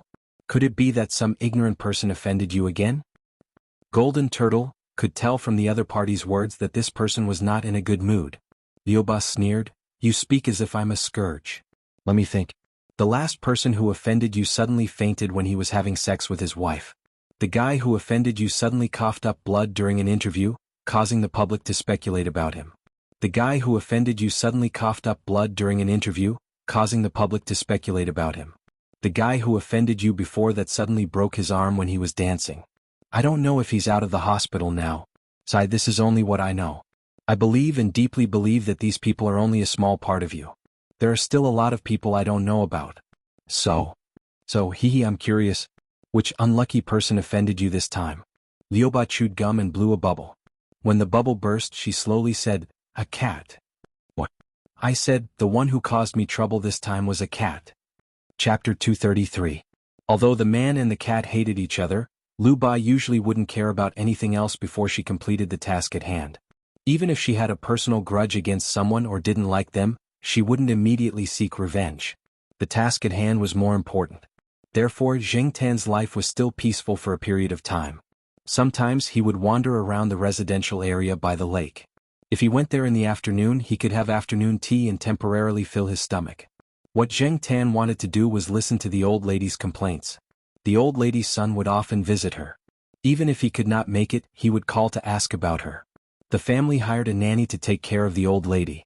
For the old lady, other than going out for a walk, eating, drinking and sleeping at home, she was very bored. She could not go on long trips because her body had not fully recovered. Therefore, Zheng Tan became a good listener. From the old lady's words, Zheng Tan knew that Xiao Gao had come twice, but Zheng Tan did not meet him. When Zheng Tan heard the old lady say that she had a pleasant conversation with Xiao Gao, she knew that the old lady must have been tricked into revealing something. Usually, when they had a pleasant conversation, they would not be too vigilant or defensive. Thinking about the thick-skinned Xiao Gao, with his superb acting skills, and then looking at the old lady, it was easy to imagine what kind of pleasant conversation would be like without Zheng Tan's interference. Xiao Gao was probably overjoyed. However, Xiao Gao did not appear again in recent days. Without Xiao Gao to chat with the old lady, Zheng Tan would occasionally hear the old lady's sighs when he came over, as well as the things that she had hidden deep in her memory because of Xiao Gao. The old lady said that when she was young, she had a relationship and almost had a positive outcome. Unfortunately, due to some reasons, they separated. Although they still communicated through letters for a few years, another accident happened. Since then, the old lady moved to Chuhua City, and there was no news of the other party. Zheng Tan felt that the old lady must be quite lonely now. Although her son had always been concerned about her because he was too busy with work, the old lady didn't let him come over often. She also asked her daughter-in-law to take care of him more. She only needed to hire a nanny. As for her grandson, he had been sent to study abroad and was rarely seen all year round. Occasionally he would make an overseas call. Zheng Tan had heard from the old men and women in the courtyard that people nowadays like to send their parents to the old folks' home to save time. However, these old men and women would rather die of old age than go to the old folks' home. Zheng Tan didn't know what a nursing home was like, but he often heard from the people in the compound that many elderly people hated that place. It was not as good as the news said. Some old people could only sit in front of the window every day silently looking out. Perhaps they hoped that their relatives would visit them often, but most of the time they were disappointed. There were also some old people whose memory deteriorated as they grew older. After staying in the nursing home for a long time, they didn't even recognize their relatives. If they stayed longer, they might forget their biological children. For example, the old lady's family. Her son was a well-known entrepreneur in Chuhua City and was filial enough. Although he couldn't come over often, he couldn't wait to hire 8 or 10 nannies for the old lady. In front of her son and daughter-in-law, the old lady would definitely be good, but in her heart, she was actually quite lonely. After all, nannies were not family. Little black cat, do you think I should get a pet like a cat or a dog? But at my age, I don't know how long I have left to live. What if I can't take care of them when the time comes? The old lady looked at Zheng Tan and said.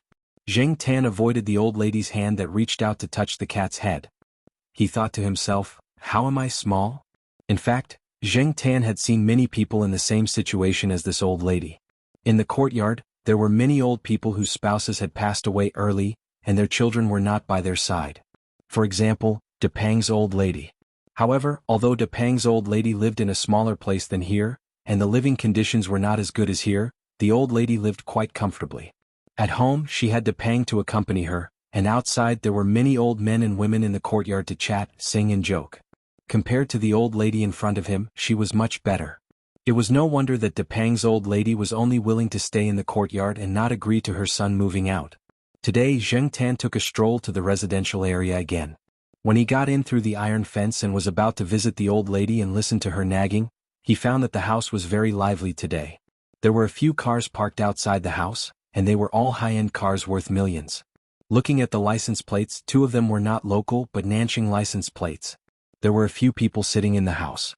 Zheng Tan only knew the old lady, her son, and her daughter-in-law. He did not know the others. The old lady's daughter-in-law, the middle-aged woman who had always found Zheng Tan an eyesore, was smiling brightly at this moment. Her entire being exuded a rare sense of closeness. The 2 middle-aged men also had smiles on their faces. They were talking but their voices were not loud and they were not noisy. But where was the old lady? Zheng Tan poked his head out of the door to look inside. The old lady's son saw this and asked Zheng Tan to go in. The middle-aged woman's eyes flashed with displeasure. She felt that it was not good to let such a black cat in when there were important guests, but she did not want to disrespect her husband. Zheng Tan thought about it and walked in under everyone's gaze. He looked around but did not see the old lady. Is this your cat? The unfamiliar middle-aged man asked. No, I don't know which family it is from, but my mother said that she and this cat are fated. When we were in the hospital. The old lady's son briefly explained the matter, which surprised the 2 people. Although it doesn't look like a famous cat, it doesn't look like a stray cat either. It is so strong and it is not afraid of people. It looks like it is quite intelligent. The stranger laughed. Zheng Tan listened to the 2 people and was not in a hurry to find the old lady. He saw that there was a closed room on the first floor.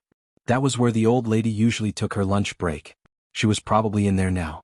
From these people's conversation, Zheng Tan also got a piece of information. Other than the old lady, there was a little old man in the room. Zheng Tan's gossipy heart was suddenly ignited.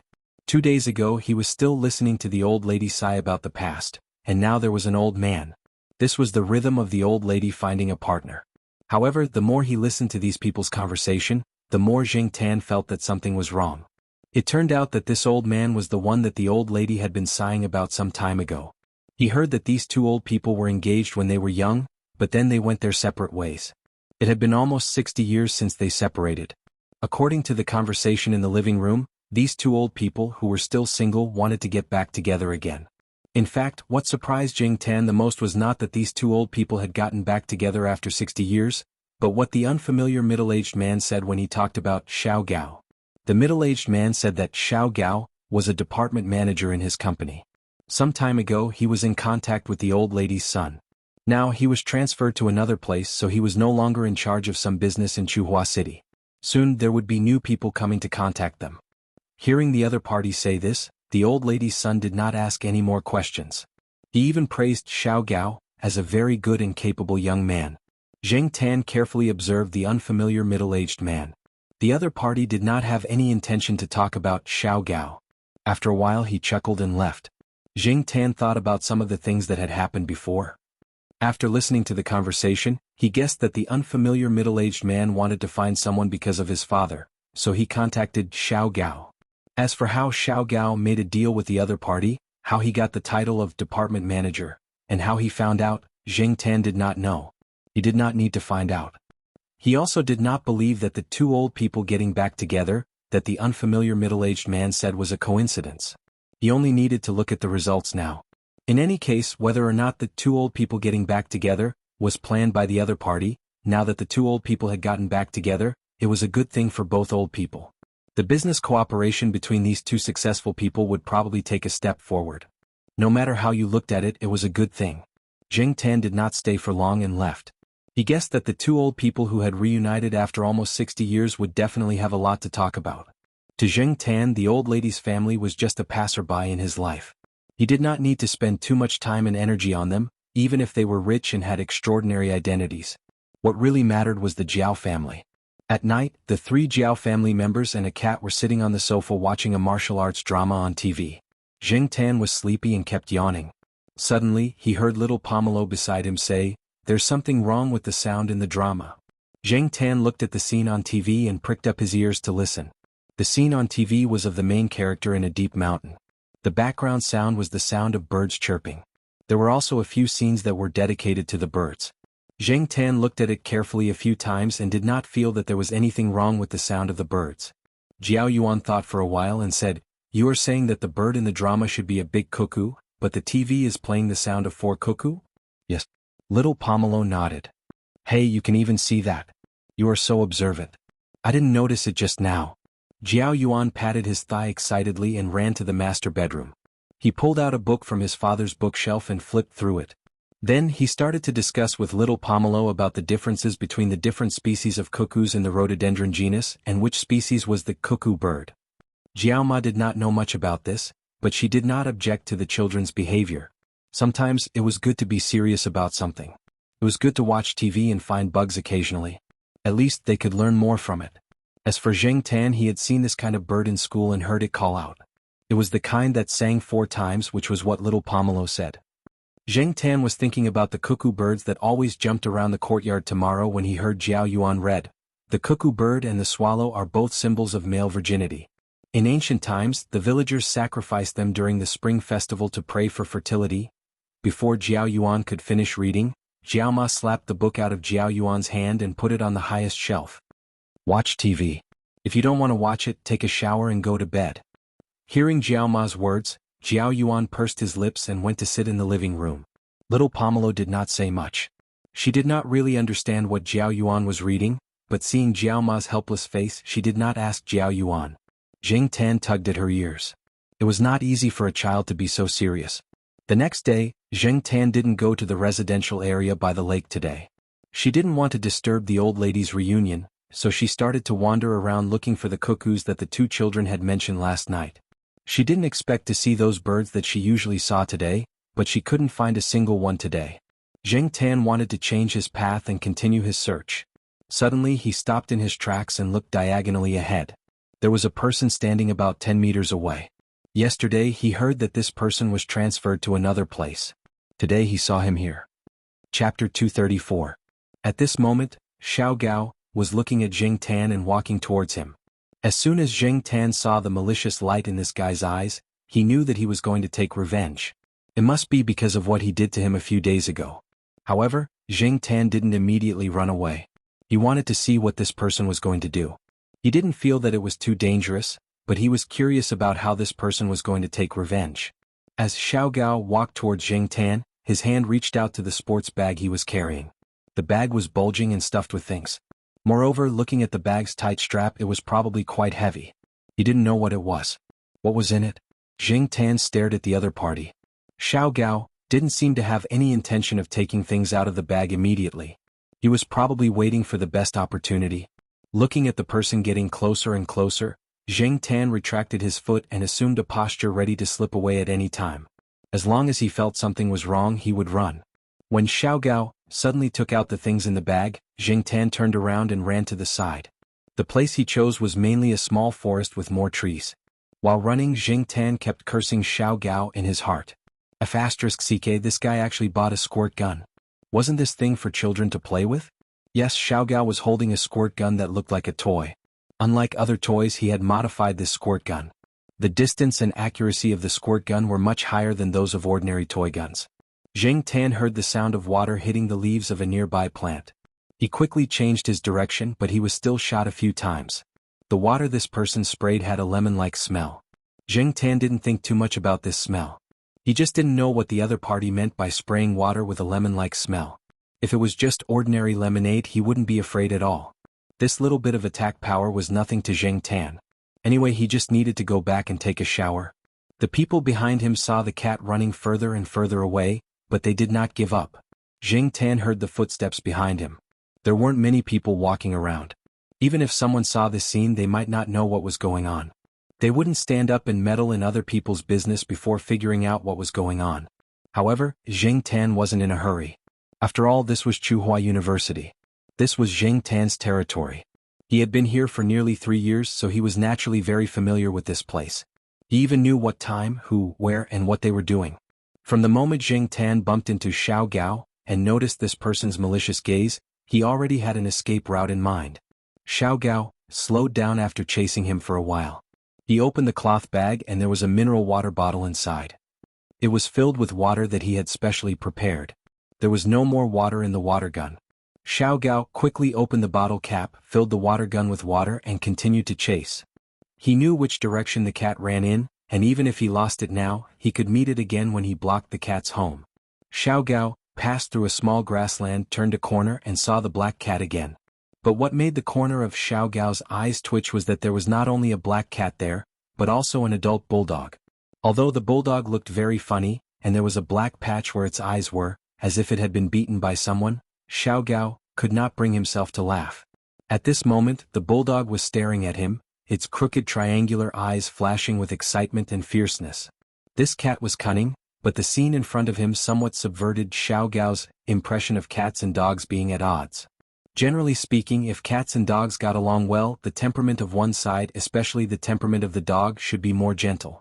However, this cat and this bulldog were not gentle at all. Why did it seem like they were on the same side? Of course, Xiao Gao could tell the difference between a dog that bit and a dog that didn't. The bulldog in front of him would definitely bite fiercely. Zheng Tan stood behind Niu Zhuangzhuang and let Niu Zhuangzhuang, who was several times bigger than him, stand in front of him to block the gun. He looked at Xiao Gao proudly with his tail hooked. Niu Zhuangzhuang's owner would come here every day at this time when he had nothing to do. This was the backdoor area of the faculty activity center. It was said that some time ago, a piece of equipment was stolen in broad daylight, so Niu Zhuangzhuang was brought here by its owner to prevent theft. They were not at the main entrance, but at the backdoor area where there were few people. Anyway, there were people guarding the main entrance and there were many shady places at the back door. There was a large grassland which was enough for Niu Zhuangzhuang to dig a hole for fun. Although Xiao Gao saw that the bull terrier was chained, he didn't want to provoke the dog. Even if the dog couldn't bite him, it would definitely attract a lot of people if it barked.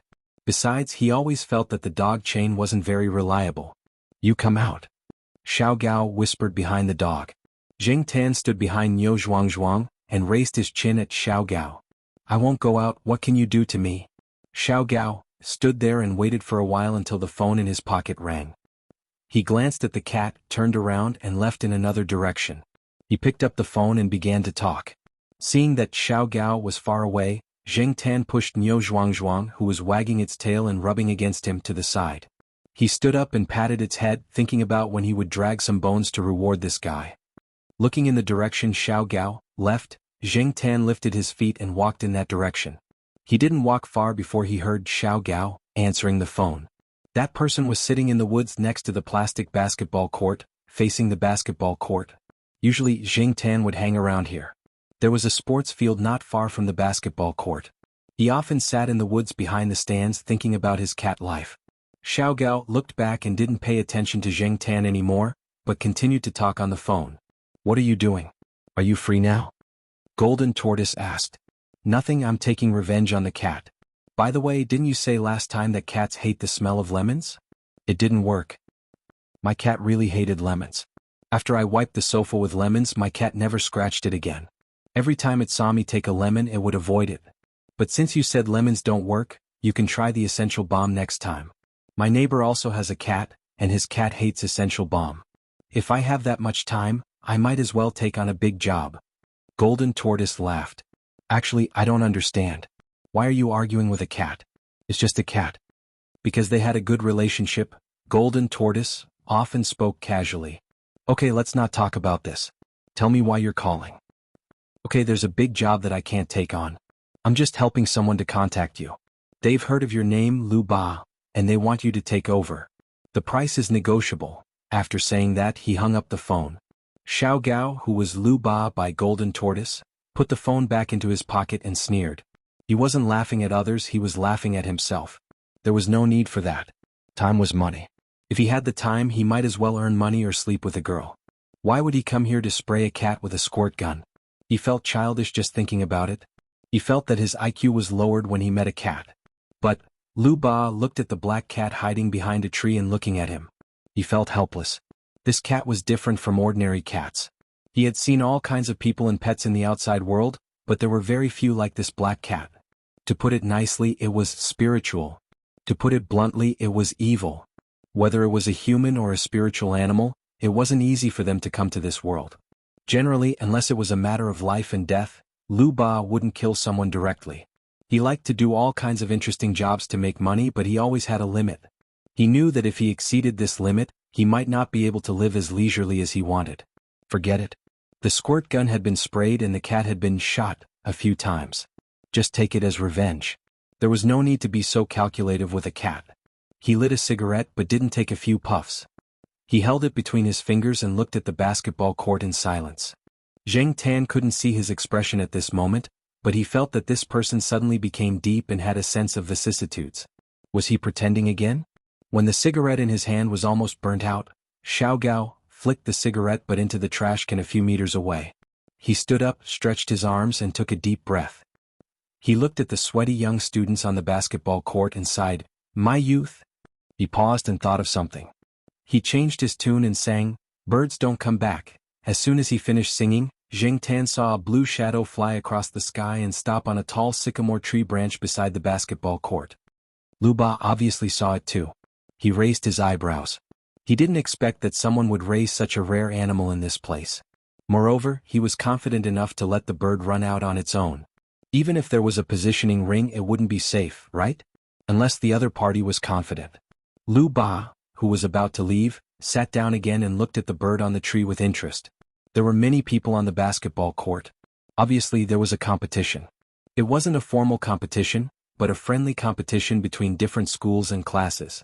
What was interesting was that the two teams in the competition were the School of Liberal Arts, which had more females than males, and the School of Computer Science, which had more males than females. One could see the difference just by looking at the cheerleaders on both sides. Looking at the pretentious guys on one side and the pretentious girls on the other side, as well as the active players on the basketball court, this competition was very meaningful. In a friendly competition, friendship really came first. The score wasn't too big. The School of Computer Science was in the lead at around 7 or 8 points. When the School of Computer Science grabbed a rebound and was about to attack, the cheerleaders on the School of Computer Science were excited. One of them shouted, "Boys of the School of Computer Science." Originally, the people on the School of Computer Science would shout in unison, "Crush the School of Liberal Arts." But before they could say anything, a voice suddenly came from above. "Come out to receive your guests."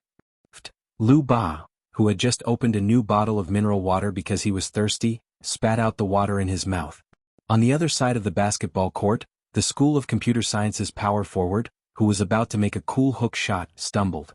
His hand slipped, and the ball directly hit the head of a teacher from the School of Engineering who had come over as a guest referee. Chapter 235. After howling for a while, the bird probably knew that its words were displeasing.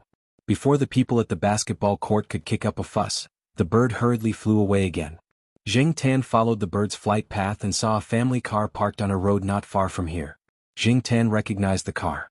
It belonged to General's owner. No wonder the bird flew here.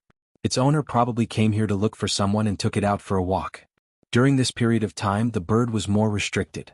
It used to be let out to play for 2 days a week, but now it rarely came out once a week. The reason was that the bird bullied the magpies in the school. It almost caused public outrage among magpie fans. There were a few times when it quarreled with people. The ugly magpie that General called a magpie was a symbol of good luck in the eyes of others. Moreover, magpies were not considered ugly. They were considered good-looking among the birds in the school. In order to not attract more hatred, General's owner directly put it in confinement. In fact, before it bullied the magpies, it had a history. Compared to magpies, General hated cuckoos more. It always called cuckoos parasites because cuckoos laid their eggs in other birds' nests and removed the original eggs from the nest. Once, General happened to catch a cuckoo that was committing a crime when it went out to play. Thus, it began to chase it away. During this period of time, no cuckoos were seen in the courtyard. This was General's contribution. After the magpie incident, some people finally couldn't help but form a group to complain. However, when General was locked up, the other birds in the surrounding area felt good. The ones who suffered were the few families who lived in the surrounding area. For people like Jing Tan who had good ears, it was difficult to ignore the bird's voice. Every day, General faced the barbed wire on the balcony and lowered its head to sing, "The moon bends over the 9 provinces." Its claws scratched the barbed wire rhythmically. Can you imagine the feeling of wanting to shout, F***ck, every morning when you go out to face the morning sun, ready to start a day of study, work, and life, or to stretch your paws and prepare to take a stroll, when you hear those sad songs like, "Hey, hey, hate so unfair, when will it disappear the hatred in my heart," in a trembling tone? Can you imagine the feeling of wanting to shout, F***ck, in your heart when you go out to face the morning sun every morning, ready to start a day of study, work, and life, or to move your paws and prepare to take a stroll, when you hear those sad songs like, "Hey, hey, hate so unfair, when will it disappear the hatred in my heart?" Even some of the more sensitive people might think of some unfair treatment at work, and their mood for the day would probably plummet. Now, this fellow had finally come out and started to take revenge on society. Seeing what it had shouted just now, the people from the Academy of Economics and Technology would probably be used as a joke for a long time, especially during the competition. Even with his eyes closed, Zheng Tan could imagine the moment the opposing team shouted, "Come out and receive the guests" during the game, and the scene of all the players of the Academy of Economics and Economics slipping under their feet. Looking at the bird that flew towards the car parked by the roadside, Lu Ba turned around and looked at the black cat that was squatting behind a tree. "You know that bird, right? Are you good friends?" Lu Ba felt that intelligent animals must have a lot of communication with each other. Judging from the way the cat interacted with the bulldog, it probably had a good relationship with the bird. Jing Tan's eyes were filled with disdain when he heard this. Was he on good terms with the bird that sought revenge on society? Lu Ba didn't ask about General anymore. He didn't want to kidnap a rare parrot, and he would never do such a thing. Staring at the black cat not far away for a while, Lu Ba smiled. "How did your father teach you?" Parrots had relatively long lifespans, and the longer they lived with humans, the more skills they learned. Therefore, in terms of quantity, there were relatively more intelligent parrots. However, cats were different. They didn't have long lifespans and they were eccentric and difficult to tame. Although there were many of them, the proportion of cats that could be considered intelligent was definitely not high, and a cat like the one in front of him was even rarer. Therefore, Lu Ba was curious. Jing Tan looked at him. Since he had already found this place, he should have some understanding of him. The father that Lu Ba mentioned was probably the Jiaopa. Unfortunately, the development of this behavior basically had nothing to do with the Jiaopa. Lu Ba didn't expect to get an answer from a cat, so he just sighed with emotion. After stretching, Lu Ba took out a business card from his pocket. It was a very simple business card with simple information printed on the white paper. Other than that, there weren't any fancy decorations and it looked very cheap.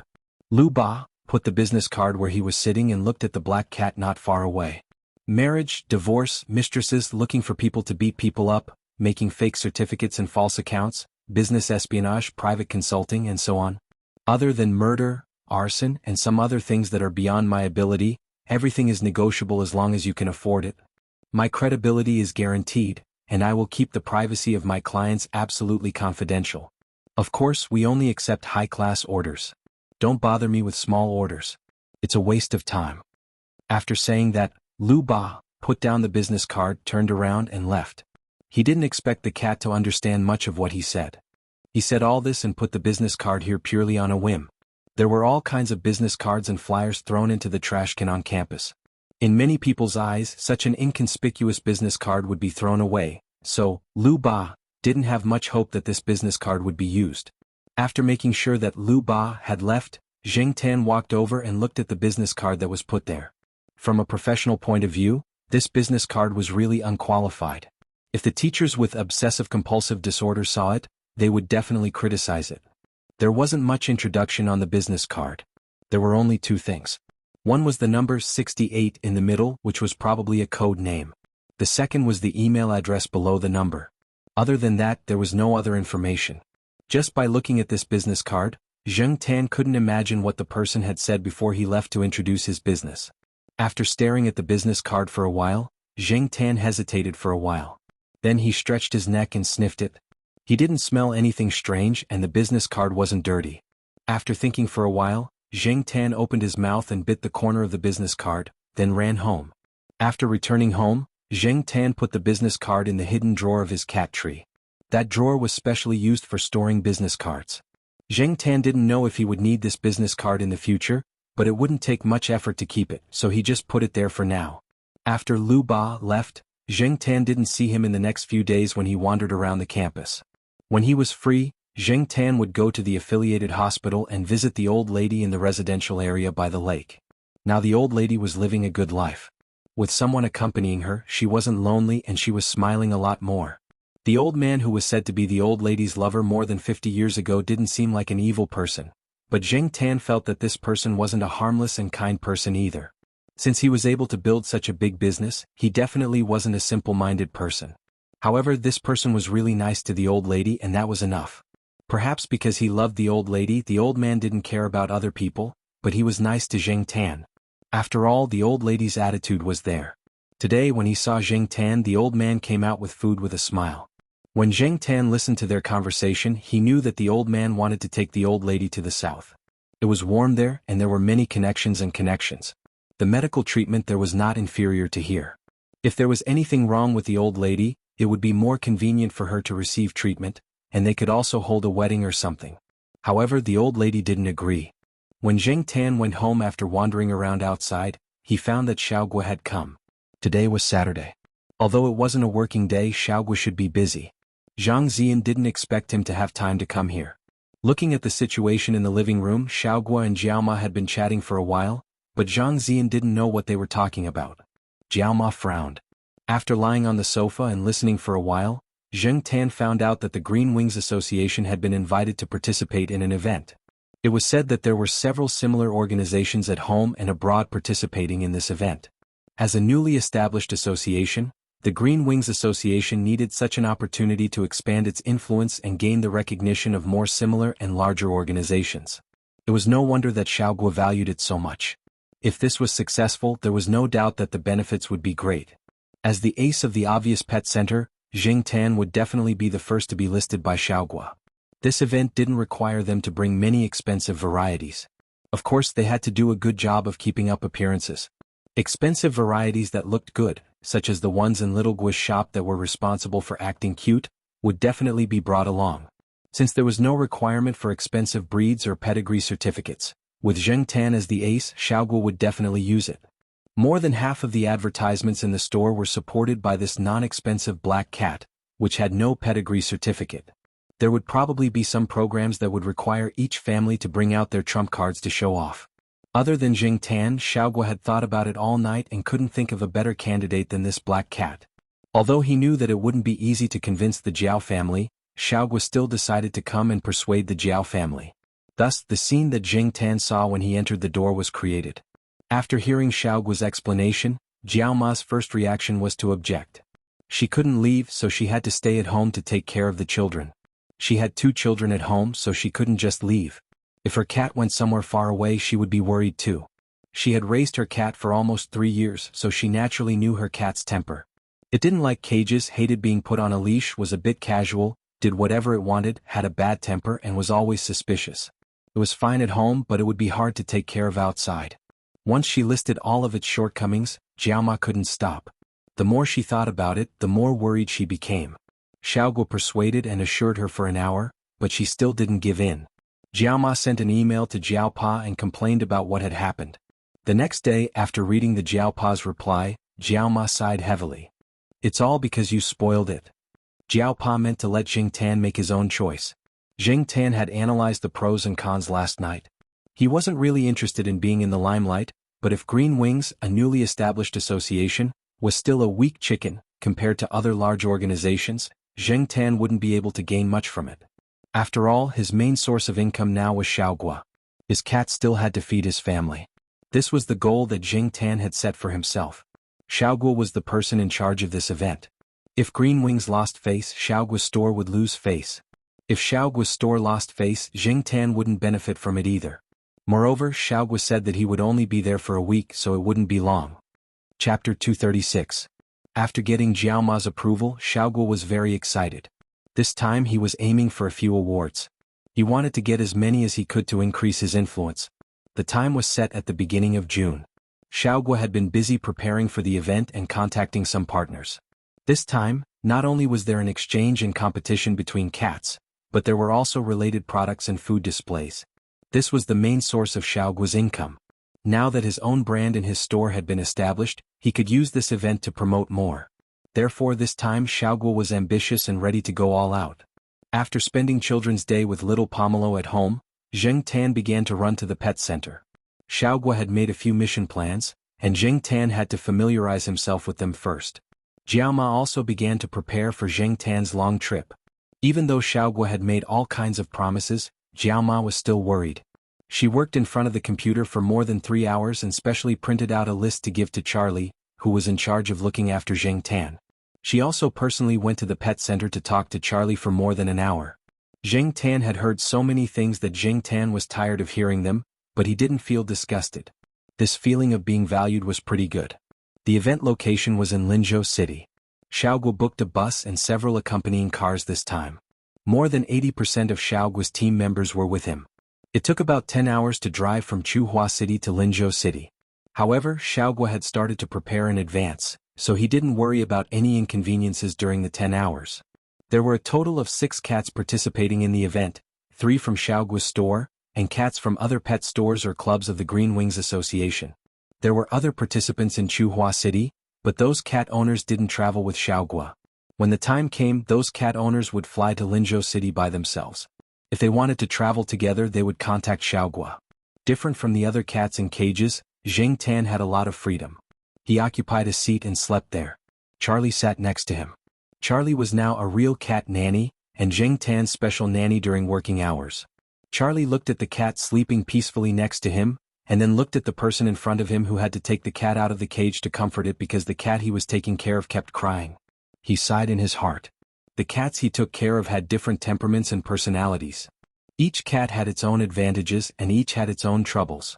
Although the cat next to him was brave and had a strong mentality, it had too many bad habits. Charlie opened the folder in his hand and flipped through the materials inside. Among them were the precautions that Jiao Ma had given him for taking care of her black cat. In fact, Charlie had some understanding of Jing Tan's habits even without these. After all, they had worked together for so long. But every time he looked at these precautions, Charlie felt a stomachache. Forget it. As long as there was no mess during the event, he could accept the rest.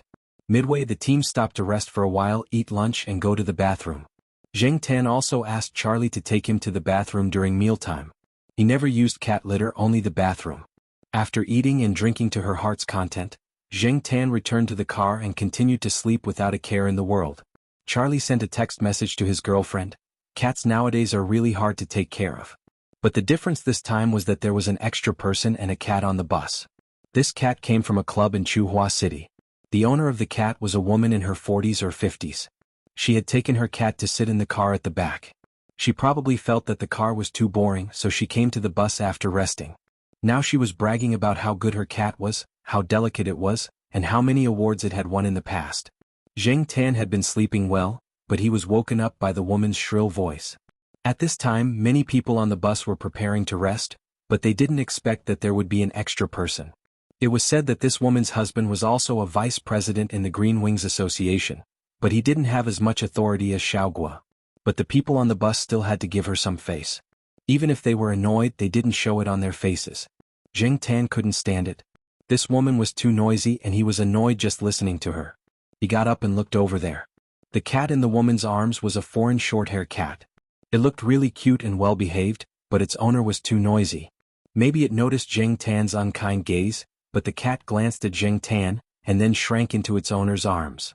The woman, who was showing off her cat and almost criticized the other cats as worthless, felt a strange movement in her arms. She quickly stroked the cat's fur and comforted it. As she comforted it, she called out, "My darling, my little sweetheart," which gave Zheng Tan goosebumps. The woman followed her cat's gaze and looked in Zheng Tan's direction. Her heart trembled. It wasn't that she was timid, but she felt a chill down her spine when she suddenly met the black cat's cold eyes. She didn't like all black cats because they looked too ferocious. Previously, she didn't even notice that Xiaogua had a black cat with her. In her eyes, there was only her own cat. Now that she knew, she couldn't help but feel uneasy. The cat in her arms also curled up in fear. The woman and the cat suddenly fell silent. The people on the bus looked at Zheng Tan, and then looked at the woman and the cat. They were happy. Although this black cat had a bad temper, sometimes it was quite useful. No wonder their boss always liked to take this cat out. When the motorcade stopped at a gas station to refuel, the woman got out of the bus with the foreign short-haired cat in her arms and went to another car. When she got out of the bus, she complained that Xiaogua had brought such a cat and that it was embarrassing. After being glared at by Xiaogua, she turned around and got into another car. Around 8 o'clock that night, the motorcade arrived at a hotel in Lin City. This was a place that had been booked in advance and the pets could be settled there. Zheng Tan was still a special case. He was directly taken in and had a bed to himself. In the evening, Jiao called Charlie to find out about Zheng Tan's situation. They rested in the hotel for a day. The event would start the day after tomorrow, which was this Saturday, and it would last for 2 days. From 9 to 10 o'clock on Saturday morning, the exhibitors had to be checked by the veterinarian before the event began. Although this was only an exchange event with unlimited cat breeds, there was also a cat public exhibition program, which was divided into 4 groups: kitten group, adult cat group, sterilized cat group, and house cat group. The first 3 groups were definitely more expensive cat breeds. This event gathered rare breeds from different countries, including Persian cats, hairless cats, Garfield cats, Koenig's curly-haired cats, ragdolls, Maine cats, and other international famous cats with a total value of nearly 10 million yuan. It was enough to satisfy the audience. In addition, the activities on Saturday included a charity bazaar, some lectures on cat love, and a quiz on cat love. On Sunday, there were more interactive activities that were specially arranged. Many people hated cats, and the reason why they were not close to cats was mostly attributed to the temperament of cats. Most cats like to scratch people. When they were happy, they would talk to you, and when they were unhappy, they would ignore you. This time, the organizers wanted to show people the other side of cats. When Zheng Tan was listening to Charlie's conversation on the bus, he knew that some specially trained cats and some very docile and cute cats were invited to the interactive activities to make the audience closer to the cats, or to have a better impression of the cats. Zheng Tan's task was on Sunday. Xiaogua's task for Zheng Tan was parkour. This was not difficult for Zheng Tan, and this time, Zheng Tan was working with a beautiful woman with a great figure. Beautiful women were indispensable everywhere. Being able to work with a beautiful woman made Zheng Tan feel a little better.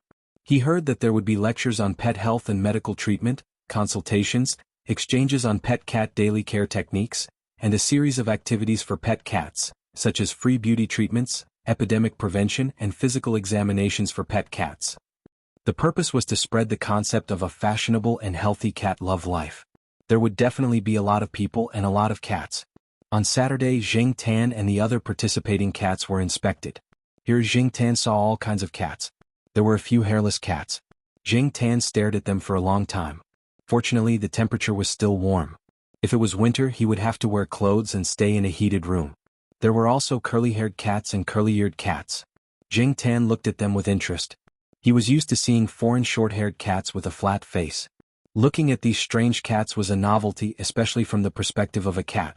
He didn't know if it was because of the different perspective, but the cats that he used to think were all kinds of deformed and weird now felt okay. Zheng Tan could see a lot of emotions in the eyes of these cats. Some cats that looked fierce were actually timid. Some looked powerful but were actually timid. They were scared easily. During the inspection, a cat let out a fart that scared itself. It was a silent fart. Zheng Tan wouldn't have known if she hadn't heard it from the people over there. But she still laughed for a long time after she found out.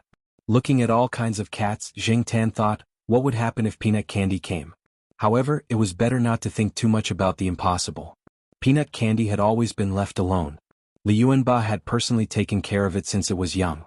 It loved to cause trouble, so Xiaogua and the others didn't dare to bring Peanut Candy along. If it came, it wouldn't be peaceful.